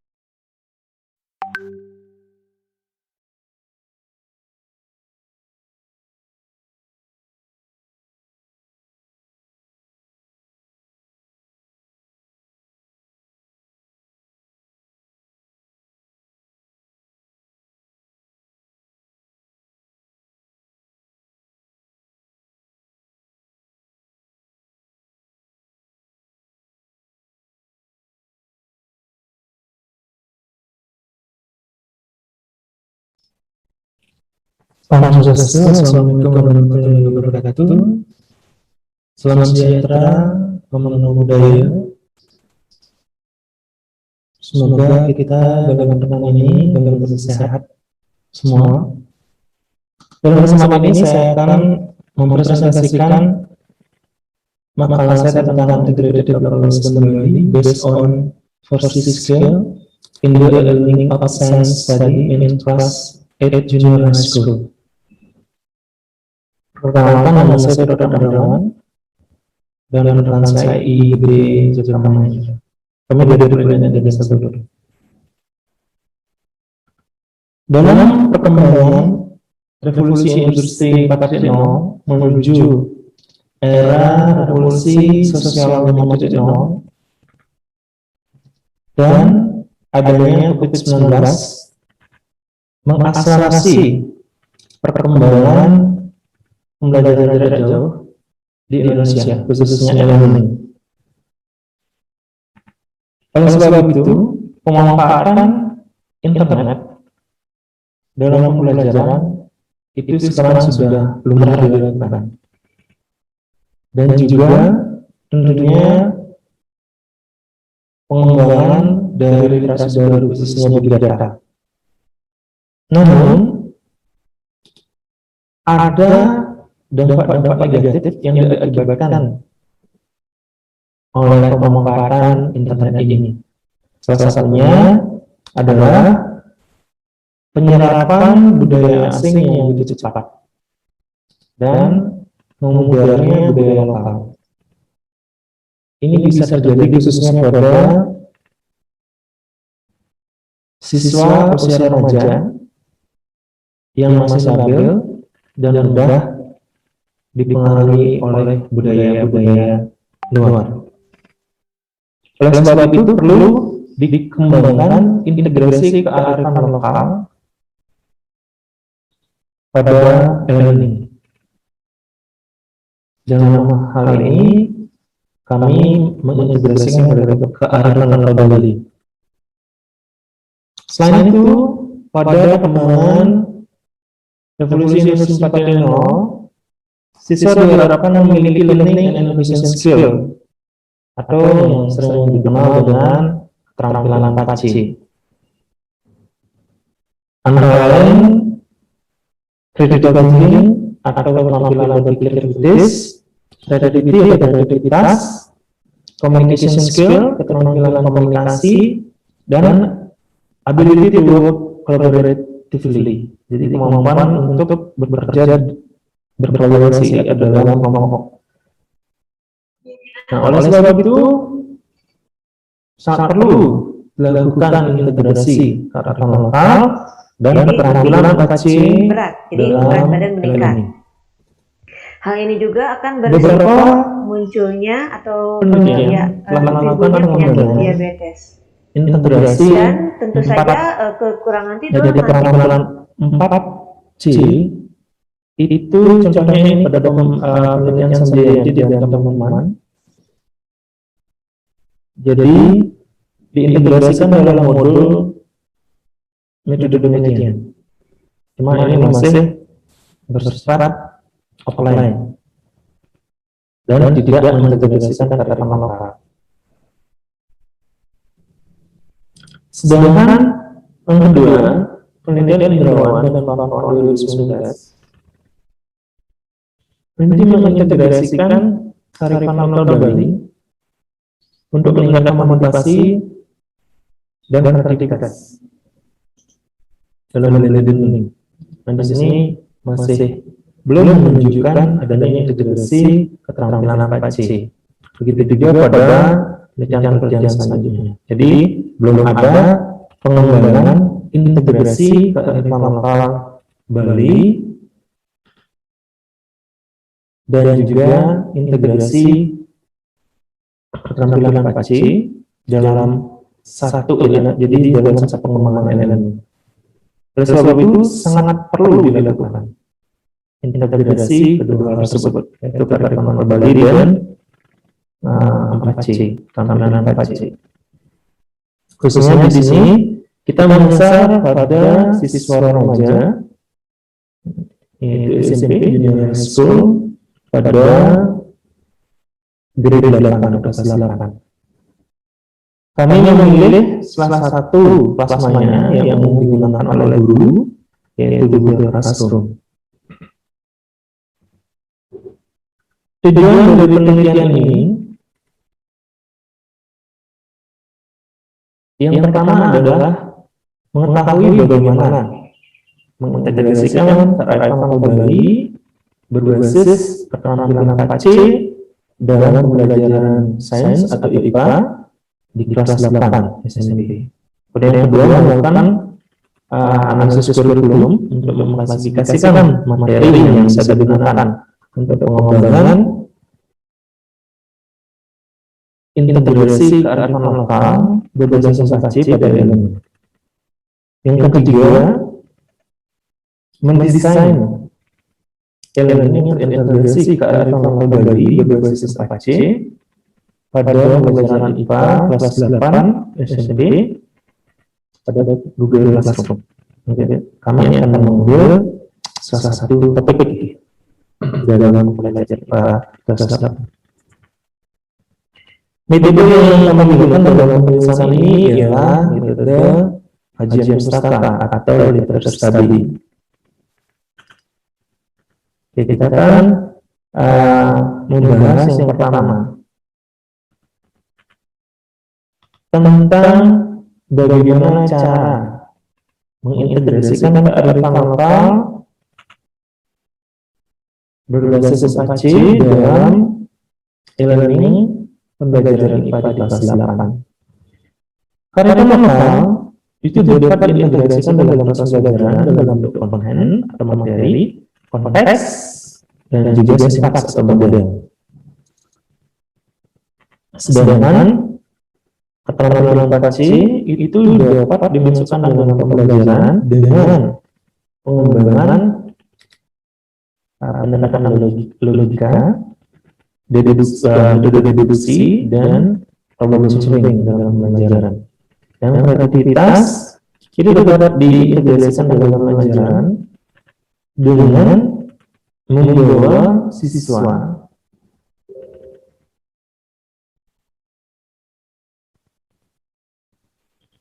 mengatasi permasalahan real dan mengembangkan aktivitasnya untuk begitu juga produktivitasnya untuk mengatasi permasalahan tersebut. Kemudian communication skill itu dapat dikembangkan dengan pelatihan komunikasi verbal maupun verbal. Ini dalam pembelajaran dapat dilakukan dalam proses presentasi diskusi. Sedangkan ability to work collaboratively itu dapat dilakukan dengan membelajarkan siswa bekerja di dalam kelompok, khususnya kelompok kecil dalam pembelajaran. Nah, sehingga kami menyusun jadi e-learning yang bisa menggabungkan atau mengintegrasikan kearifan lokal dan juga berbasis keterampilan 4C. Yang pertama dengan cara menentukan sintaks. Dalam hal ini kami menggunakan rekayasa periode di mana sintaksnya adalah pertama manajike, berpikir yang baik dan benar. Di sana memberikan konsep kepada siswa tentang materi yang diberikan, kemudian kaike melakukan. Jadi hal-hal baik dan benar ini dengan melakukan praktikum tugas praktek pada siswa. Kemudian hasil praktek itu dilaporkan ke tahap 3 yaitu wajib melakukan presentasi diskusi dalam secara detail. Di mana jika ini kami berusaha mengintegrasikan critical thinking, jadi business material and knowledge. Jadi dalam pemberian konsep itu memasukkan berpikir kritis, yaitu nanti dalam bentuk pertanyaan, juga dalam bentuk materi, dan juga bisa mengintegrasikan kearifan lokal Bali dalam bentuk konten dan konteks. Di kaike ini memberikan tugas proyek praktek atau praktikum berbasis aktivitas yang diberikan pada siswa terkait dengan materi yang dibahas. Kemudian bisa juga mengintegrasikan kearifan lokal Bali dalam komponen iconest. Tentunya jika, jadi seperti yang saya jelaskan sebelumnya, di sini mempresentasikan dan melakukan diskusi dari hasil icon. Jadi bisa dan di sana juga dapat mengintegrasikan kearifan lokal dalam komponen iconest. Nah, untuk pengembangan activity based work collaboratively itu dapat dimulai dari manajker, jadi dibagi menjadi grup kecil atau pada proses kaike dan manajker. Jadi dalam proses kaike itu sudah dibagi menjadi grup kecil 4 sampai 5 orang untuk melakukan membuat tugas, membuat proyek, praktek atau praktikum. Kemudian nanti dilakukan dalam proses wajib. Begitu. Jadi ini urutan sintak, konten dan konteks kearifan lokal berbasis keterampilan 4C yang kami desain. Hasil analisis kurikulum menunjukkan ada 11 bab di kelas 8, mana 6 bab di semester 1 dan 5 bab di semester 2. Dari hasil analisis kami menunjukkan keseluruhan topik, keseluruhan bab chapter dalam di IPA ya, di kelas 8 itu dapat digunakan untuk pengembangan integrasi kearifan lokal Bali berbasis 4C. Namun mungkin nanti akan perlu ya diskusikan lebih lanjut dengan guru dan dengan ahli terkait dengan bagaimana membuat tes project praktik praktikum yang bisa meningkatkan kreativitas dari siswa itu sendiri. Kemudian membuat konten pertanyaan-pertanyaan, konsep gitu, penguatan konsep, pengayaan gitu terkait dengan critical thinking. Jadi untuk penguatan critical thinking. Dan juga perlu didiskusikan dengan guru dan ahli nantinya dalam proses pengembangan terkait dengan keadaan materi dan juga densitas waktu yang dibutuhkan. Jadi jumlah waktu yang dibutuhkan dalam satu topik pembelajaran. Nah, pada bagian 3 kami mencoba mendesain integrasi kearifan lokal Bali berbasis keterampilan 4C pada pelajaran IPA. Kami coba uji cobakan di Google Classroom itu pada topik sistem ekspresi manusia di bab 9. Jadi di bawah kami melakukan pembagian 3 topik utama, 3 bagian utama, tema majika, kaika, dan majika. Nah, seperti yang tadi sudah saya jelaskan, jadi di bagian ini kita bagi menjadi 3 majika, misalnya ada materinya, kemudian ada critical thinking, ini di sini dikembangkan soal critical thinking yang mengembangkan critical thinking. Kemudian di bagian kaike itu ada proses praktikum yang dilakukan oleh siswa. Kemudian di wajika itu proses presentasi dan penilaian teman sejauh presentasi. Dan di penilaian presentasi teman sejauh ini nanti disesuaikan dengan keterampilan komunikasi apa yang ingin dikembangkan pada siswa itu dibutuhkan oleh siswa.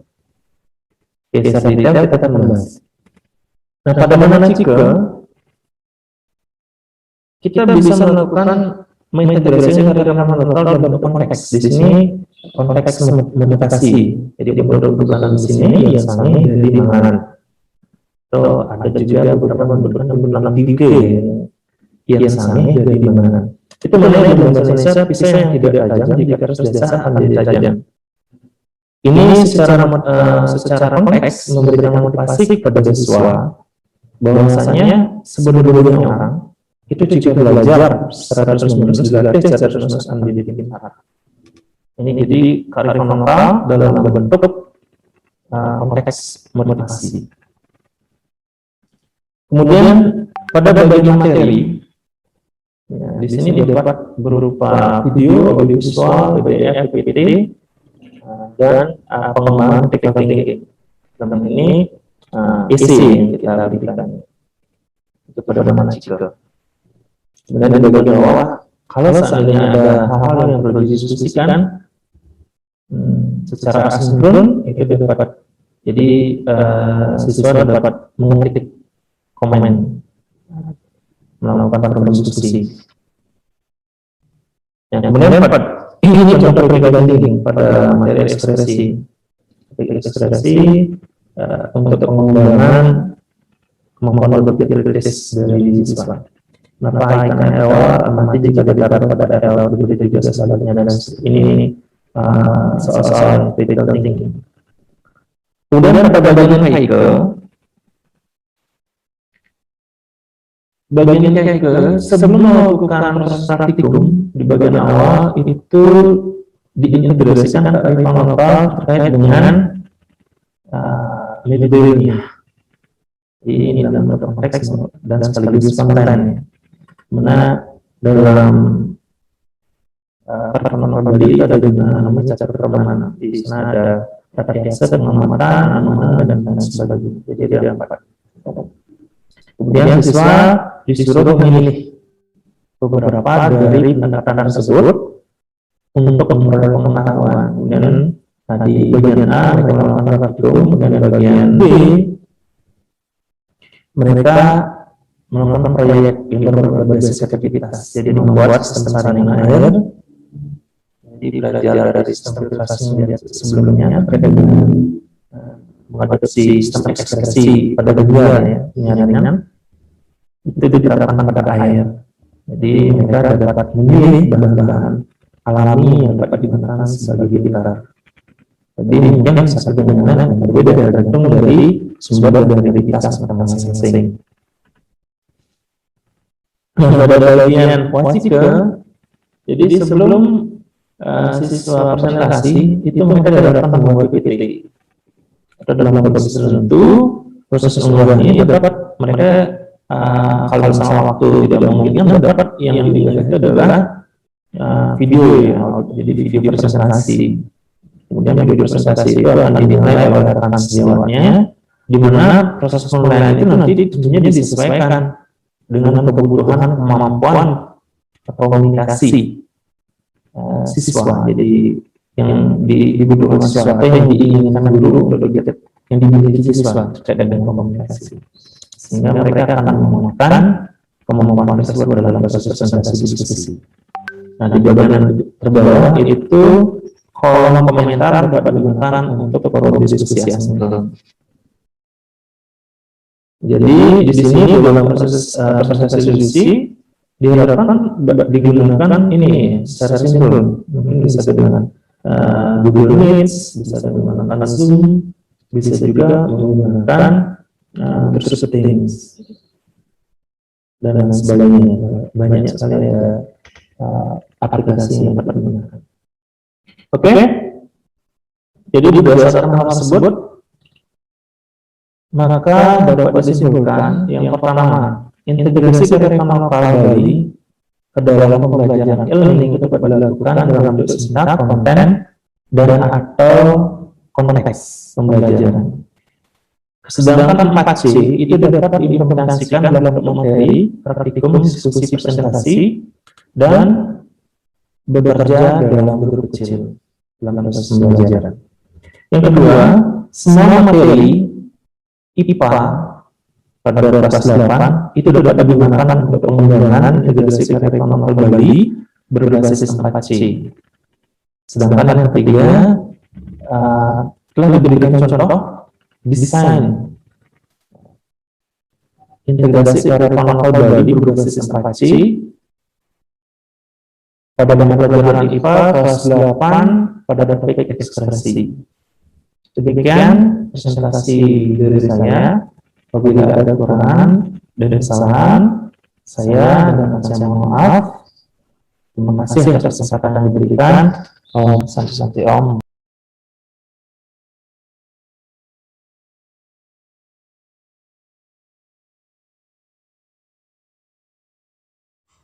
Assalamualaikum warahmatullahi wabarakatuh. Perkenalkan, nama saya Oktian Ika Ardiani. Saya dari Universitas PGRI Ronggolawe, Tuban.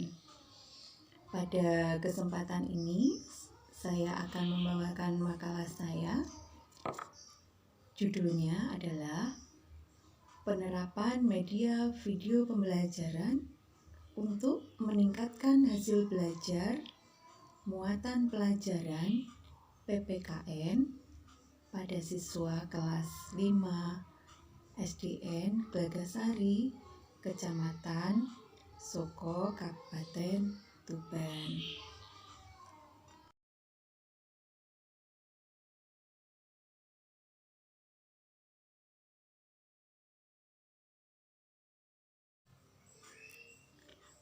Berdasarkan judul makalah tadi, yaitu tentang penerapan video pembelajaran untuk meningkatkan hasil belajar muatan pelajaran PPKN siswa kelas 5 Glagasari, maka latar belakang dari permasalahan ini adalah sebenarnya bahwa nilai muatan pelajaran PPKN di kelas 5 itu masih jauh di bawah KKM yang ditetapkan oleh sekolah sebesar 70.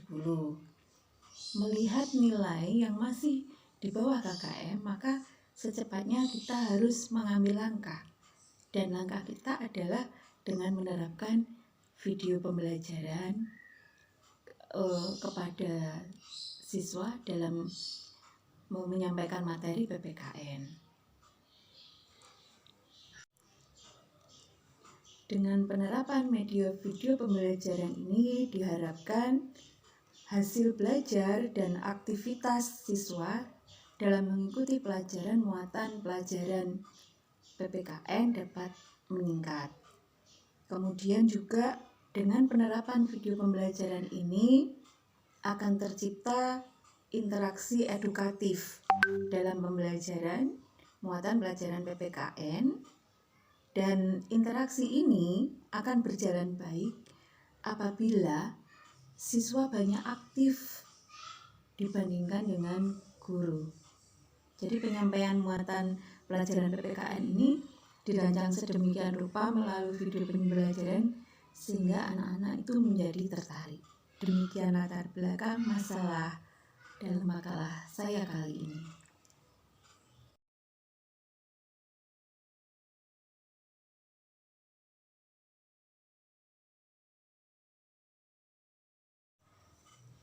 Makalah saya ini dari latar belakang yang sudah kita bahas tadi, tujuan dari penelitian ini ada dua. Jadi yang pertama, penerapan media video pembelajaran untuk meningkatkan hasil belajar siswa dalam muatan pelajaran PPKN siswa kelas 5 SDN Glagasari, Kecamatan Soko, Kabupaten Tuban. Nah, kemudian tujuan yang kedua adalah peningkatan aktivitas siswa selama mengikuti pelajaran, selama mengikuti materi muatan pelajaran PPKN melalui media video pembelajaran yang disampaikan oleh guru. Demikian tadi adalah tujuan dari penelitian di makalah saya ini.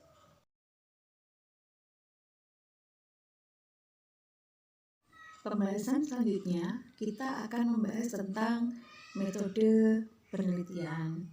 Metode yang saya gunakan pada kesempatan ini mengambil saya adaptasi dari metode dari kemis, yaitu penelitian ini menggunakan 2 siklus, yaitu siklus 1 dan siklus 2. Tentu saja nanti pengambilan data ini kita mengambil dari prasiklus.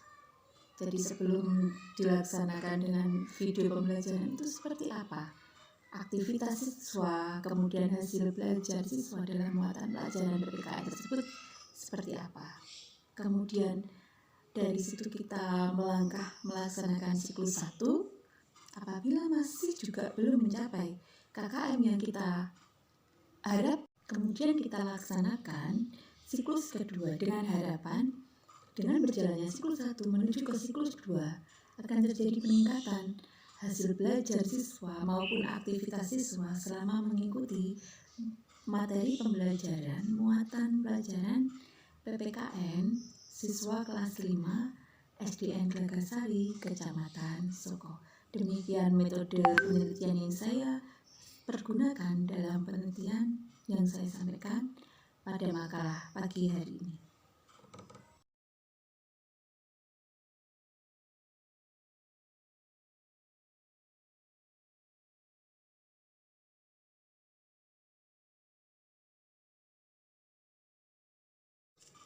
Menginjak pembahasan dalam makalah saya ini, kita akan bahas satu persatu mulai dari prasiklus, siklus 1 dan siklus 2.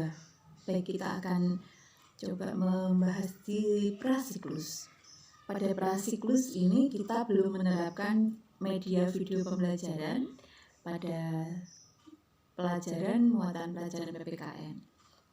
Kita melaksanakan pembelajaran dan kita melihat mengamati siswa, kemudian hasil belajar siswa. Ternyata hasil yang didapat rata-rata hasil belajar siswa satu kelas hanya mencapai nilai 52, dan kemudian aktivitas siswa hanya sampai pada titik 19%.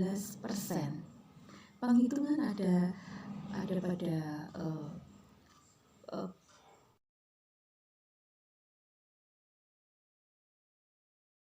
setelah kita melihat pada prasiklus hasil belajar dan aktivitas siswa ternyata masih rendah, kita laksanakan melangkah ke siklus 1 dengan melaksanakan pembelajaran dengan menggunakan media video pembelajaran pada muatan pelajaran PKN siswa kelas 5 SDN Gelagasari. Nah, dengan pelaksanaan materi pembelajaran dengan menggunakan media video pembelajaran ini, ternyata hasil yang didapat lebih meningkat dari nilai prasiklus.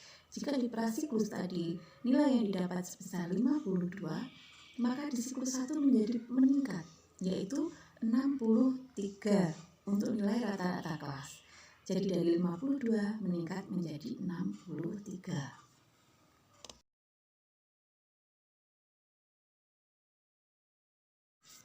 Peningkatan nilai dari 52 menjadi 63 sudah jauh lebih baik dengan melaksanakan pembelajaran menggunakan media video pembelajaran. Akan tetapi dari nilai 63 tadi kita masih belum mencapai KKN yang kita inginkan, yaitu sebesar 70. Sedangkan aktivitas belajar siswa pada saat kita amati di prasiklus hanya mencapai 19%, kemudian di siklus 1 meningkat menjadi 62%. Berarti bahwa anak-anak sudah mulai memperhatikan dan senang dengan media yang kita berikan kepada siswa pada saat pelajaran muatan pelajaran PPKN. Tetapi tentu saja dengan 62% aktivitas itu belum mencapai hasil yang kita inginkan sebesar minimal 70% keaktifan siswa. Maka kita harus menginjak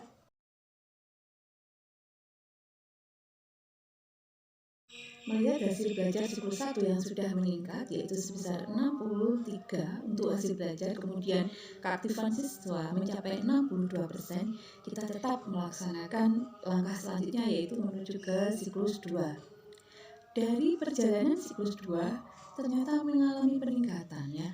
Hasil belajar anak-anak meningkat menjadi 82 rata-rata kelas, kemudian aktivitas belajar siswa mencapai 88% dari yang kita inginkan sebesar 70%. Jadi bisa diartikan bahwa pemanfaatan media video pembelajaran berhasil meningkatkan hasil pelajaran muatan pelajaran PPKN siswa kelas 5 SDN Gelagah Sari Soko.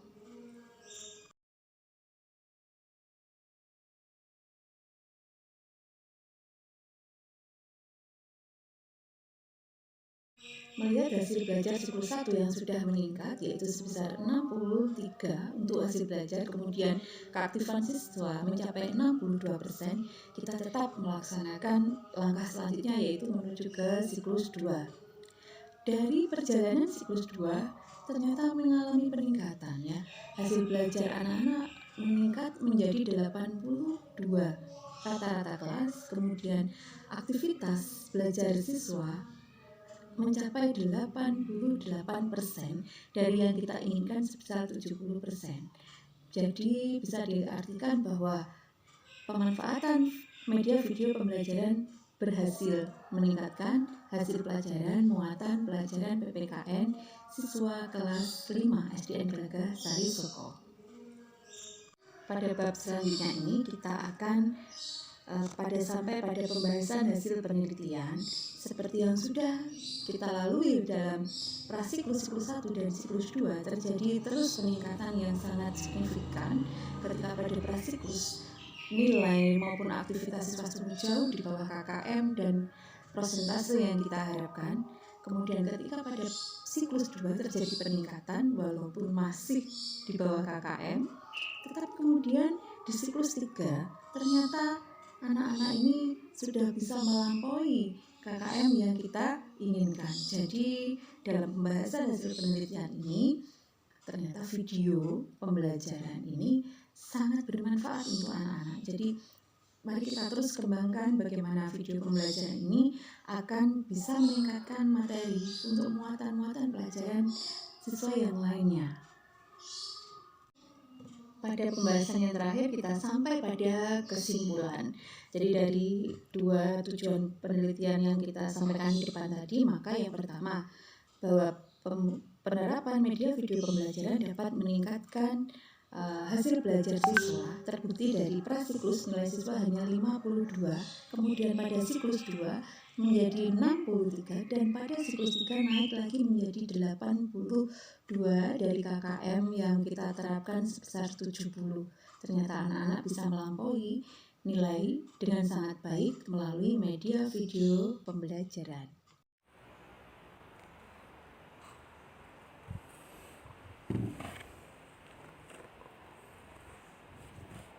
Assalamualaikum warahmatullahi wabarakatuh.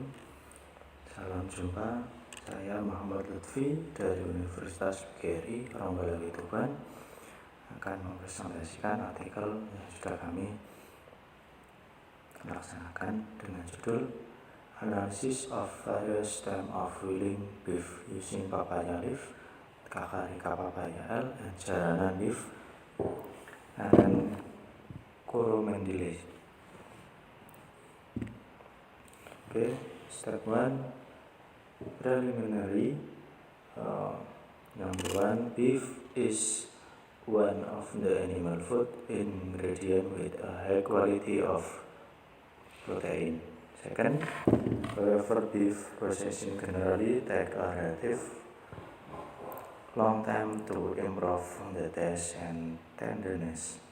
Third, as we already know, in general, in the process of wheeling beef, which is usually done by most people, it is only just doing the wheeling process, regardless of the time specific and the addition of ingredient to change the texture of the beef so the meat still feel and when it's finished the wheeling process. By adding papaya leaf and jarana leaf, which have the ability to bind the bitter taste of papaya leaf and papain enzyme in papaya leaf function to break down protein and soften the meat fiber. Jadi pendahuluan yang saya ambil mengenai dari kebiasaan pada yang dilakukan oleh masyarakat dengan melakukan perebusan daging tanpa melihat waktu dan tanpa ada penambahan dengan proses untuk pelunakan daging. Di sini ada penambahannya daun jaranan dan daun pepaya. Papaya leaf and jaranan leaf mengenai dari pengertian pada fungsi atau manfaat atau kandungan pada daun jaranan dan daun pepaya. One, papaya leaf contain the enzyme papain and papain which can break down hard protein chains such as red.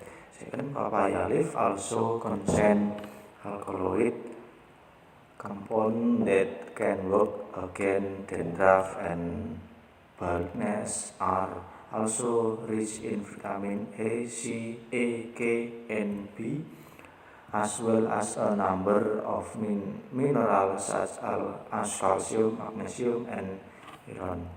Jaranan leaf can be used as an antidote for poisonous animals such as snake, and also its ability to bind the bitter taste of papaya leaf. Formulation of the problem. How about the process of boiling beef with tank treatment? Second, how is the difference in the physical properties of beef given papaya leaf and jaranan leaf? Objective and method. Destination. It is known that the treatment of boiling beef with papaya leaf and jaranan leaf is known.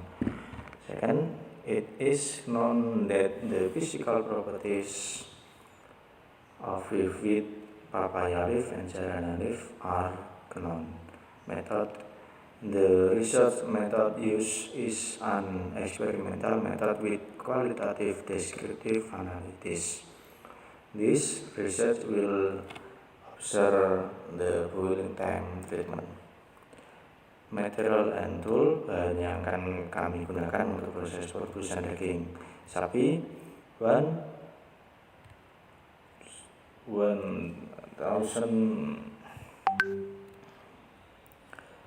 Yang pertama ada 172 gram beef, papaya leaf, jaranan leaf, butter, LPG, balance stove, pan, knife, tray.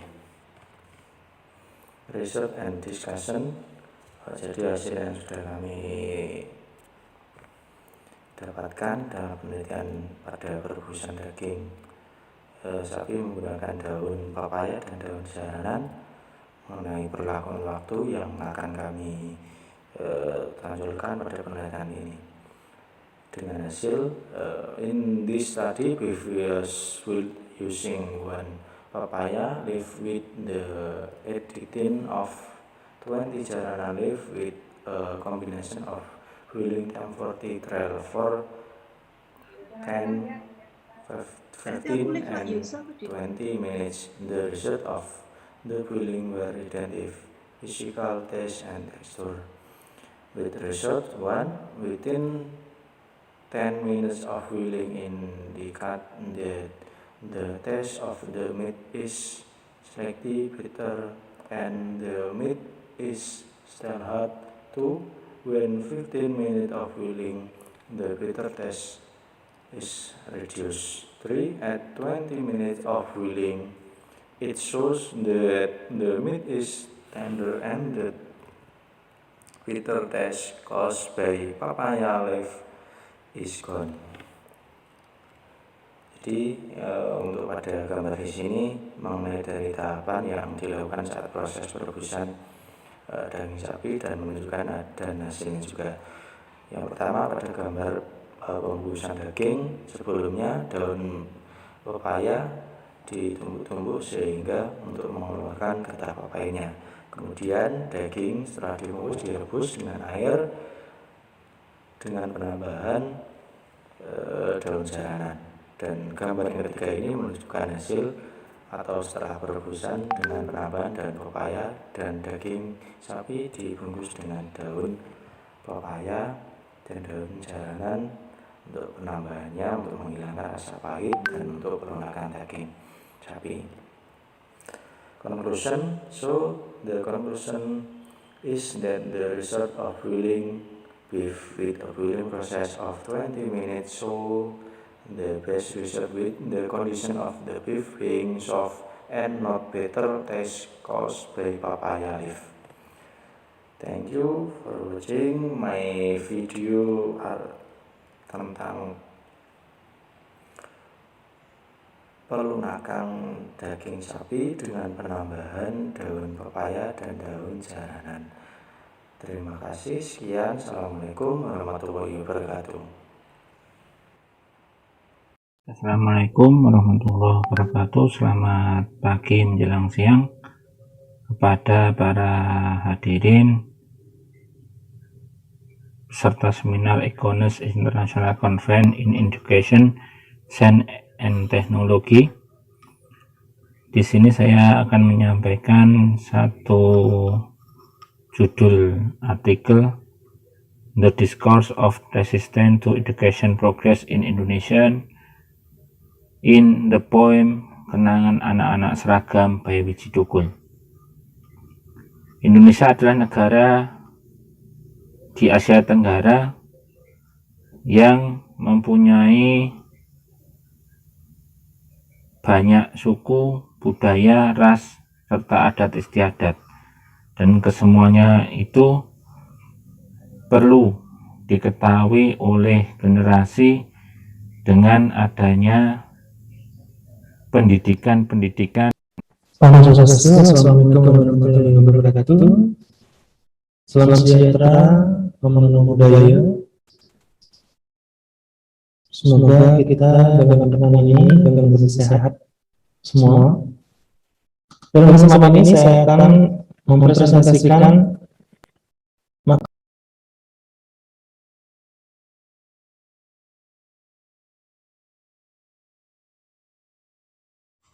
Assalamualaikum warahmatullahi wabarakatuh. Perkenalkan, nama saya Oktian Ika Ardiani. Saya dari Universitas PGRI Ronggolawe, Tuban. Pada kesempatan ini, saya akan membawakan makalah saya. Judulnya adalah Penerapan Media Video Pembelajaran untuk Meningkatkan Hasil Belajar Muatan Pelajaran PPKN pada siswa kelas 5 SDN Gelagasari.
Good morning. First of all, let me introduce myself that my name is Adinur Aini and I'm from English Language Education Program.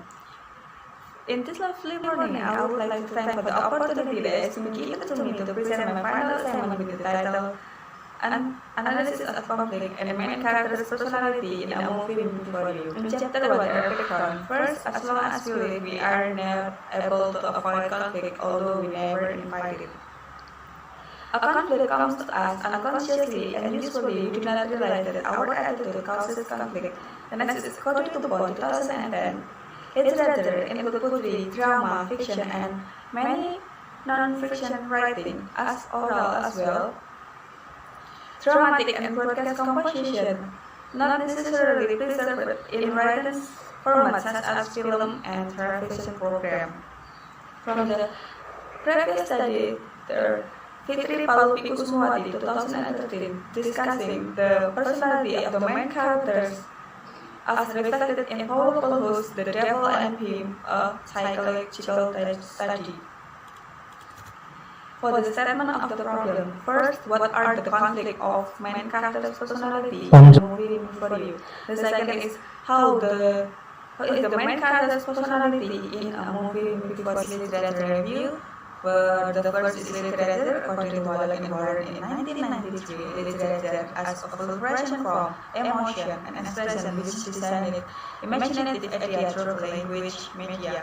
The second is intrinsic element, defined by Maria Fowler in 2004. There are theme, character, plot, setting, point of view, and conflict. For the character, according to Wallace and Warren in 1956, there are main character, secondary character, and supporting character. For the conflict, according to William Kenny in 1966, there are internal and external conflict. For the internal conflict, such as man versus self, and for external conflicts, such as man versus nature, and man versus society. For the personality, there are Freud theory. The personality is made up for three major systems. There are the ID, the ego, and the superego. The next is movie, category of movie genre such as romantic, action, animation, mystery, and other. The next is previous study. The first from Fitri Palupi Kusumawati 2013. The personality of the main characters as reflected in Paulo Coelho's The Devil and Him, a psychological study. She analyzed the personality of the main character and factors that influence the personality of the main character. She was focused on analysis personality of the main character, influence internal and external conflict. For the second is Lalu Rian Permana 2017 with the title An Analysis of Main Character's Conflict in Anne Holmes' novel I'm David. He analyzed internal and external conflict was in the main character. He was focused on the analysis the main character facing two kinds of conflict, internal and external conflict. The similarities of the previous study and study that they are analyzed about internal and external conflict, also personality, main character's personality, and they use Sigmund Freud theory also using descriptive quantitative method. The differences between previous study and this study. Previous study by Fitri discussed the main character personality and the characteristic of the main character. But for the previous study by Lalu discussed internal and external conflict that are directly related to the personality. But in this study, the researcher discussed the conflict causes internal and external conflict, and also the personality, the ID, ego, superego, using Sigmund Freud theory. This research method, the first research design, the researcher using the descriptive quantitative method, and for the data and source of the data, there are movie for you, movie script, book journal, book reference and journal. For the research instrument, the researcher uses human research. And for the technique of data collection, the first is watch and read the movie script. The researcher watch the movie and read the movie script at the same time to make conversation complement to each other. For the second is collecting and taking note. The researcher collect and taking note or writing important information such as sentence, word, or paragraph that found. And the third is listing the conflict and the main character personality. The researcher make list of the conflict or main characters that found. The fourth coding conflict and the main characters that found. The researcher make list the conflict include the internal and external conflict, and for the personality It put the ID echo in the super echo. The technique of data analysis, the first identifying the researcher, it identifies movie and find the conflict and the main character's personality. The second is classifying, the researcher classify to internal and external conflict. Also, the main character to become the ID echo and super echo. The third is describing the data. The research describe about the kind of conflict, also kind of personality. The fourth is analysis the data. The research analyzes the conflict and main character's personality, who have been collected using William Kenny and Sigmund Freud theory. The fifth, drawing the conclusion and rechecking the conclusion is appropriate enough to answer statement problem. Finding category of conflict, there are internal conflict and external conflict. Personality, the ID, the echo, and the super echo. For the internal conflict, there Lisa can herself during the interview. Lisa became uncomfortable with her skirt, and she ended up torn her skirt. She feel embraced and less appropriate during the interview. Second is Lisa against herself. In first meeting, Lisa never told that she had by only by will cause will cold behavior and psychotic speech. The third is Lisa against herself when storm occurs. Lisa doesn't know how to do when will disease suddenly occurs during a storm and Will's family can't contact external conflict. The first Lisa against Will. It happened twice. The first is she felt angry because of Will's harsh words and attitude that did not appreciate her work. The second is Will tell the suicide plan he will do, and Lisa, who already knew the plan, tried to change mind to cancel the plan. The next is Lisa against nature. When Lisa got the storm was already in progress, she asked William, who just lying in the bed, and Mr. Thorne said his condition was not good and he had contact Nathan but had not come. The next is Lisa against Patrick. It happened twice. The first is Patrick did not accept that they must cancel their plan because Lisa chose a vacation with Will to the aim of being able to travel Will's suicide plan.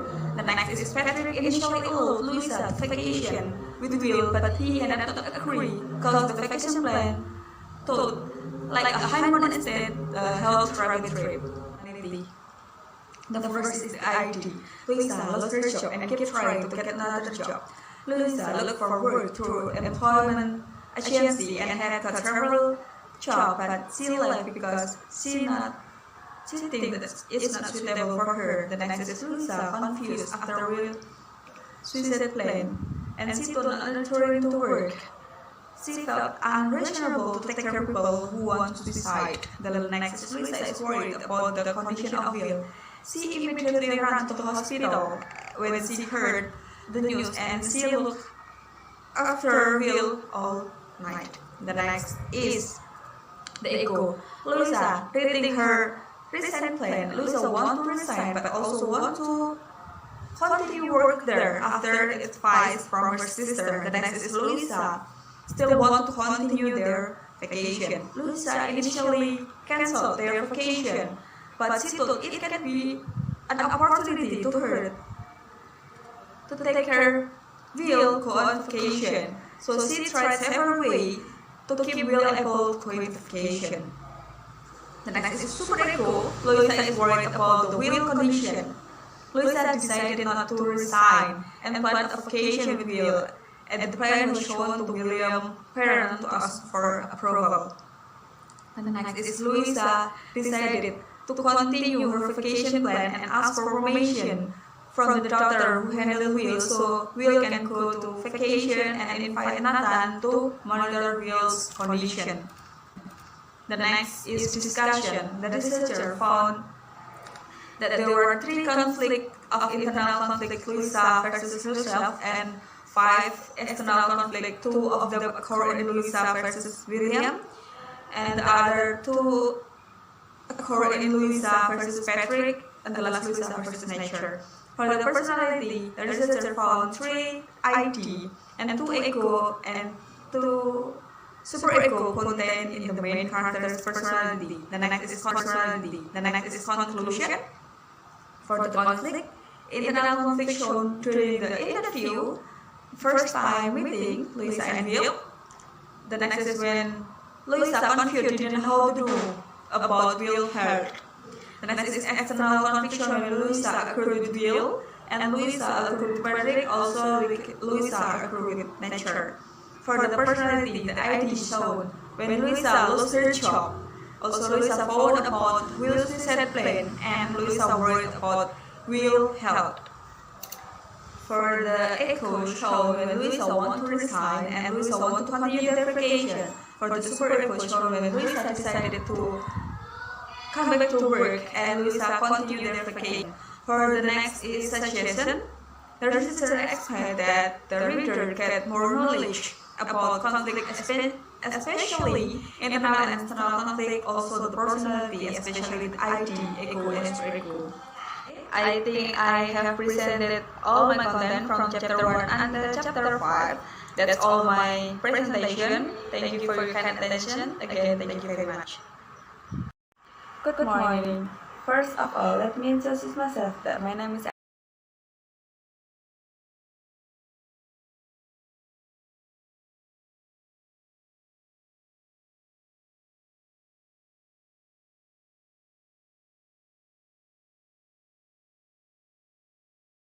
Assalamualaikum warahmatullahi wabarakatuh. Selamat pagi menjelang siang kepada para hadirin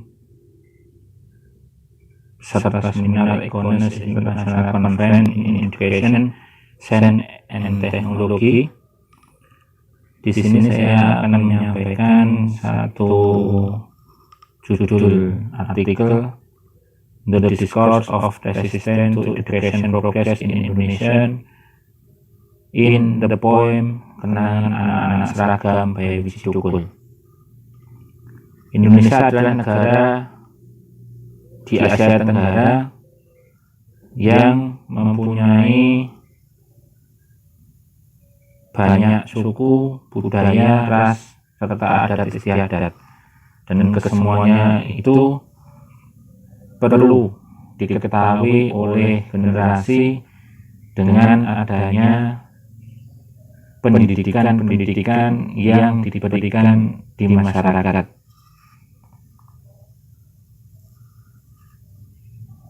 Pendidikan itu sendiri tentunya membutuhkan dukungan dari pemerintah maupun stakeholder yang melalui kebijakan-kebijakannya mampu untuk membawa pendidikan di Indonesia menjadi lebih maju, lebih baik daripada sebelumnya.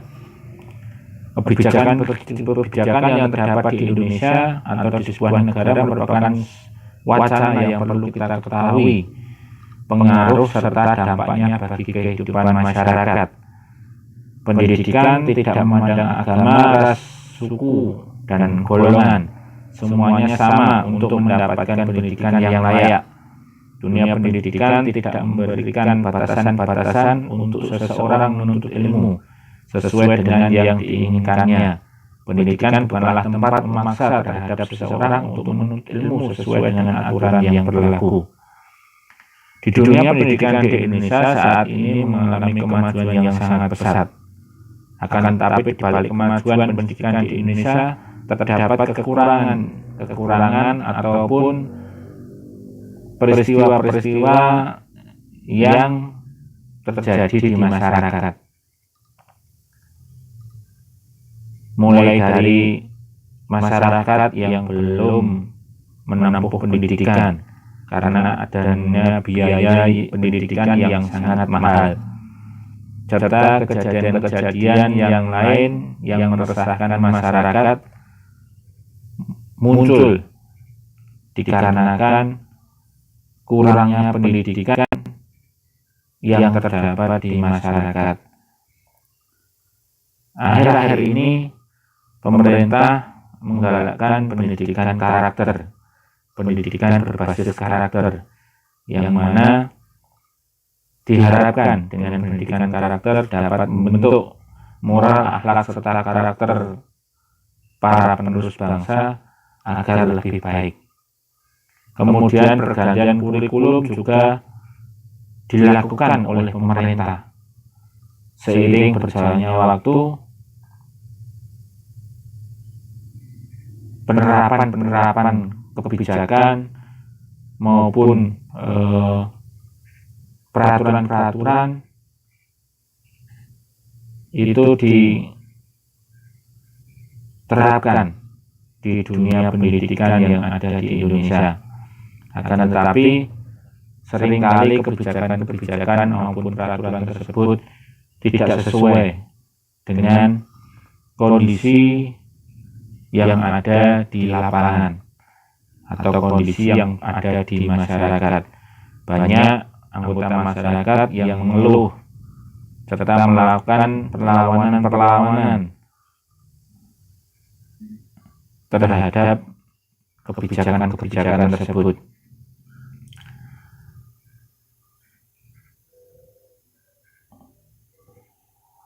Untuk kebijakan maupun sistem belajar tentunya harus disesuaikan dengan kondisi masyarakat di sebuah negara. Di Indonesia kita membutuhkan banyak para ahli yang dapat diharapkan untuk melakukan inovasi-inovasi untuk kemajuan bangsa. Pendidikan berdasarkan karakter pasti baik untuk kemajuan para generasi muda, sekaligus untuk menentukan karakteristik bangsa Indonesia di kancah internasional. Dunia pendidikan tentunya membutuhkan dukungan dari semua pihak. Dukungan itu tidak hanya berupa materi, namun juga moral untuk membentuk sebuah karakter. Kebijakan-kebijakan yang diambil oleh Kementerian Pendidikan tidaklah salah selama ini. Akan tetapi kita haruslah melihat seberapa persiapan kita untuk menjalankan sistem tersebut. Kebijakan-kebijakan kurikulum baru maupun yang lainnya dapat menyesuaikan dengan keadaan di lapangan masyarakat. Perubahan-perubahan tersebut tentunya tetap mempertimbangkan kesiapan baik secara materi maupun non-materi. Sekian presentasi dari kami. Terima kasih. Assalamualaikum warahmatullahi wabarakatuh. Assalamualaikum warahmatullahi wabarakatuh. Selamat pagi menjelang siang kepada para hadirin peserta seminar iconest International Conference in Education, Science and Technology. Di sini saya akan menyampaikan satu judul artikel, The Discourse of Resistance to Education Progress in Indonesia in the Poem Kenangan Anak-anak Seragam by Wiji Tukul. Indonesia adalah negara di Asia Tenggara yang mempunyai banyak suku, budaya, ras, serta adat istiadat. Dan kesemuanya itu perlu diketahui oleh generasi dengan adanya pendidikan-pendidikan yang diberikan di masyarakat.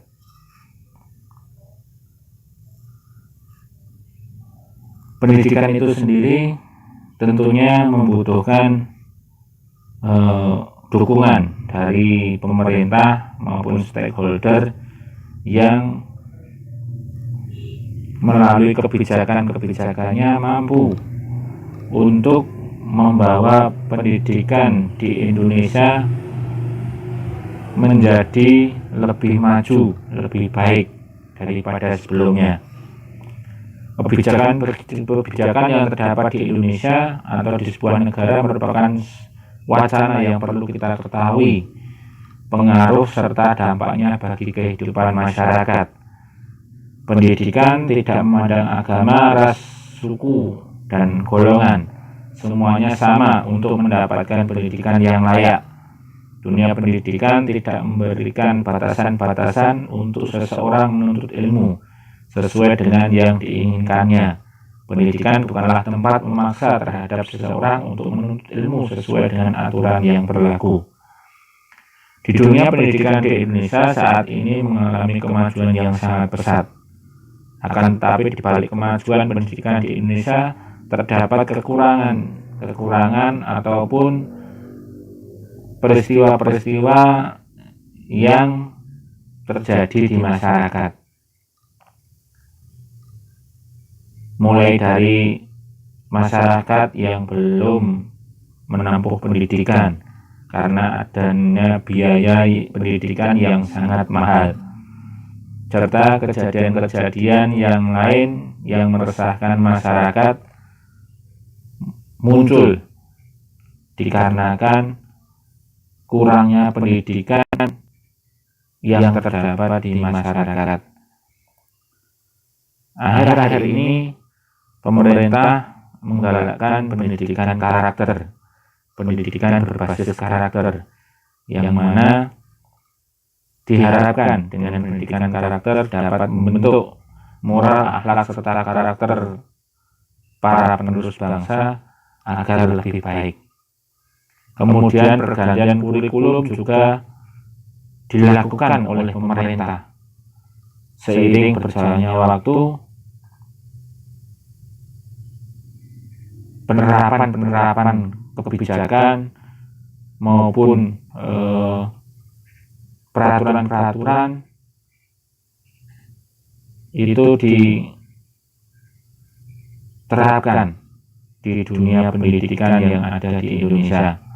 Akan tetapi seringkali kebijakan maupun peraturan tersebut tidak sesuai dengan kondisi yang ada di lapangan atau kondisi yang ada di masyarakat. Banyak anggota masyarakat yang mengeluh serta melakukan perlawanan terhadap kebijakan-kebijakan tersebut.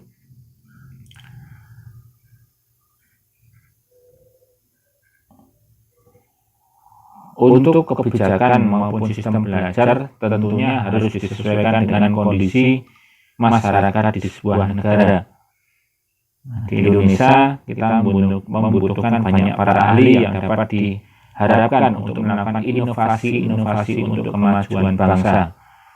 Pendidikan berdasarkan karakter pasti baik untuk kemajuan para generasi muda, sekaligus untuk menentukan karakteristik bangsa Indonesia di kancah internasional. Dunia pendidikan tentunya membutuhkan dukungan dari semua pihak.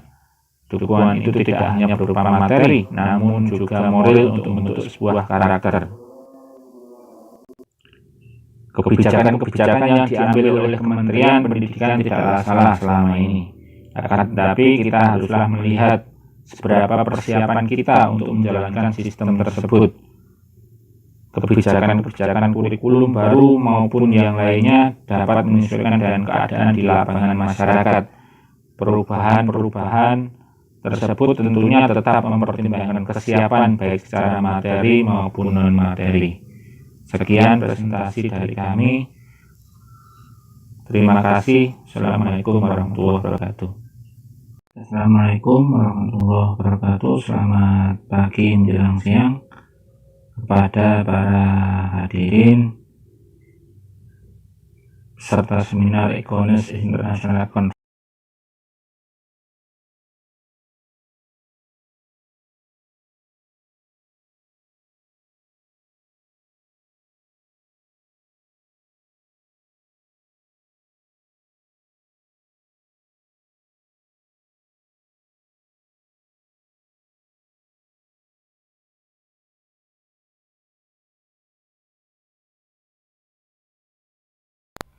Assalamualaikum warahmatullahi wabarakatuh. Salam, Om Swastiastu, Namo Buddhaya, Salam Kebajikan. I will introduce myself. My name is Tika Nurhalisa. I'm from Mathematics Education, PGRI Ronggolawe University, Tuban. Today I will present my article with the title the thinking process of junior high school students with different logical thinking levels and solving problems on the topic of circle. Okay, next, this slide about thinking. So 1995 said that thinking is a process by which a new mental representation is formed through the transformation of information by complex interaction of the mental attributes of judging, abstracting, reasoning, imagining, and problem solving. After that, from around 1997, saying that thinking is a process that uses mental operation such as induction, deduction, classification, or reasoning. Sandrock said, thinking is the process of the processing and transforming information in memory. So Subanji 2007 said the thought process is a mental activity that is used to formulate and solve problems, make decisions, and understand problems. Logical thinking, we can solve the problems. So what is the problem solving?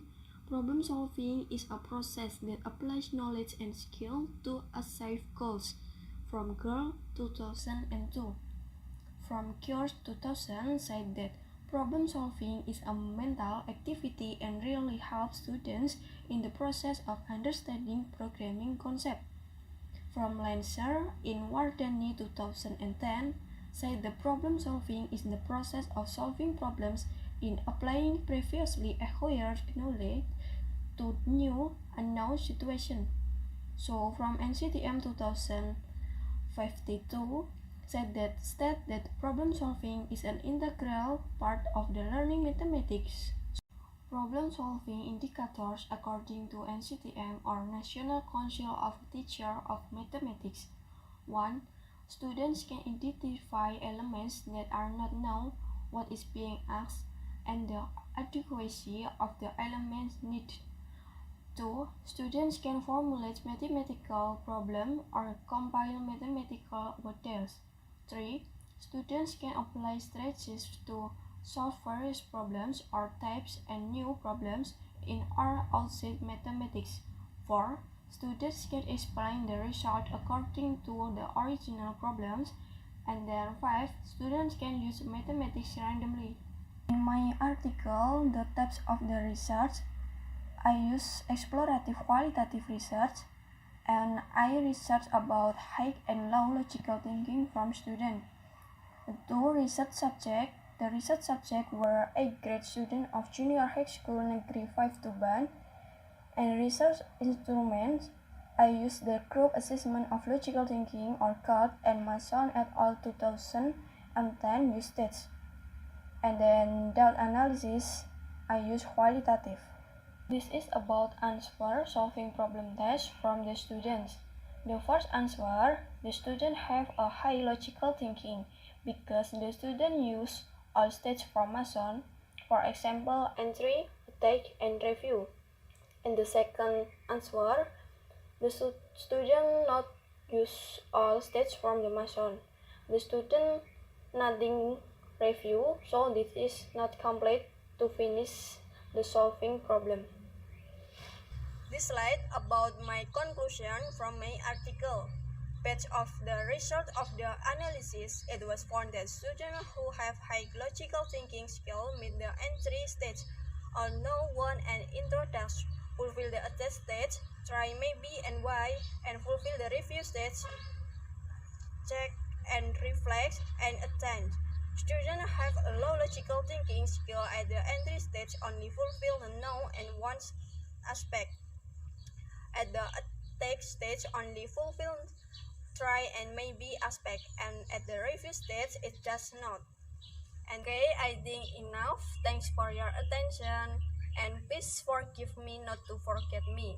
And the last I say, when you want to give up, look at the back and then see how far you have climbed to reach your goals. Thanks. Wassalamualaikum warahmatullahi wabarakatuh.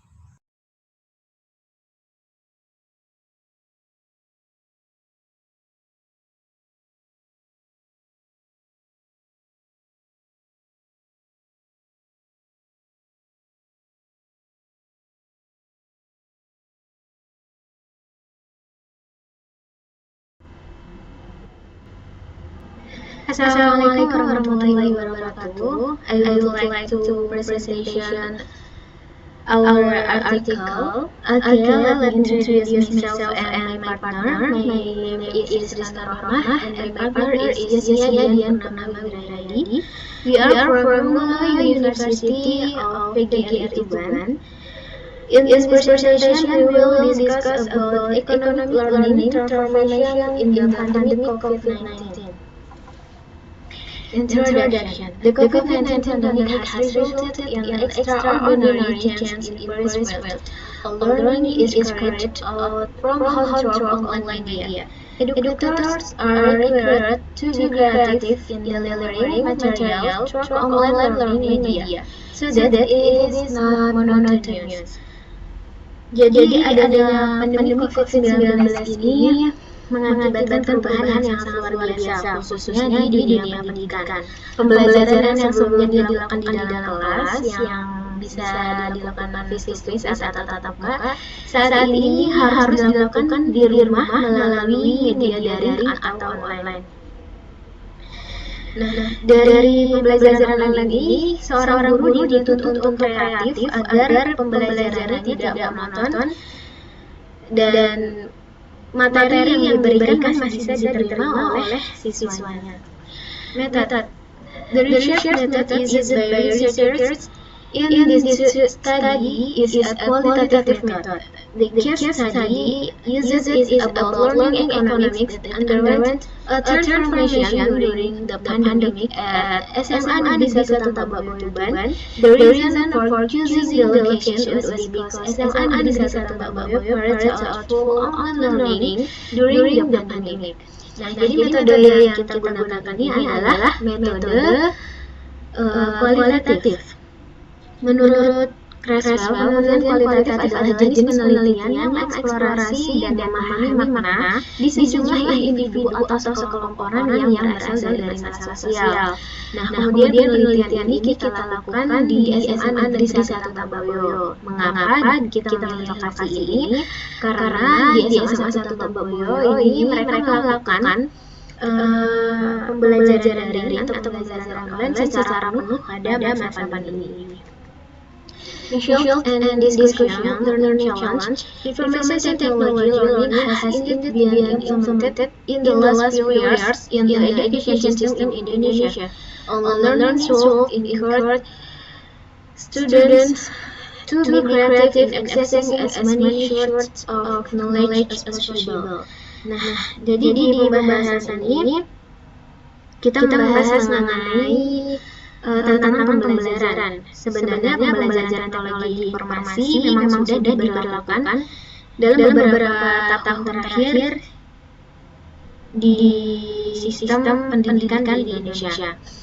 There are several steps that can become strategy steps for economic teacher in adapting to new norms in the current COVID-19 pandemic. Jadi ada beberapa langkah-langkah atau strategi guru ekonomi dalam beradaptasi di kenormalan baru di dalam pandemi COVID-19 ini.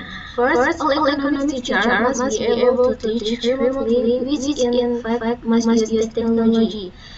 Nah, yang pertama yaitu semua guru ekonomi harus bisa mengajar jarak jauh yang notabene menggunakan teknologi. Second, the participable of technology utilization that must be the reference for economic teachers in utilizing technology are able to bring interaction and collaboration between economic students and students. Yang kedua yaitu prinsip-prinsip pemanfaatan teknologi yang harus jadi acuan guru ekonomi dalam memanfaatkan teknologi, yaitu mampu menghadirkan interaksi dan kolaborasi antara peserta didik dengan guru ekonomi dan peserta didik dengan peserta didik sendiri. Third, online learning patterns must be part of all learning even if only as a complement. Economics teacher must have implemented technology-based learning according to the capacity and ability of technology. Nah, yang ketiga itu yaitu pola pembelajaran Daring harus menjadi bagian dari semua pembelajaran meskipun hanya sebagai komplement. Guru ekonomi harus sudah menerapkan pembelajaran berbasis teknologi sesuai dengan kapasitas dan ketersediaan teknologi. Jadi guru juga harus menyesuaikan kapasitas dari apa yang dimiliki oleh siswanya. Tetapi harus tetap berjalan sesuai dengan instruksi pemerintah. For economics teachers must have online learning equipment. The minimum ICT equipment that economics teacher must have is a laptop and video conferencing support tools as well as other online media. Yang keempat ini yaitu guru ekonomi harus punya perlengkapan pembelajaran online, peralatan TIK atau teknologi informasi dan komunikasi minimal yang harus dimiliki adalah laptop dan alat pendukung lain untuk video conference dan juga media pembelajaran lain yang lainnya. 5. The teaching style of economic teacher is very much needed in the atmosphere of the COVID-19 pandemic. From a distance to pay attention to the condition of students, interest is in learning and the acceleration of student knowledge, as well as teaching style strategy needed so that students can achieve maximum scientific development. Yang kelima yaitu gaya mengajar guru ekonomi sangat diperlukan dalam suasana pandemi COVID-19 ini. Maka untuk memperhatikan kondisi minat belajar peserta didik dan akselerasi pengetahuan peserta didik, diperlukan strategi gaya mengajar khusus agar peserta didik dapat mencapai pengembangan keilmuan secara maksimal. Conclusion, finally, educators must also transform learning style in responding to this COVID-19 pandemic. Education must ensure teaching and learning activities continue, even though students are at home. The solution, educators are required to design learning style as innovation by utilizing online media. The competence of economic teachers in skill to use technology will affect to quality of the teaching and learning program. Therefore, before the online learning program is held, economic teachers are obligated to be given training first. Jadi kesimpulannya yaitu pendidik juga harus melakukan transformasi gaya pembelajaran dalam menyikapi pandemi COVID-19 ini. Pendidikan harus memastikan kegiatan belajar mengajar tetap berjalan meskipun peserta didik berada di rumah. Nah, solusinya yaitu pendidik dituntut untuk mendesain gaya pembelajaran sebagai inovasi dengan memanfaatkan media daring atau online. Kompetensi guru ekonomi dalam keterampilan menggunakan teknologi akan mempengaruhi kualitas program belajar mengajar. Oleh karena itu, sebelum diadakan program belajar online, para guru wajib untuk diberikan pelatihan terlebih dahulu agar proses pembelajarannya berjalan dengan lancar. Okay, thank you for your listening. May all the have shared be beneficial for all of us. Thank you so much for your attention. Sorry if our word or my speaking that are wrong. Enough. Just that. Let's say wassalamualaikum warahmatullahi wabarakatuh.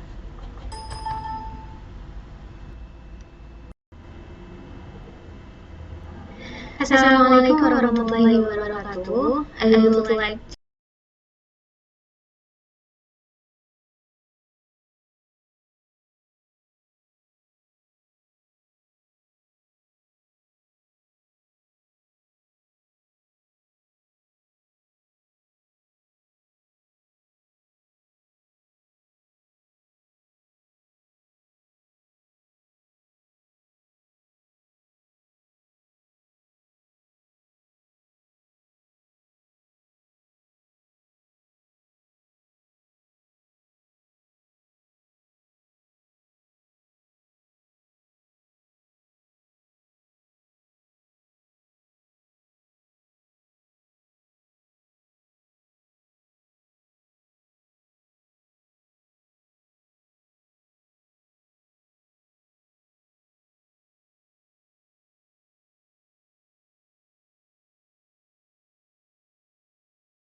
Universitas PGRI Belawi atau Unirituban berdiri pada tanggal 4 Januari 2007 yang beralamat di Jalan Marangga 61 Tuban dengan moto Unil Smart, universitas yang diproyeksikan untuk melahirkan calon-calon tokoh bangsa di berbagai bidang.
Uniro tetap di hati. Temukan nilai yang berbeda di universitas kami. Banyak inspirasi yang kami dapatkan di